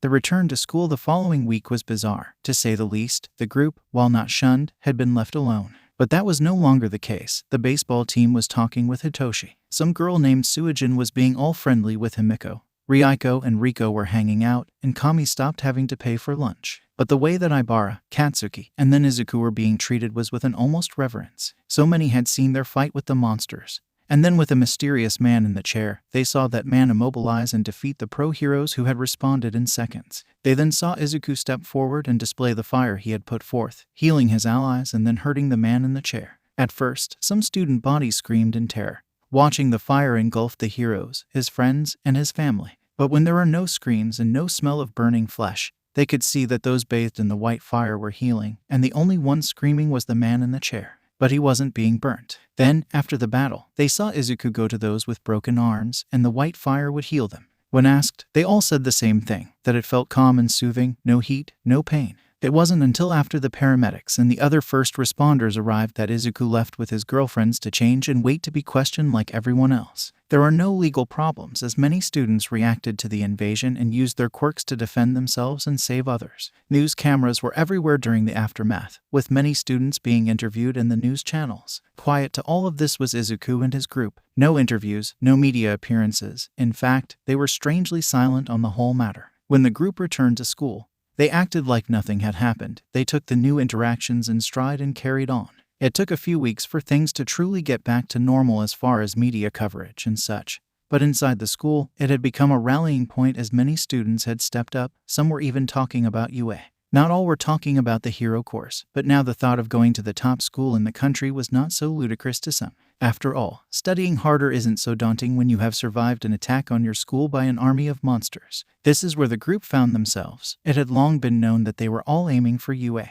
Now others were coming to them asking for help, tips to study and improve their chances. An after-school club was created so all the students who wanted help could get it. It helped that the students in the year gave the service. Izuku Katsuki was 1 and 2 or vice versa most of the time, but they had fallen one semester to Ibara, and then it had become a game of which one would take the top spot in which subject. Hitoshi and Himiko often placed in the top 10, along with Kami and Ryuko. It was turning into a factory for UA. Hopefuls, unwanted attention. It was the sound after the attack. The kids were all at home resting, studying, or being teenagers, stuffing their faces and hanging out. The knock at the door was unexpected, and they immediately stiffened. Inko walked to the door, but not before checking the recently installed camera to see who was there. When she saw 3 people in black suits, it didn't give her a very reassuring feeling. Immediately, she sent the photo to All Might, Rei, and Mitsuki, who went shopping for the family dinner later. She opened the door cautiously as her husband came up behind her. The 2 taller ones were instead nondescript. The man was bald, of average height and build, and the woman had the same black hair pulled in a tight ponytail. They wore sunglasses and didn't move. The one in the lead drew their attention for more reasons than one. The woman in front was a little shorter than Inko, and they were wearing heels. She had blonde hair with striking aqua-colored eyes, and she was young. To Inko's eyes, she was maybe no older than 12 or 13.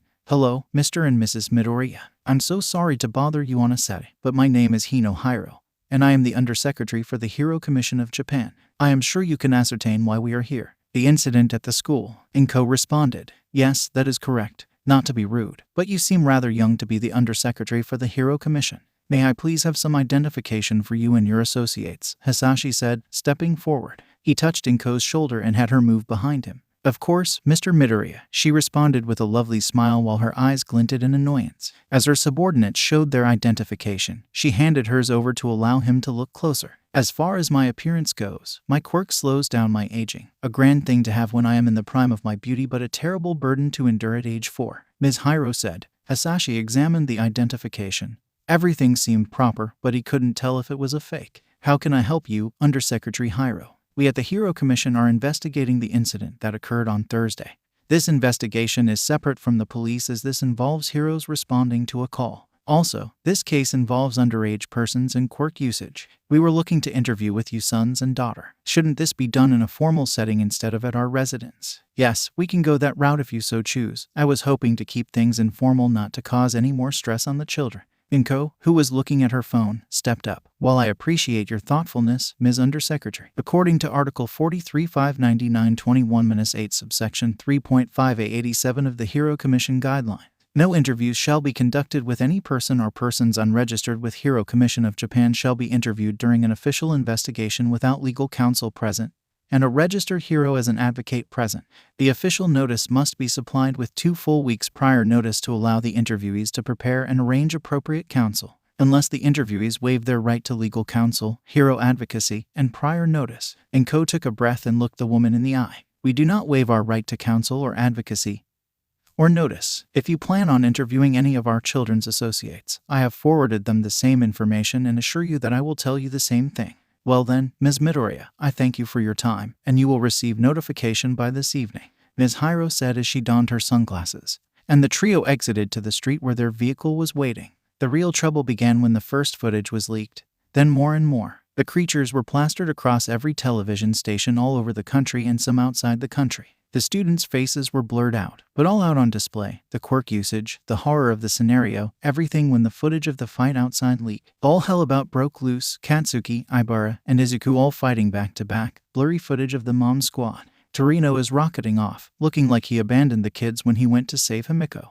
Izuku and his fire lit up the televisions as the first live reactions had people screaming. Seeing his fire engulf friends and heroes, the ramifications started setting in when they noticed it healed them. The impaling of the spikes on the heroes and his healing them and driving off all for one while being repeatedly stabbed but walking away unharmed started to send things into overdrive. This one-person healing force, why weren't they receiving special training and on staff at major hospitals? While some in the media pointed out that this was just a kid, not knowing all the facts of his quirk and calling him to be forced to serve at hospitals or disaster scenes was incorrect. He had a choice on how he wanted to use his quirk, and the child had a choice of what career they wanted to pursue. Those on the other side used the needs of the many arguments that the number of lives this child could save vastly outweighed anything else. When Parliament members began to speak out on either side, things started to get dicey. By the end of the first week, names started being leaked. Students who fought in the cafeteria were first. Once those dominoes began to fall, it was only a matter of time before Katsuki and Ibara's names were discovered, leading them to the one everyone was clamoring for, Izuku Midoriya.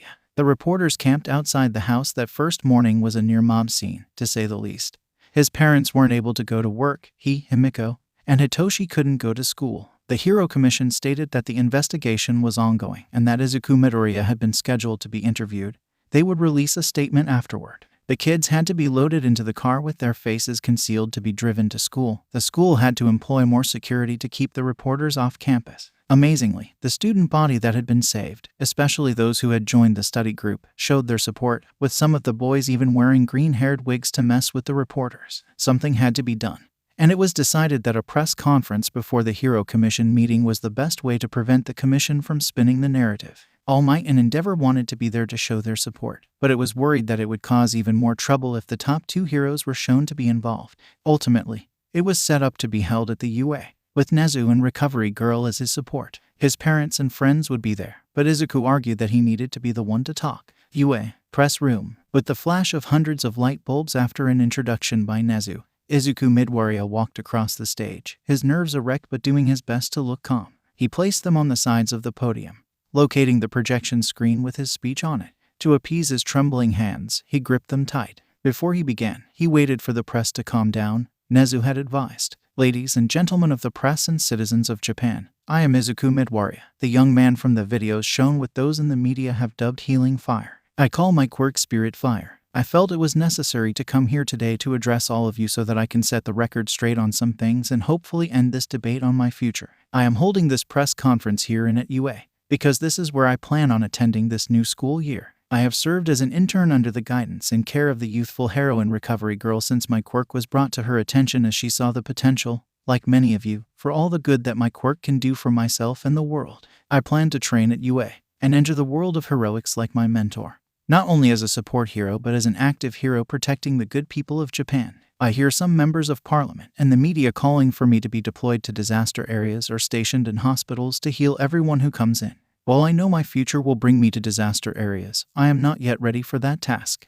As many of you know, rescue heroes have one of the highest mortality rates as they are regularly ambushed and killed while attempting to save those trapped. Some immediately say I should be kept back as the injured are brought to me. That is where I feel that I must explain something about my quirk. To heal someone, I must absorb the pain of that wound unto myself before I can heal them and myself. After the attack on my school and that video that surfaced, I had to absorb the pain from every person impaled simultaneously to heal them. If someone has their legs crushed in a building, I have to experience that same sensation to heal them. It can kill me. I have to survive it to heal it. I have trained and studied to pass and receive my paramedic license, using that knowledge to help treat others, to help me know when to use my quirk and when to use plain old medicine. I come before you today to tell you that one day, I will be out there fighting and taking upon myself your pain and injuries. But that day is not today. I have much left to learn, and I need to know how to properly use my quirk to defend myself and others, to come home to the people who love me and care for me. I will now answer a few questions. The commotion of reporters clamoring to ask their questions was overwhelming. Thankfully, Nezu stepped up to the podium and ordered everyone to calm down. He then started to point to the mob to have them ask their questions.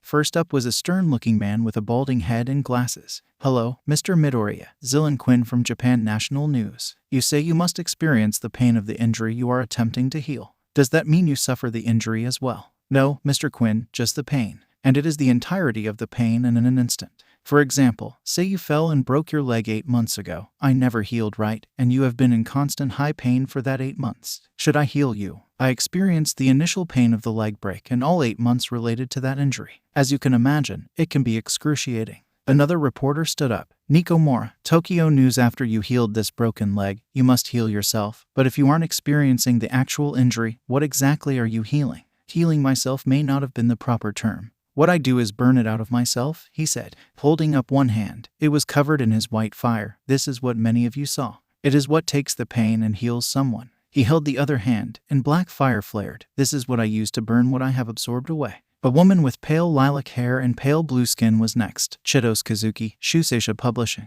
"Mr. Midoriya, what is the benefit of you enrolling in UA, and not a strictly medical university? Because my dream or desire, if you will, is not just to be a doctor. I desire to be a hero that can help everyone in the nation and not just those that come through the doors of a hospital I am stationed.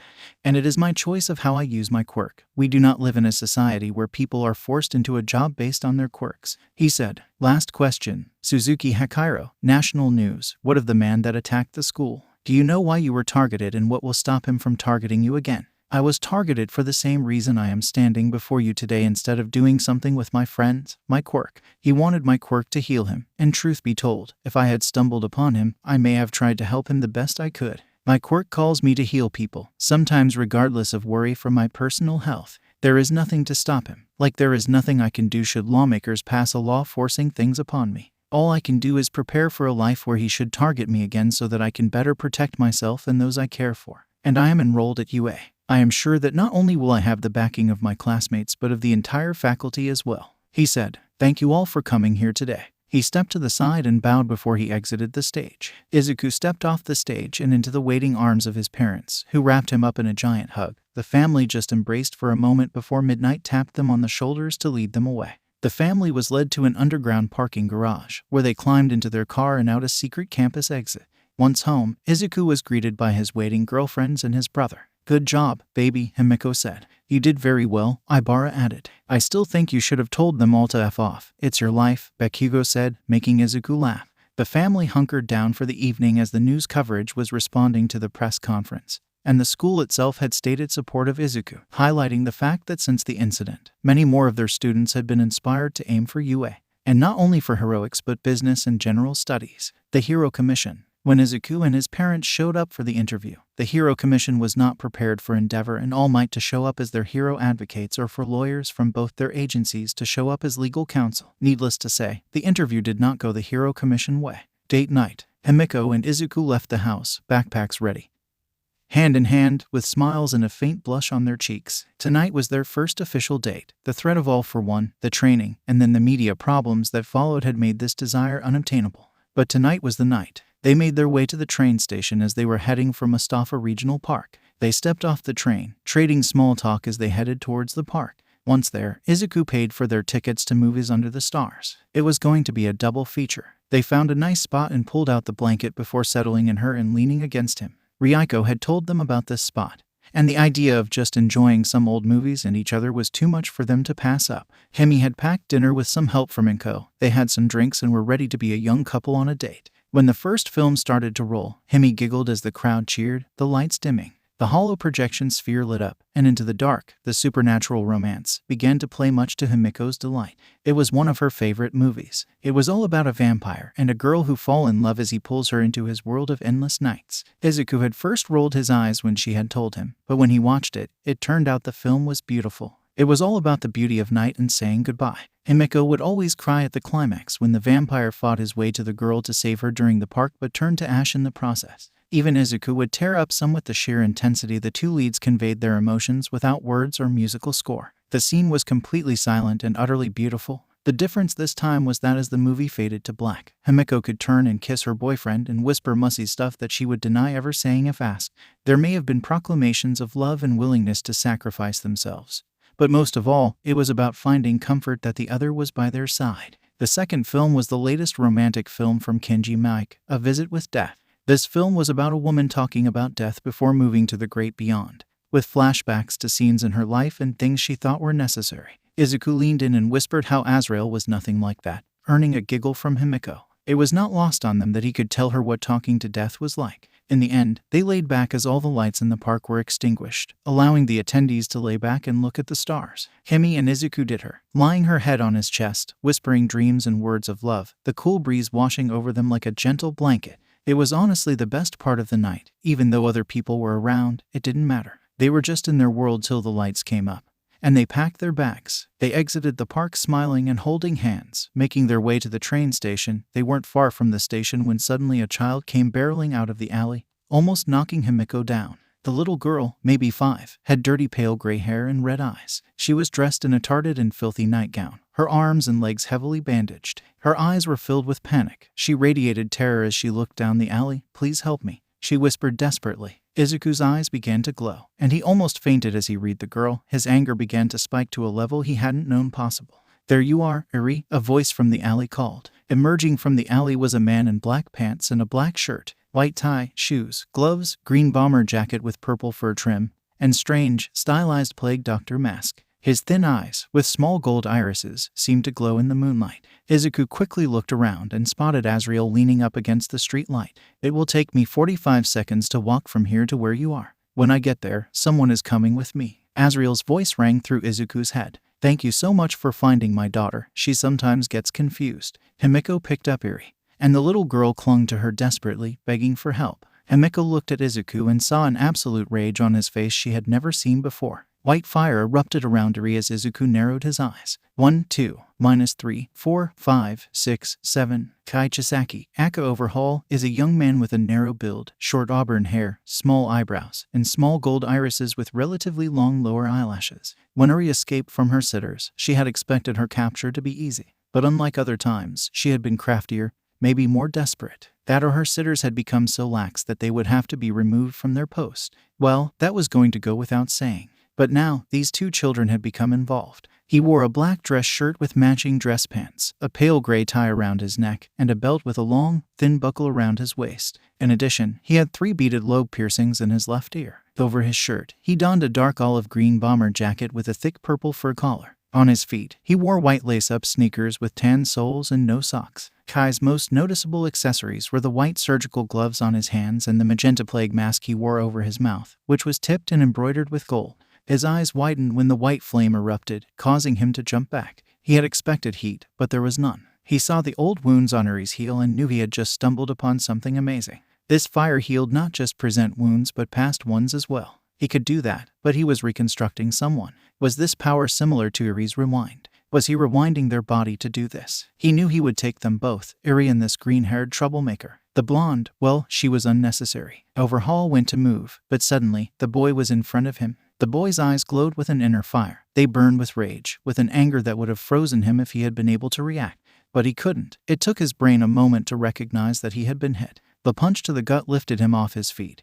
The rising spin kick launched him into the air. -12, 13, 14, 15. Overhaul was coming down. He saw the boy ready to strike again, and his senses catching up. Overhaul exploded as Izuku went to hit. Izuku was even more stunned when he reformed perfectly unharmed. The hesitation nearly cost him his life when Overhaul went on strike. If not for One for All, he would have died. He could lean back out of the strike but couldn't dodge the spikes that exploded, running him through. Overhaul sneered, feeling that the fight was his. -20, 21, 22, 23. Izuku spat out blood. He had hoped to avoid the feeling of being impaled again after the battle at the school. He brought his fist down, shattering the spikes. The white flames erupted, healing him as he sidestepped an attack by Overhaul. When he saw Overhaul go for the ground again, he dashed forward with a leaping knee. It crashed into Overhaul's face, his nose, jaw, and orbital socket collapsing as he flew back, crashing into the side of the building. Again, Overhaul exploded and reformed, fresh as anew. He glared at his opponent, who, aside from holes in his clothes, was wrapped in flames and looked just as fresh. Himiko had run as soon as she saw the look in Izuku's eyes. The little girl in her arms clung to her desperately as they ran.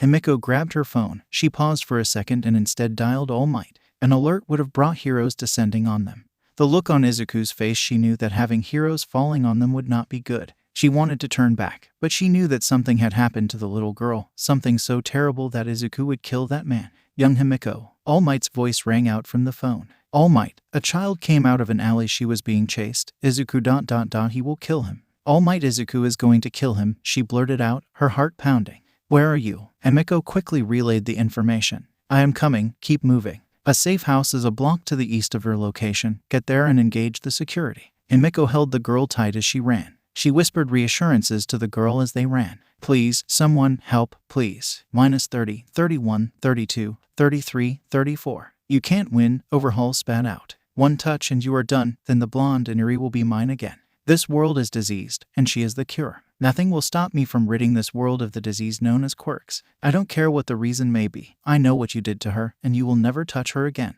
Izuku's voice was cold. The firestorm running through his body was raging, ready to explode. Only the promise of sweet release kept it in control. This is where you end. Your ashes will scatter on the winds as empty and meaningless as your words. Enough, you end now. Overhaul roared as they charged at Izuku. -40, 41, 42. Azrael was beside them, a few feet away. His approach had been steady since the start. There is no rush movement, just a regular walk. The pace of death was never to be slowed. It was never rushed. It didn't run. It came for all just the same. Overhaul and Izuku collided. Overhaul feinted to the left and slipped past Izuku's right-handed swing. He smiled as his hand came inches from his target. Victory and the future were within his grasp. -44. All he felt was fingertips lightly touching his throat. Kai Shizaki. Kai was a person who had a strong fear of germs, avoided social interactions, and had a deep-rooted desire to restore the world to the way it was before the quirk phenomenon. He believed that quirks came from rats and that they caused people to develop heroism or villainy syndromes. Kai considers these abilities a plague on humanity and looks down upon anyone who uses them for good or bad. He sees these actions as sicknesses. Kai was determined to eradicate all quirks, not only because of his phobias but also because it would enable the Yakuza to regain the power they once held over society. His sense of morality was lacking, and he possessed a huge ego, believing that he was the only person in the world who understood the true nature of quirks. The paradoxical nature of Kai's reliance on his quirk that he named after himself, giving a simple but grand name, not after a disease or a sickness that he believed them to be. Kai's disregard for human life is evident in how he treats people as mere tools to achieve his goals. He would not hesitate to experiment on or sacrifice them for his benefit. This brutal perspective extended to everyone around him. They were all beneath them, all diseased. He would be the one to cure everyone. He frequently mistreats and humiliates Eri, his boss's granddaughter and the linchpin of his plans, using threats and guilt to assert his dominance over her. No one was safe from his ruthless methods and willingness to go to any lengths to achieve his goal. No one is safe from Kai's ruthless methods, and he will go to any lengths to achieve his objectives. He had been ready to sacrifice everyone and anything for his goal. Nothing mattered but ridding the world of this disease. The touch was gentle, a caress. As his mind registered, he had to be touched. He was preparing to activate his quirk to remove the latest obstacle, this boy. Then the pain. Pain was the only word to describe it, but it was lacking. Suffering, agony, misery ... and oh torturous. Over and over, the pain flooded his body, inflamed his mind with self-loathing and wishing for it all to end. The pain would be gone for a fraction of a second. Then, he would feel himself put together for the pain to be renewed. Over and over, it happened with no end in sight. Izuku. The images of Overhaul's life played through his mind, showing him the type of person he had fought, the type of person he had killed. The firestorm that had been built up and raging as soon as he had healed Eri, and the knowledge of what had been done to her been screaming to be unleashed. He let it go as soon as he felt his fingers make contact. The raging inferno begged for release. The black fire longed to be free. Izuku obliged. There was no hesitation. When he healed the girl, Eri, he knew what had been done. What Overhaul had put that girl through. His mind was diseased in a way similar to Himi's when they found her. He could absorb it, but he couldn't have cured him. There was no madness to lift, no fog of confusion to relieve. This man who could have been great, changed the world, and been a hero to rival All Might was so broken that he couldn't be fixed. He had crossed the line in a blatant disregard for anyone that wasn't him. He would kill anyone or anything that didn't conform to his ideal. And with the proliferation of quirks, that was the entire planet. It was tragic. His power would have been such a boon to society and his mind, but there was no saving him. His future was now only ash. Himi. She burst through the door of the safe house, slamming it behind her. The little girl finally unburied her head from Himi's shoulder. "It's okay," Himi whispered. "It will be okay." "But overhaul," she whimpered. "Izuku will stop him," Himi told her. "Izuku will make it all better, like how he healed you. He will never stop," the little girl cried. "Please don't let him get me. Please don't make me go back," she begged. "You will never touch again, I swear," Himi said, pulling the girl close. "I promise. Everything will be okay." One should not make promises that they cannot keep. Himiko. Himiko spun around at the sound of the voice, expecting the little girl to cry out, but she wasn't moving.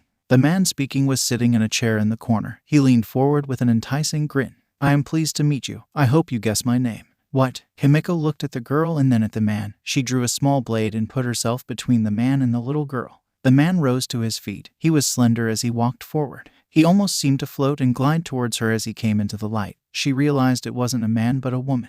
"Who are you, and what are you doing here?" Himiko asked, doing her best to maintain her composure. The woman was beautiful, stunning even. She had an unearthly allure. It surprised Himiko, but this quality called to Himiko. It pulled on a primitive instinct. It was a strange, frightening experience, but somehow also arousing. "Don't worry too much about it. Now the problem is that the overhaul problem has been dealt with, but the fallout. Now, that is going to be something." "What are you talking about?" Himiko lowered the knife some. "Izuku just killed a man in the middle of the street. There will be consequences for that. The commission will pounce on him like a cat on a mouse." Noble as it was, there is no proof of Overhaul's crime. The school was one thing, but stealing a child and murdering the person who claimed to be their guardian. "What are you doing here? What do you want?" Himiko said, her fear trembling at the back of her voice. Fear of what would happen to Izuku, of what would happen after this night. Would she even see him again? "You called for help. I am here to provide that help. Nothing is for free. You are not doing this out of the goodness of your heart," Himiko said, keeping her eye on the being. "Normally, there would be more of a process, but this suits my best interests. But there will be a cost. I will call upon you for a favor in the future." "Why should I believe you? How do I know that you are telling the truth?" Himiko stepped forward, her grip tightening on the knife. "Why should I believe any of this? Why shouldn't I just stab you right here and now? You have such spunk, I like it. But look into my eyes, Himiko. If you do not take this deal, your Izuku will be taken when the sun peaks over the ocean. I will be able to adjust and adapt, but what about you? And yours? You knew there would be a time when you had to save him from himself, to cross the lines that he couldn't. Now, Himiko, do we have a deal?" "I want the little girl to be safe with us," Himiko countered. She knew what she was doing was dangerous. She knew this person wasn't lying. Something in her soul told her that, but it was also screaming that this was a trap and wrong. All Himiko could do was say yes. She hated and feared it, but she knew what to do. "Excellent. Have a wonderful evening." Izuku and Azrael. Izuku stood there in the street. It was then that he noticed that others had gathered. Some had their phones out. He watched as they looked at their phones simultaneously, pressed some things, and walked away. He turned his attention to the ash rising from an unnatural breeze, twisting and floating in front of his eyes. It had once been a man, a person, a diseased and evil man, but a man nonetheless. Now that person was ash in the wind. He looked to the side and saw Azrael standing there, staring at the ash, his hand moving. The ashes swayed and moved with his every gesture, bending to his whim. "In the end, it doesn't matter," Izuku said. "This isn't the end. It is merely the end of the physical. Why would I be needed if this was the end? I don't know how to feel," Izuku said quietly as he extended his hand towards the ashes. They withdrew from his hand, still dancing but not touching him. "I wanted him dead. I knew what he did. I knew what he put that girl through, and I wanted him dead. I wanted him dead before I even considered that he could be saved. I have no words of comfort for you. I want to blame you. I want to shift blame, but I know what my actions were." Izuku withdrew his hands from the ashes. "You gave me a chance to live. What I healed from her should have killed me instantly. What I said was the truth. I was coming to collect you for what you did. I just allowed you to give me him instead. I wanted him more anyway. Couldn't you have just taken him whenever you wanted? It doesn't work that way. It used to, but that was long ago. Rules and all. It is strange to hear you talk about rules with what you are," Izuku said. He pointed to the people just walking by, ignoring everything that had happened. "You're doing No, that was someone else. As you are aware, our interactions have attracted the attention of others. I will look into it if someone wants to curry favor with me. What happens now? He looked as the ashes rose into the air and began to disperse into the night. You must answer your friends, mentor, and family in live with what happened today. You dance along this edge with me. I will not allow you to exchange your life for another's every time you decide to act rashly. You can heal slowly, not all at once. Act like it, or those ashes will be yours. I understand, Izuku said quietly. His phone ringing suddenly gave him a jolt. Looking at the caller ID, he saw it was All Might. When he looked, Azrael was gone. Hello, All Might. Izuku. After a brief explanation to All Might with a promise of more, he was told to head to the safe house. He immediately called Himi to tell her he was on his way to her and to expect him. When he opened the door, he saw her visibly relax as she pulled him into her arms. The little girl was hiding behind a chair as he came in. Overhaul. He heard her scared voice eke out. He will never hurt you or anyone else again, he said reassuringly. He saw the questioning look in Himi's eyes. He expected to see disgust or repulsion, but he saw none. He saw her relief, love, sympathy, and understanding. The little girl peeked her head out more. You promise? I promise, Iri, he said, doing his best to smile. No one is ever going to hurt you again. But my quirk, it is a curse, Iri said, wiping her eyes. He said so. It makes people disappear, and anyone who tries to help me gets hurt. He hurts them. Izuku's eyes glowed. He could see the mental trauma. He told you a lie, Iri. He was a bad man who will never return. Remember how I healed you? The little girl nodded. Can I heal you some more? I promise it won't hurt. He could see the fear in the little girl's eyes. You won't take me apart? She asked.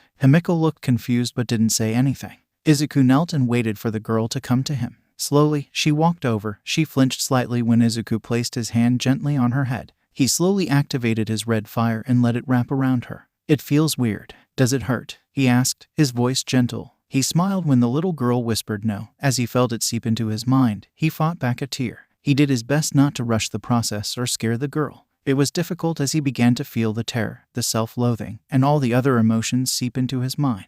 When he removed the hand, she looked at him, her eyes full of wonder. I feel better, she whispered. Izuku could feel the relief in her voice. There had been moments where he questioned if he had done the right thing, but the trauma he took from her mind reassured him that he had not killed a man but a monster. Regardless of how he tried to rationalize it, though, a single thought kept running across the back of his mind.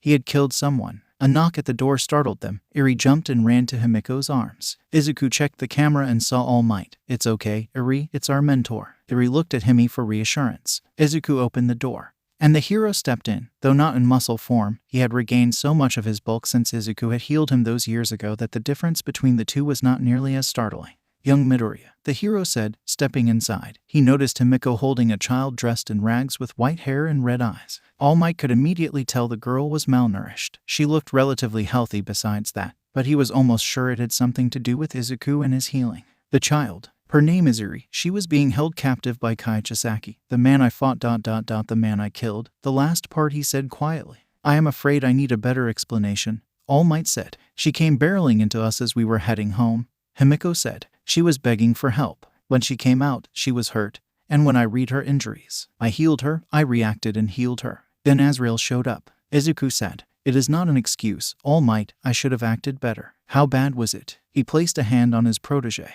He could see the struggle behind the boy's eyes. He had taken a life and was struggling. Izuku pulled All Might to the side. He started slowly, and then it turned into a ramble. He told Toshi everything. What he could tell Iri had been to physically and mentally. Everything Azrael had shown him. By the end, Izuku was fighting back tears as he told him about the final blow that landed. The ashes that hung before his face before dispersing to the sky. I know he was evil, vile, and diseased. I know that. Izuku struggled to regain his composure. You took a life, Izuku, Toshi said softly. It should never be taken lightly. I am sorry, my boy. What happens now? Izuku asked. I will fill a report, and there will be an investigation, he said. We will weather whatever storm comes. But we must get Iri some clothes and check out at a hospital. We need to see if she has any living relatives. If not, Himiko said, still holding the little girl protectively. My mom will help, Izuku said. I know she will. Past decisions. Azrael sat on the rooftop's edge, staring out over the city. He closed his eyes, and when he opened them, he was standing on a rain-slicked road. He walked over to the busted guardrail and gently floated down to the crashed vehicle. The man driving had passed and had already gently passed to the beyond. The woman was fighting. He knew why she fought. He could hear the weakening cry of the infant in the back seat. She saw him and began to struggle more as he came closer. Her soul, like so many others, held on so tight, tethered to the broken body. Please, she begged. He looked at her, his head tilted slightly. You ask for your child when they will be with you soon. He knelt, looking into the car. Spare them, they have not lived. I want them to have a chance to know this world before they are taken from it. Her soul wept for the child. They may not go where you go, should I allow that? He wiped a tear from the soul. I do not know your anguish, but I have taken many who have shared their pain, wept as you have, and pleaded as you do. Have you ever answered their call for mercy? She pleaded. I am not mercy, I am death, he said simply as the child's cries softened. Though some may find sweet relief in my arrival, I do not come to grant mercy, to be part of the world, but not of the world. She reached towards the child. Haven't you ever longed to shape this world into something more than before? To do more than watch and collect? I have seen what happens to those who stray from their path. Azrael looked to the sky. I have witnessed what happens, and for those that do, it is not I who comes. What comes? The woman's spectral hand reached and touched the child. It stirred some under her hand. Oblivion. Beautiful oblivion, he whispered. Much like I, she is inevitable. So you will one day stray. You will one day move and do in a way that must be dealt with. Why can't that day start today? She pleaded.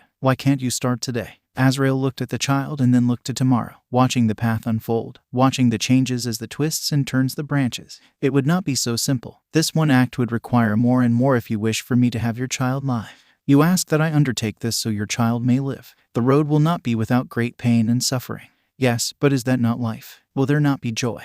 And if oblivion will come for you by doing so, why stop there? Why not do more? She looked at her child. More children, more changes. Make this something you will be proud to leave behind when your oblivion comes. Pass on, sweet woman, your Toshi will live, Azrael said. Thank you, oh thank you, she cried as she ascended. You may thank me now, but from your seat, you may have wished I let him follow you. Azrael tore the door open and removed the child from the car. The child cried for a few more moments before quieting down. Its mother came over, tears passing through the child. She was trying to talk, but her words were spectral like her tears. Azrael reached and took her hand. Always try to smile, my precious Toshi. No matter what happens in this world or what the world says, try to smile. The infant did just that and smiled for its mother, who then passed into the beyond. Your path will no longer be your own, at least not entirely. Free will is, as some say, a double-edged sword, or, as my sister calls it, a mother effer. The baby gave him a laugh. She is fond of the crass parts of this world's vocabulary, but I will tell you more about her again. Present decisions. Toshi, the lack of public reaction,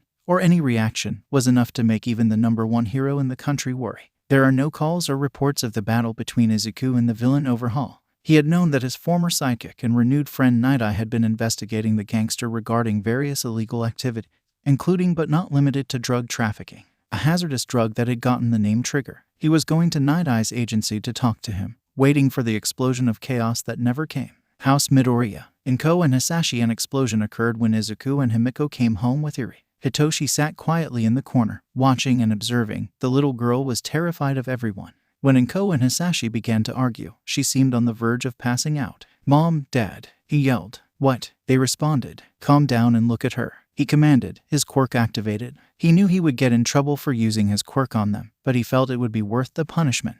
The parents had no choice but to do so. Hisashi spoke first. Izuku, come here, please. Izuku walked over, the little girl going from hiding behind him to burying herself in Himiko's arms. What happened? Izuku steadied his breath and gave them the short version of what happened. He began to falter when he got to the fight. Hisashi put his hand on his son's shoulder. She needs a place to stay, Inko, was all he said, a complete turn from what he was arguing about. Come on, son. He pulled his son into a hug and led him down the hall. Eri began to panic. Is he going to hurt him? Don't let him hurt him. Not because of me. The desperation in her voice broke all their hearts. I promise, baby, he is not going to hurt him. Izuku's dad loves him very much, and he can tell Izuku needs to talk. Himiko said quickly, he isn't going to hurt him. Eri eyes were wet as she looked up at Himiko. No, I swear. Now let me introduce you to Mama and Ko and Hitoshi. They are super nice. Then you and I are going to take a bath and get clean. What do you want to eat? Himiko said as she gently wiped Eri's eyes. Anything as long as it doesn't have the green stuff on it that doesn't taste good. Eri panicked again. But if that is what you give me, I promise to eat it all. Please don't send me away. Himiko wanted to resurrect Overhaul so she could kill him. Izuku had helped her mind. If the girl was this much of a wreck, how bad would she have been otherwise? Eri, just breathe, baby, just breathe with me. Eri began to take deep breaths while their eyes remained locked. Eri calmed down again. Himiko, honey, why don't you take her to bathe? I will get you some clothes we can put her in now. Inko said as gently as possible. Hitoshi and I will get dinner ready. Once the two girls left to bathe, Inko pulled Hitoshi into a hug. I am not made. Thank you for helping us see what we needed to focus on. Itoshi smiled and snuggled into the hug. His life had been, for lack of a better word, chaotic. He had lived with the stigma of his quirk being called villainous, of being mistrusted and cast out by those who were supposed to support him the most. But that all changed that night in the shelter. This home was chaotic, loud, and slightly insane. Izuku was at the heart of it. He loved his brother, though he was scared for him. He was also scared, especially for Inko and Asashi. He knew this couldn't be easy because the stress was so oppressive. He worried about them. He loved them dearly, even when they dragged him out of his room and made him participate. In truth, that was his favorite time, but he would never admit that. He knew that Izuku's circumstances were so bizarre that only a fool would have said otherwise. Factor in Azrael was just downright ludicrous. He knew he wanted to support his brother. While he may not be a frontline fighter like most, he would stand by him. He believed in Izuku and the mission they had undertaken, but also he wanted to make sure that they came home to their parents. He saw the look on their faces when they thought no one was watching. Not only them but the Bakugos, Rei Todoroki, and even Endeavor. He had heard what happened to a family when a child didn't come home. Izuku saving Toya was all he needed to see. It may be seen as stupid, and he knew it was a near impossible task, but as long as the breath was in his lungs, he would do everything he could to ensure they came home to their parents. He had found those who would support him, and he was not about to let them suffer more than anguish if he could stop it. Shodo. He sat in the corner of the dojo, panting. It was a tricky balancing act, not overheating or freezing himself out, but it worked out just fine. Today, he had been pushing his fireside. He didn't know why, but he was restless, and when he was restless, he went hard on fire. He closed his eyes, steadied his breathing, and slowly let the coolness of his icy side wash over him. He went and checked his phone. He saw a few mixed texts from his friend and some from his siblings, Toya, and he had worked hard over the years to build a foundation for their future. His disappearance, the scar that had been healed. It was almost a metaphor. The thing that had once marred his face was a physical mark of the family's breakup. Toya's death, his mother's breakdown, and his father's withdrawn state. Fayumi was the one who relaxed the most once everything fell into this new state. She had been struggling to hold the family together and make it a family. When Toya returned, his scar was healed, Mom came home, and Father committed to change. The change wasn't overnight, neither was forgiveness. You can be ready to do so, but it does not sweep the pain away instantly. Toya was enrolled in the UA. And would be in his third year when he enlisted. Fayumi was getting ready to enroll in college and was going to live in the dorms. If he did well, Natsuo would go into a work-study program that Ketsubutsu would allow him to move from their general studies to their hero course. He had chosen Ketsubutsu over UA, simply because he wanted to go there. While he may be looking to get into the family business, he wanted to do it his way. It was Natsuo, after all. But it was okay. That was what he had learned. His father had beaten them, and the only way to reach their goal was his way. That any other way was incorrect, and to question that was essentially blasphemy. But now, there was a different way. It could be done differently. Enter his group, friends, training partners, and future teammates. That was his happy spot, being with them in the controlled chaos. Over the years, he had come to realize he loved them. All of them for their eccentricities and just how different they all were, but united around the single concept of being heroes and, of course, seeing if they could keep Izuku out of trouble, but that task was nigh impossible. He was comfortable at home and with them. It was an amazing feeling. It took him a little bit to identify it, but with the therapist's help, it was simple: family. He wanted to protect his family, and he was going to protect his family, but tonight he was hungry. As he walked into the kitchen, he froze and ducked back, pulling out his phone. His mother was in his father's arms, dancing to a song playing in the kitchen. It was old, like ancient. Shoto knew it was from a record. His mother was fascinated by them. He watched for a moment till they started kissing. He had seen this before, but his father lifted his mother by her rump this time. That made him freeze.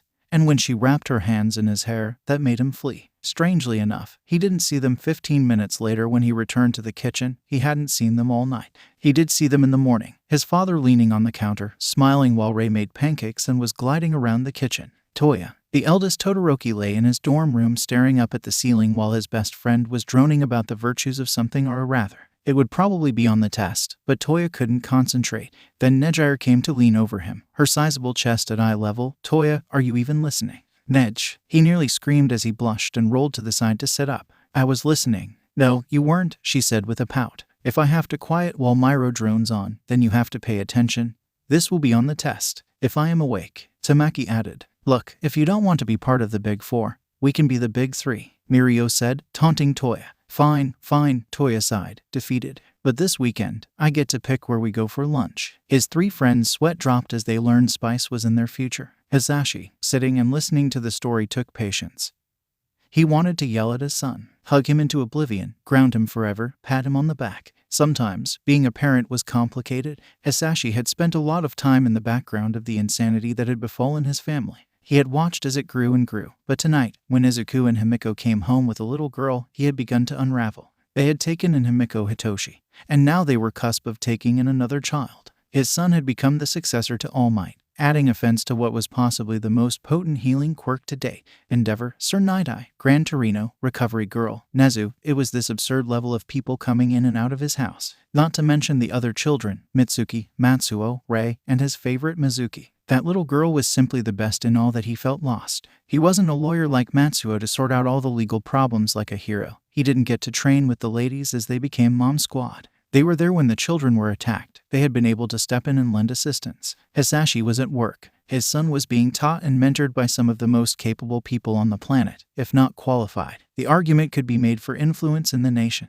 He had to admit he had become a little bitter. It was in Ko that the children sought approval from the other mentors and figures in their lives. Not him. It was a bitter pill to swallow, but he did. It was rotting. It was going to erupt at any moment, and it had started to tonight. It had reared its head before in private, but this time, he was about to cause some damage that probably couldn't be walked back, and then Hitoshi stepped in. When Hisashi saw that little girl, he faltered. When he saw the look on his son's face, he nearly broke. Hearing the words that Izuku had told Inko and him, he knew there was more that Izuku was holding back. In that room, he saw not the successor of All Might, not the rallying point of change, not the pawn of Azrael, the protege of Recovery Girl. He saw his son, and his son needed his father. Hisashi has been so lost and caught up in trying to see where he fit in, not seeing the role he needed to play, that of the children's father. He went to work, put the roof over their heads, and put food in their bellies. Thankfully, on that last part, All Might helped due to his insane training regimen. He and Matsuo were not there to try and run in and save the children all the time.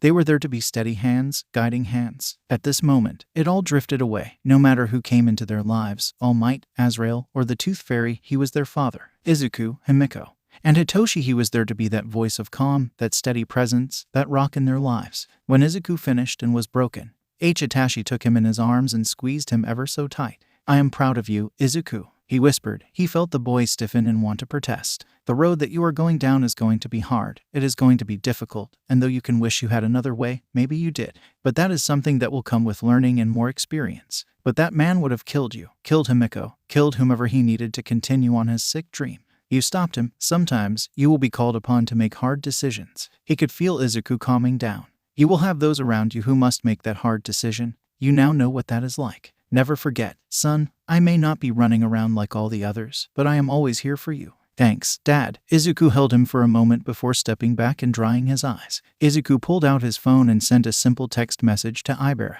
"I need you, hurry." She had been bathed before. It was a simple, if not sometimes harsh, experience, with someone yelling at her to go faster. When Himiko sat behind her and gently washed her hair this time, she was thankful that water hid her shock and tears. The gentle nature of the girl behind her, washing her hair and helping her to wash her body, the dirt and grime just disappearing. Eri looked at her arms where the scars were, where he would always leave them, only to see them all gone. Izuku had fixed them, though she thought she could still see them. When the cleaning was done, she wasn't plunged into ice-cold water. Instead, she got to sit with Himiko. Himiko was asking her questions. At first, she was afraid to answer, afraid of answering wrong, but it only took her answering once. That was all it was needed. Her fear was muted, and her mind didn't scream at how she was a monster or how she was evil, vile, or sick. It was quiet. Here, she felt safe, something she dreamed about and wished for, but something she had all but forgotten.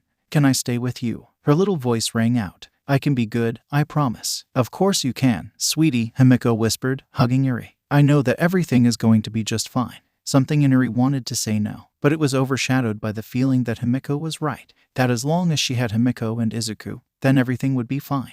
Ibara. She arrived after dinner. Himiko had Eri in her room when Ibara came. She was directed to the back porch, where she saw Izuku sitting in the swing, looking up at the night sky. "Talk to me, my love," she said, wrapping her arms around him from behind.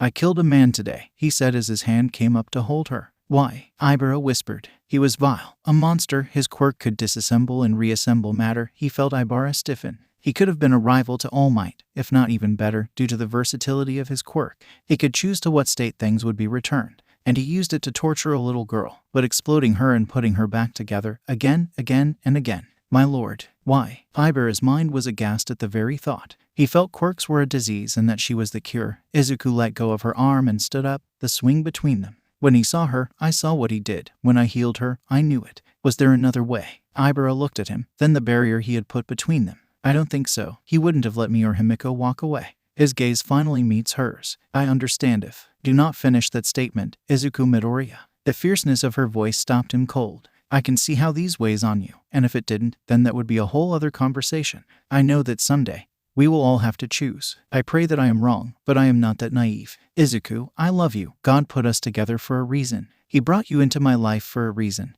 and I will not walk away from you. I called for you when you were dead. I will call for you even if you can't hear me. I will make you hear me, and you will come to me. We have not had enough time. We will never have enough time. He felt lifted and entangled by her vines as she brought him around to face him. She pulled his face towards her and kissed him. Do you feel regret? Yes, he whispered. Do you wish for another way? She kissed him again. Yes, he closed his eyes as a black whip leaked past her vines, and he pulled her into a kiss. Stay with me tonight. We can do the above the cover below the cover. I will. Now, where is the girl? With Himiko. I would like to meet her. Ibara released him. As he did her, they took each other's hands and returned to the house. Do not take this wrong, but how are you not in jail now? To add to an even more bizarre night, it was like no one noticed, Izuku said. Azrael was there, and I asked him if he had something to do with it, but he said that someone else had interfered. And this doesn't bother you? She replied, surprised. It does, but I can only handle what I can now. The big picture is off the radar right now. I am glad you called me. Ibara squeezed his hand. I am, too. He returned her squeeze. Let me introduce you to Eri. Introducing another child into the Midoriya home for wayward children was surprisingly much less complicated than anyone could have anticipated. Eri was attached to the hip of Himiko. The only other person she would go to was Izuku. It took a bit to introduce her to the others. It would have been a slow and arduous process, except for one thing. Mizuki Bakugo. Mizuki walked in, saw Eri, stomped over to her, and grabbed her hand. We are going to go play. It wasn't a question, it wasn't a request, and left no room for argument. But what if the bad person comes for me? Eri tried to protest. Then I will blow them up. Mizuki turned around and looked at Eri. Is the bad man still out there? No, they have been taken care of, Izuku said. They all saw the look of disappointment cross Mizuki's face. How are you going to blow them up? Eri asked. With my mind, Mizuki responded. Izu said it was fine, however. Now, let's go play. Eri couldn't think of a response, and the thought of going against this little girl was not in her best interest. My name is Eri. I'm Mizuki, but you can call me Mizu. Everyone seemed surprised that the only person allowed to call her Mizu was Izuku, and that was under the belief that she called him Izu. I don't know how to play, Eri mumbled. Then I will teach you, Mizuki said. And the two girls entered the backyard. Shouldn't we stop them? Hitoshi said. I am not going out there, Katsuki said with a smirk. You are welcome to try. Hitoshi's sweat dropped. No, thank you, I choose life. Very noble of you, my dear, Ryako said, patting his shoulder and earning some giggles from the rest. They did make their way outside, but they were sitting on the back deck going over some notes and studying for a test in school, leaving the mothers inside. Where are Fayumi and Natsuo? Kami asked as Shoto was staring at the bowl of fruit. Natsuo will meet Toya at UA. For training, Fayumi has a date, he said, plucking out a strawberry. OMG, she has a date with who? And did your dad freak out? Kami said, suddenly more interested in the answer than anything. Honestly, I have no idea, Shoto said. Kami instantly deflated, though she wasn't surprised Shoto didn't seem interested in romance. Meanwhile, so the boy killed someone, Enji said, looking across the table at All Might. Sir Night-Eye and Gran Torino joined them. Yes, All Might said gravely. From what I understand about the battle, it was a kill or be killed moment. Overhaul, he can kill with a touch, Night-Eye added. His quirk could have been beyond amazing for the world. I mean, top hero, legendary if he wasn't so disturbed. Enji raised an eyebrow as he looked over the file before him. The report on Eri and her quirk was also somewhat surprising. And there has been no report of the incident. No one has come looking for the girl. Nothing, which is almost disturbing. All Might said. There were people around to witness the battle. The video was almost certainly taken, but after the fight, they seemingly deleted the videos and went about their night. There are no records of any emergency calls. Everything is spotless. This is most disturbing indeed. Enji looked out the window. Could it be Azrael's work? Izuku questioned him, and he said it was the work of another, possibly attempting to curry favor with him. Night-Eye said as he rose to pour another cup of tea. I still question if this Azrael is real, Enji said, returning his gaze to All Might. I thought you had suffered a mental break when you told me about that, but as you also revealed the truth about your quirk, I couldn't find a reason to doubt it. And even if it is a delusion of his quirk, it seems to drive him to save others. It led him to Toya after all. What are we going to do then? Torino said with a little bit of grumpiness in his tone. Nothing has changed. We have to track down All for one and end this, All Might replied. Agreed. Not only for the sake of the world but for the children as well, Enji added. The children. I don't have words, Katsuki said, hugging Izuku tight. I am sorry that you had to go through that. The silence from Ryuko, Shoto, and Kami was nearly deafening. They looked at their friend, and seeing the toll of him making such a hard choice was difficult. They listened as he shared what had been done to Eri, what had been revealed to him when he had killed Overhaul, and the torment that I had brought him. Izuku looked at Mizuki and Eri playing in the backyard, a simple game of kicking the ball back and forth. It was heartbreaking watching the uncertainty playing out on Eri's face. I don't think I will ever stop asking if there was another way, but he was so evil, Ryuko said. She got up and joined Katsuki in the hug. That man was pure evil. Maybe with years of training and other heroes to support and help you, there may have been another way, but that was not the case, my friend. I think nothing less of you. I am saddened that I cannot share this burden. Ditto, Kami said, joining in the hug. Shoto didn't say anything as he joined in.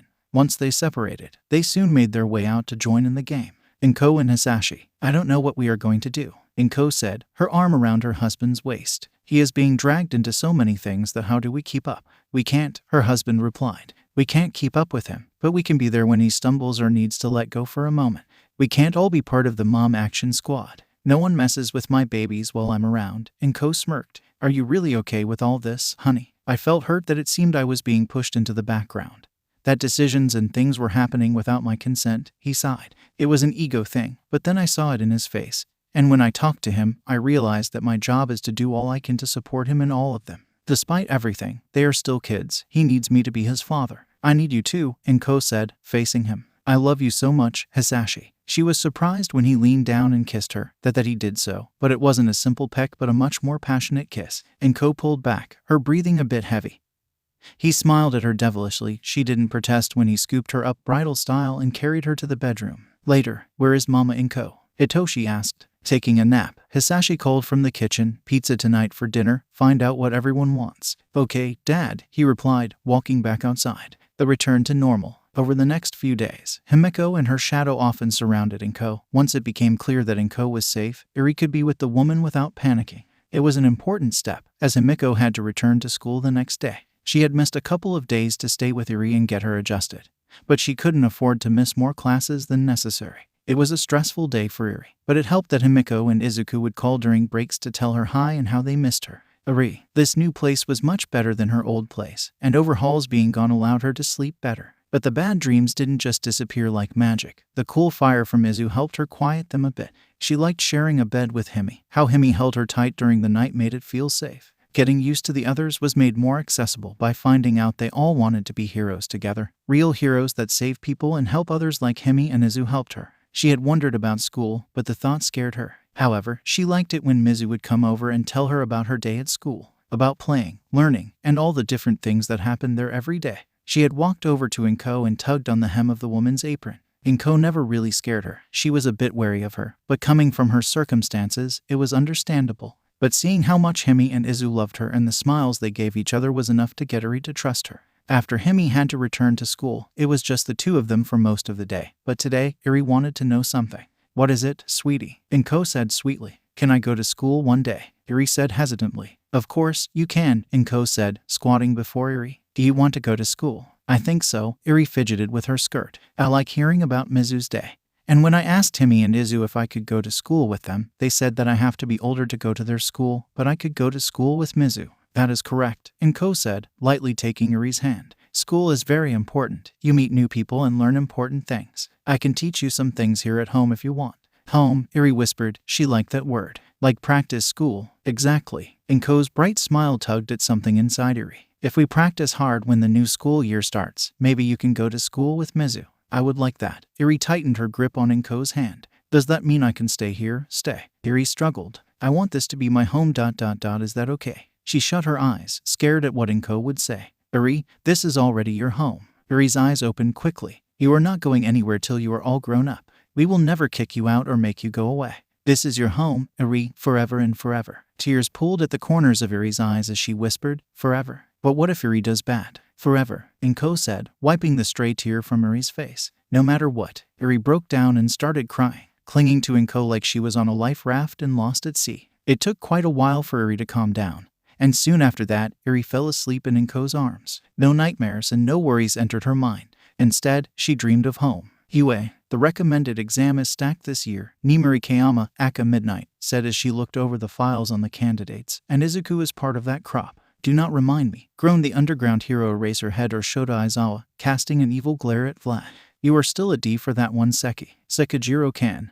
Aka Vlad King laughed. Well, if you feel that strongly, I will take him off your hands. Really? Aizawa said, his voice so full of life and hope, more than anyone could remember. No, that headache is all yours. Kan kept laughing, seeing the hope drain from Aizawa's face. Oh yeah, stick it to him, Present Mike said, unable to contain his amusement. That is mean, Hizashi. Nimari snickered. Funny but mean. I hate all of you, Aizawa declared. The door opened with Nezu, Chio, Power Loader, and Snipe walking into the room. What are we going to do with all these recommendations? Aizawa said, looking at Nezu. That is what we are here to discuss. Nezu smiled as he sat. We have quite the crop of students this year. Aside from some questions about their ranking on the academic side, I can see almost offering them automatic entry. The teachers all looked at him surprised. Almost, Nezu said, holding up one finger. Almost. We have considered expanding the hero course some before, and I believe we should revisit that. Opinions. 20 headaches are more than enough, Aizawa said quickly. But what if we expand the recommended slots to 3? I would normally object to that, but with this crop, Kan said, motioning to the files. Are you going to make Izuku take the exam? Even if he didn't answer a question, right with that healing quirk? The press conference. He would refuse, Chio said with a smile. If we insisted, he would probably go to another school, and when the press asked, he would say exactly why. Oh, a boy with conviction, I like it, Nimari said playfully. I may not be one of the heads of the hero course, Snipe said, drawing everyone's attention. But it seems that if you are going to expand the recommended students, then that takes away from those that don't have that advantage, which seems a little unfair to other folk. Then we expand the hero course to 22, Kan said after a pause. Plus, 1 recommended and 1 standard. I say we keep it as is, Nimari replied. We have never expanded or changed before. And if the recommendations don't make the cut and refuse to retest, then we should let them walk. It is a bit mean, but as we all know, life can be a bit cruel. I expected you to vote to increase the class size, Hizashi said, leaning forward. I have looked over the list of recommendations and the list of our normal applicants. I can say without a doubt that this class will be one to remember. Nimari leaned back and smiled. I can't wait to see what happens. Shoto Todoroki. Shoto couldn't help but smile as he and Izuku stood before their friends and family, wishing them well as they were prepared to head out for the exam. Watching his mother and father standing there holding hands while photos were being taken was more than anything he could have dreamed about all those years ago.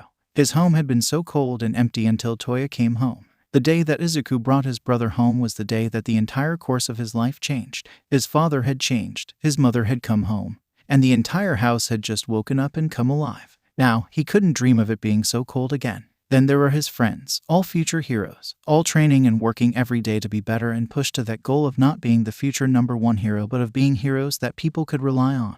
He would be a hero the nation would look up to. Recommendation. Momo Yaoyorozu stepped out of her limo. She looked up at the enormous gates of the UA and felt small. She felt like she wasn't worthy. Self-doubt, nerves, everything was building up inside her as she stood looking at the gate. Hey, are you all right? A voice said, startling out of her head. She turned and saw a boy with green hair and a concerned look. Standing behind him was another boy with heterochromatic hair and eyes. It seems big, he said, stepping forward. Like the Horn Gate. The Gate of Dreams, Momo responded. Exactly the Gates of Dreams, he said, smiling. She liked his smile. It was warm and reassuring. In Greek mythology, dreams pass through 2 gates, the Ivory Gate for prophetic dreams and the Aeneid Gate for deceptive dreams that elude mortals. He looked up at the gates of UA. Through there are our dreams, the ones that drove us to this point and the ones we don't even know about yet. Some would say that dreams are foolish, Momo responded, unconsciously stepping forward. That a dream is just something for children to hold on to instead of looking at reality. A dream is just reality that we haven't brought forth yet, the green-haired boy said, taking another step.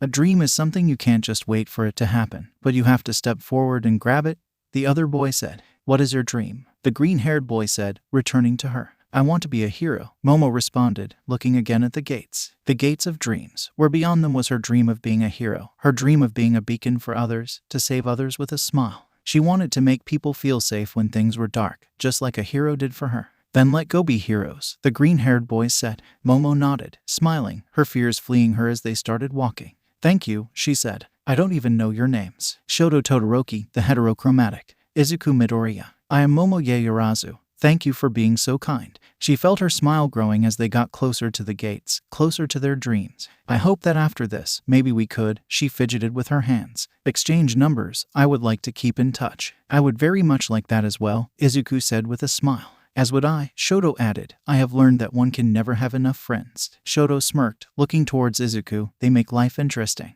I know you from the press conference, Momo said, looking at Izuku, who blushed. And are you the son of Endeavor? She told Shoto. You are the eldest child and heiress to the Yaoyorozu Corporation, Shoto said. I am, Momo said, glancing down for a moment. But I want to be a hero, not just sit in a boardroom. Her voice sounded slightly sad. When I saw those gates, I wondered if I was strong enough to do this. Even if Endeavor has trained you, Shoto said after a pause. You wonder the same thing. You look at things your friends have done and gone through and wonder if you are good enough. But in the end, all you can do is push forward. Momo seemed surprised. There are things you want to accomplish, and the only ones that can do that are you. No one will hand you your dreams, Momo said, her voice filling with determination. You have to go forward, take them in your own hands, and bring them into reality. She smiled at them both. Thank you. A rival appears. No sooner had Shoto separated from Momo and Izuku than he was walking towards his interview area when a moving wall appeared in front of him. Shoto paused and looked at this man at first, thinking he must be a teacher of a third year by his height and build. He was well over 6 feet tall with buzzed brown hair and black eyes. Shoto went left, and the wall matched his movement. Shoto went right, same thing.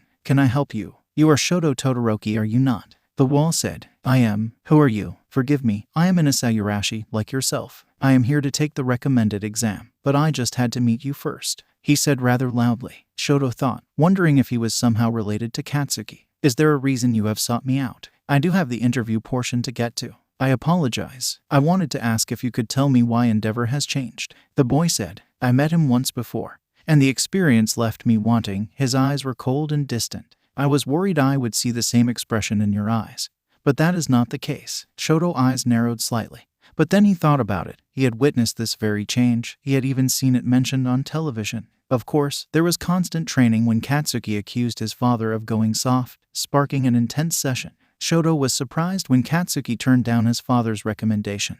Katsuki told Endeavor he wanted to make his way. He needed to prove to himself that he belonged.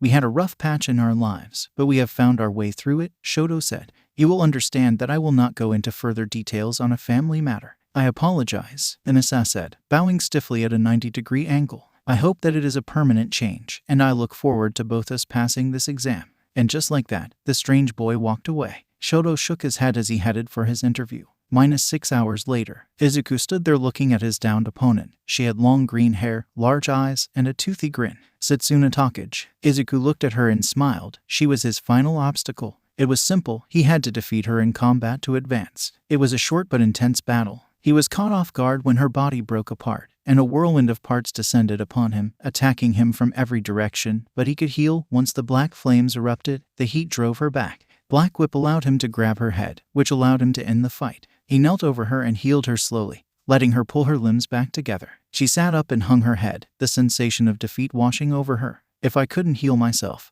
that would have ended badly for me, he said, trying to console her. Guess it was bad luck on my part to get you as my opponent. She held out her hand so he could help her. Don't get cocky there. I am going to take the practical, and next time, I am going to knock you silly. I look forward to it. He smiled as they exited different parts of the arena. Izuku stepped into a waiting room, just as Inasa did. Soon, Shoto joined them, and a few minutes later, Momo stepped in, bruised but smiling. She was grateful for Izuku's healing, marveling at how cool the white flames felt. Once the 4 of them had been gathered, a door opened, and Nezu walked in along with Vlad King and Eraserhead. In case you were not aware, I am the principal of UA, Nezu chirped, and I would like to congratulate the 4 of you on passing the recommended exams and officially offer you a spot in our hero course. The 4 all agreed with relief that they didn't have to fight again. It had been a rather long day. Shoto Todoroki and Inasa Urashi, Vlad King stepped forward. I would like to welcome you both to the 1B hero course. I expect great things from you both, inside and outside my class. I welcome any challenge you lay before me, sensei, Inasa said, bowing. Shoto was a little sad that he wasn't in class with Izuku, but he knew that was possible and that the UA may be separating them because of how close they already were. I look forward to learning under you, sensei, Shoto said, bowing as well. Momo Yaoyorozu and Izuku Midoriya. Izuku noticed. Aizawa sighed on his name. Welcome to Class 1A. Momo and Izuku both bowed and thanked him. Now, of course, we will send you home with your information packets and official acceptance letters, Nezu said. You are free to leave. Please travel safely. Once they had received their letters and were all outside the gates, relief visibly washed over them. Inasa, would you like to exchange phone numbers so we can keep in touch before school starts? Izuku said as the living wall went to leave. Ah, yes, that is an excellent idea, he said as they all tapped their phones together. I look forward to talking with you all. Shoto and Izuku said their goodbyes as they climbed into the back of a limo, seeing Rei and Inko sitting, waiting for them to close the door. The two boys nodded as their mothers pulled them into a crushing embrace. The call went out when they arrived at the Todoroki estate. All their friends were there, as were their mentors. The celebration lasted long into the night. 1 month later, the dorms are complete, and the exams have been scored. Now we need to set the rosters for the hero course so we can begin preparation for the acceptance letters, Nezu said with a smile. It was hard to see so many little listeners just miss the cut this year.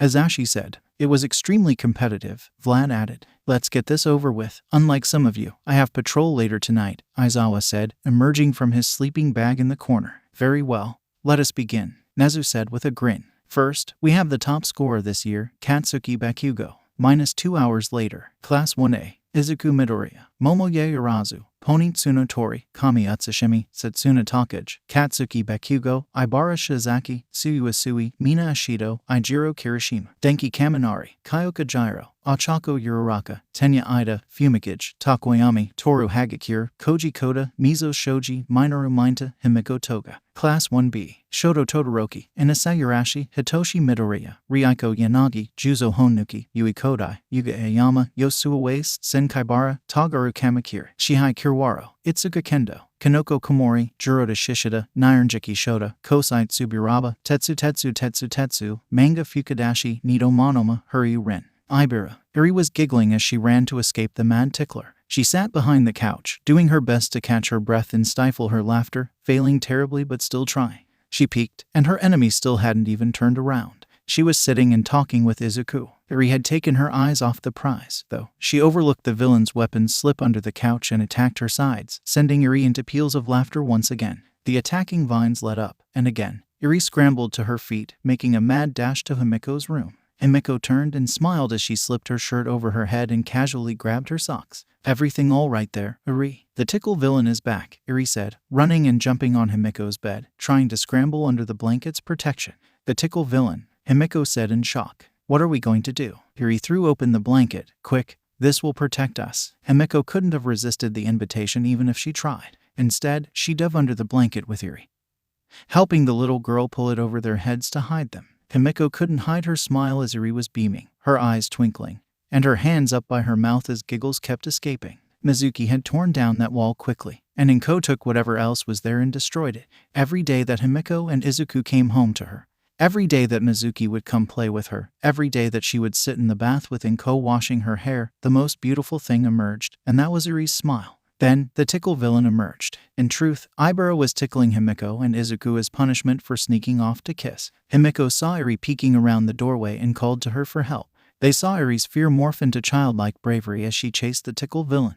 The villain unfortunately turned its attack to Eri, and for the first time, they heard Eri laugh. The smile had brought them to tears, and the laugh wrecked them. Ever since then, Eri would do battle sometimes against the tickle villain. It had become her and Ibara's thing. As they lay under the covers, Himiko kissing Eri's forehead, the covers were yanked back as the tickle vines descended. Their laughter could be heard around the house. Inko and Hisashi were in the backyard garden, sharing a smile and a kiss. Over their laughter echoing off the room, Eri heard her name being called, and it was the name of the one person who could save her. Mizuki Bakugo had arrived. Soon, the tickle villain retreated. Eri scrambled out of the room and ran to hug Mizuki, declaring her the hero. Mizuki smiled and had a hand on her hip. Of course I am. Pictures snapped in a flurry. Rieko and Hitoshi came downstairs, along with Kami, Katsuki, Shoto, and his siblings. They all went left for the promised day at the park. Aizawa was tired. He was always tired, but there were very few days or times that he had any trepidation about the start of the new school year. He always carried this feeling as he would watch and probably expel some students on that first day, much to the chagrin of his orange tabby. He wasn't going to bed or continuing to sit on the couch and be the cat's bed. He instead prepared the first of his 13 cups of coffee. Today, though, this dawn of a new year was different. For one, he had him in his class, stupid Vlad. He thought. Izuku Midoriya. Aizawa had read the file more times than anything besides the most complicated of his case files. followed in short order by the files on his little friends. Izuku Midoriya had the most potent healing quirk, hands down, period. There seemed to be no limitation beyond death that he couldn't pull someone back from. The only other restriction was if he was tough enough to handle it, and the kid was tough. He was caring, compassionate, brave, foolish, dangerous, and a magnet for trouble. Aizawa was thankful that his parents had done their best to beat into his head that he couldn't save people if he were dead, and that modern medicine was good enough to handle the problem without the need for him to step in with his quirk. But he read the reports that the boy was called to heal people, driven to do so by an unknown pull. Aizawa read the file on All Might, the report of what happened that day in the medical bay, and the injuries that All Might had been carrying for years. Aizawa wasn't a big fan of the big buffoon, as he called him, but he did recognize that man had a role to play, and he did it well. There was a bit of jealousy, partly because All Might made everything look so easy, never seemed out of his depth, and would always pull through. Aizawa had witnessed villains in the middle of a fight immediately surrender when they heard he was en route or had just arrived on the scene. The petty side of Aizawa would grumble about how it must have all come so easy. The teacher, the adult, and the pro-hero knew the truth. Nothing came easy except death. He knew how hard All Might would have to train to make it look so easy, how many hours of training and studying to be in his depth in nearly any situation. Aizawa saw the man stop a tsunami with a punch. An idiot would have chalked it up to big, strong hero punch stuff. But Aizawa knew the truth. The man didn't punch the wave. He created a shockwave to disrupt its momentum, allowing it to make landfall and still cause some damage, but not on the catastrophic level it had been projected. But All Might had been injured so horrendously. A shell, a nearly empty vessel of once he what was. Yet, he continued. He had slowed, but he was there when it mattered. And the tsunami incident was after he got hurt. The man was dying, but he still pushed himself to the limit daily. Aizawa respected that. He had to admire it. Yes, All Might needed to do his paperwork better, and yes, he needed to improve, but how could you not respect a man who left everything he had and more out on the field? Then Izuku Midoriya happened. He healed that damage. He stood before death and took All Might back, declaring that death could not have All Might today. And Izuku Midoriya died for it. He laid down his life not for the number one hero. He didn't even know who All Might or Yagi was at the time. Izuku Midoriya took all that pain, all the hurt, and took it upon himself, then held on long enough to heal Yagi before he died. He was dead. Aizawa was there performing CPR in a desperate attempt to get him back, and Vlad did the same. That damn old lady is feverishly kissing the boy's forehead and hand, trying somehow to pull back the veil of death and pull him back. Nezu had to pull her back and call it, while All Might himself refused to stop till grief and guilt forced him to. Izuku Midoriya was now in his class, the top student of the grade, scoring slightly under his classmate Momoye Irazu in the written exam. Then he had his girlfriends ... both of them Ibara Shizaki and Himiko Toga, his bodyguard and protectors Katsuki Bakugo and Kami Utsushimi. All Might and Endeavor had trained them. He had saved the third-year student Toya Todoroki, who was thriving after some initial struggles. He knew that this year would bring him trouble. He knew the tip of that spear was going to Izuku Midoriya. He would be the catalyst for sleepless days, headaches, and caffeine-fueled insanity. But looking not only at his roster but at Vlad's, this class was going to be legendary. History books will discuss how this class was unmatched before and in its sense. Robust and versatile combat heroes, rescue heroes, underground heroes, and every category under the sun were going to go on to rewrite the history books. He needed to approach this differently. Izuku and his group were talking about combined glory, about reaching the top together as a team. They would need to be pushed and guided. And maybe he wouldn't expel anyone on day one. Day one, the group stood before the UA, and none could stop smiling. "We made it," Izuku shouted, startling everyone. "Damn it, Deku," Katsuki shouted. "Don't do that." "Sorry, I am just so excited," Izuku said bashfully. He felt Ibara take one of his hands and Himi the other. "Wait before we go in. We toots need to take a picture," Kami said, seeing Hitoshi about to protest. "I promised Mizuki," Kami said, stopping Hitoshi's complaint and taking the picture. They parted ways at the hall, with Shoto, Hitoshi, and Ryuko heading towards 1B, promising to see each other at lunch. The rest of the group turned and headed to 1A. They stood before the gigantic door. None of them said anything. Nerves made them hesitate. "Stop stalling," Katsuki finally said as much to himself as the others, yanking the door open. He stepped inside, and the others followed. Kami ran over to the seating chart. "Katsu, we get to sit together." She ran over, hugged him, and kissed his cheek, making him fluster. "Kami," he protested. "OHH, first day romance." They heard someone call out. "There is a girl of medium height and her body is possibly a little broader than some of her other female classmates. Her skin is light pink, and she has square-shaped eyes with black sclerae and yellow irises. Notably, she has long eyelashes below and around the sides of her eyes. She was seated next to a set of floating clothes and a young man who was of average height but had a muscular build, which was quite impressive for his age. He has small eyebrows, pointed teeth, and red eyes that are slightly turned inwards. Additionally, he has a small scar above his right eye. His hair is dyed a bright red and is somewhat lengthy, spiked away from his head at all angles with gel. He has 2 tufts of hair on either side of his forehead spiked up like little horns, which takes him about 3 minutes to style. "What is up, fam?" Kami said, bouncing. "This isn't day 1, it has been for a while now." "Kami Utsushimi, but you can call me Kami." "I'm Mina," the pink-skinned girl said. "The girl with the rocking accessories is Toru, and that big lug is my horn buddy, Ijiro." "Nice," Mina responded. "Are they all your friends as well?" She looked past Kami at Izuku, Ibara, and Himiko. "Yes," Kami said. "The blonde girl is Himiko, the vine is Ibara, and the other is Izuku." The trio all said hello to Mina and her group. The door opened, and in walked Momo, whose face lit up upon seeing Izuku. "Izuku, it is good to see you." Momo stopped and bowed. "And you must be Himiko and Ibara. Izuku told me a lot about you both." "Momo, it is nice to finally meet you in person," Ibara said, bowing. "I regret that we were unable to meet before school started. It just seemed like something just kept getting in the way," Momo said with a smile. Himiko stepped forward and introduced herself to Momo. Momo suggested they go to their seats to avoid blocking the front of the class. They all sat near each other, which was nice as it allowed them to continue talking. Kami chose to speak with Mina and her group. Izuku and Katsuki looked at the 3 girls and felt that putting them together must have been a cruel punishment from the god of fate. It wasn't long before the other students began to file in. Izuku noticed that a blue-haired boy with glasses looked surprised when she saw Kami and Katsuki. He looked like he wanted to say something, but he took his seat instead. "New friend?" Izuku asked his brother. "Something like that," Katsuki chuckled. "Remember that guy I told you that got called out during the explanation?" Izuku nodded. "Yeah, that is him. He was rather rude," Ibara said.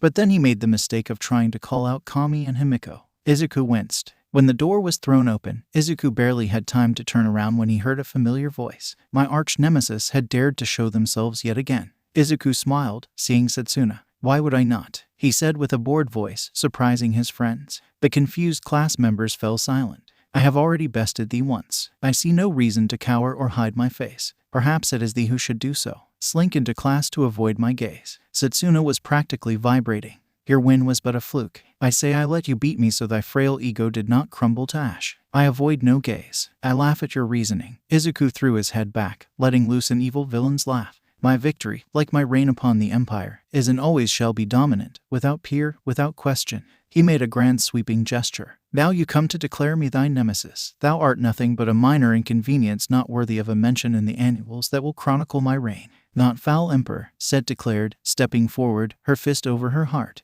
"You have sat idle, growing weak, while I have grown strong, more powerful than you can imagine. And when I lay thee low, the crowds will chant my name, raise me above their heads, while the corpse shall be left for the vermin and scavengers. We shall see. We shall see." Izuku glared at Set before smiling. "It's good to see you again, Setsuna." "Likewise, Izuku told you I would see you again," Set said, incapable of holding back her laughter anymore. Set walked over, and they shook hands. "Setsuna, allow me to introduce you to my girlfriends Himiko and Ibara." Set smirked at Izuku before introducing herself to the girls. "That scowling ball of sunshine is my brother from another, Katsuki, and that girl over there is Kami." "You are so damn weird." Katsuki grumbled towards Izuku before he introduced himself to Setsuna. "How do you know Izuku?" "Oh, we met in the finals of the recommended exam. Son of a biscuit beat me," Setsuna shrugged. "So I have to avenge my L at some point. Honor demands blah blah."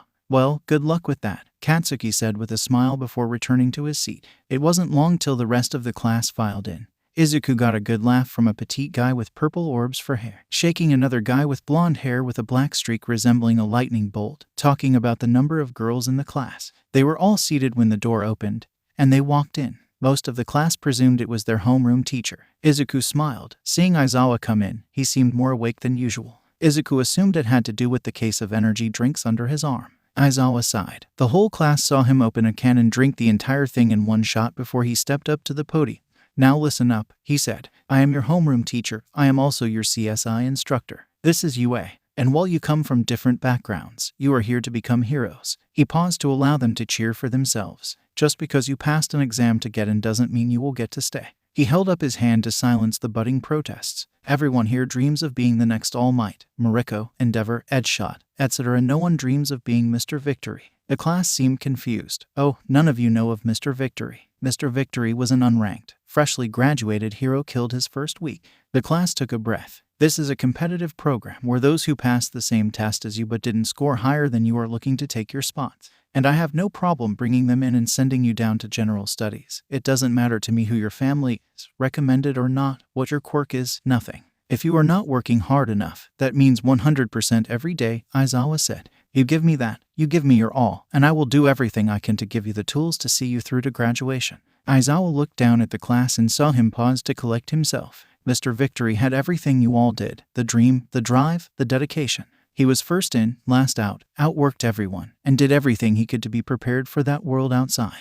And he died his first week. If you are not giving me 100%, I will sub you to someone who will. So when I push you, when I demand more of you, it isn't wholly because I am mean or sadistic. It is because I don't want to attend another funeral. It is because that the real test to become a hero begins here and now. Aizawa paused, looking over the class. I don't believe in all the fanfare and things that are a waste of time. In your desks, you will find a set of athletic uniforms. Get the locker rooms, get changed, and meet me on the athletic field. The class all moved, grabbing their uniforms and heading into the hall. They looked around, trying to figure out where to go. Izuku called, downstairs left, right at the second hallway. Quirk Assessment Test. Aizawa ran them through their tests, watching each student do their best with what they had been given. He watched as Toga, Utsushimi, and Hagakure rallied around each other as their quirks could not help them with the different tests. It was down to raw athletic capability, and he was impressed with how hard all three girls had trained. Minda was a different story. Aizawa assumed the boy was busy drooling over his classmates and not thinking. Still, at every test, he stepped up and tried something to compensate for his lack of athletic ability and incredibly short stature. Others were in shape but hadn't pushed themselves hard enough. Kyoka Jiro, Denki Kaminari, Achako Uraraka, and Fumikage Takoyami. Jiro, Uraraka, and Kaminari needed to add some muscle to their frame. Takoyami was required to hit the gym at SP. His quirk, Dark Shadow, could carry him through the testing just fine, literally in the case of the endurance run. If someone bypassed Dark Shadow and attacked him directly, the boy would be in grave danger. An experienced villain would do just that. If someone does all they can to keep a distance, you close that distance or use long range to punish them. He had to wonder if he was being punished by the enthusiasm of Tsunotori, Ashido, and Togek. Truthfully, all the girls, even Yaoyorozu, pulled into them, cheering and encouraging their classmates. He struggled to get Abaro's voice out of his head, and he would have been right in the middle of the girls cheering louder, Mike and Midnight dragging him in as he struggled in vain. Overall, though it was a good class, they all had potential. It had shaken out as he had expected, with Midoriya, Yaoyorozu, and Bakugo at the top, with Shizaki and Takoyami rounding out the top 5. He was impressed by Asui and Ashido, who placed well in almost every event. He paid attention as he watched Midoriya struggle not to heal someone when they hurt themselves, even though it was just sprains. He could see the twitch and then him stopping himself. He would worry about the boy's physical ability, but he displayed strength and speed beyond what the reports of his healing quirk had led Aizawa to believe. Whatever he was doing hurt him, as he saw the boy heal himself multiple times. He saw Shizaki and Toga go to him, but he whispered something to them, and whatever it was, it soothed their concerns. He noticed that Bakugo and Utsushimi would pay close attention when he did his tests. While they didn't check on him, he saw Bakugo fist clench each time he saw the flames. As they were waiting for the results, he noticed the two boys talking, and again, whatever answer Midoriya gave seemed to put Bakugo at ease. He saw Bakugo whisper something to Utsushimi, who nodded and kissed his cheek. Aizawa rolled his eyes. Stubborn teenage hormones, he muttered. After the results were announced, I will be sending everyone their scores on each test. These tests will be repeated at a later date, and I will be expecting there to be improvement. This campus has 5 different workout facilities and miles of track and running paths. I suggest all of you use them to their fullest. A lot of you need to work on your physical conditioning, adding muscle, trimming fat, and quirk ability, which will only take you so far, and in a fight, it is just one tool in your arsenal. Your body is your main weapon. Endurance, strength, and flexibility are the keys to everything. They will help you push harder, fight longer, and directly affect your quirk. It takes energy to use your quirk. That energy comes from you. If your body isn't ready, you will fall. That is all for today. Get changed, grab your stuff from class, and go home. The cafeteria is available should you desire it. Tomorrow is your first day of heroics, so rest up. The easy part is over. Okay, sadly the chapter is over. And if you enjoyed the video, just leave a like and subscribe with post notification, so when the next chapter is ready, You will be notified. Okay, see you in the next video. Bye.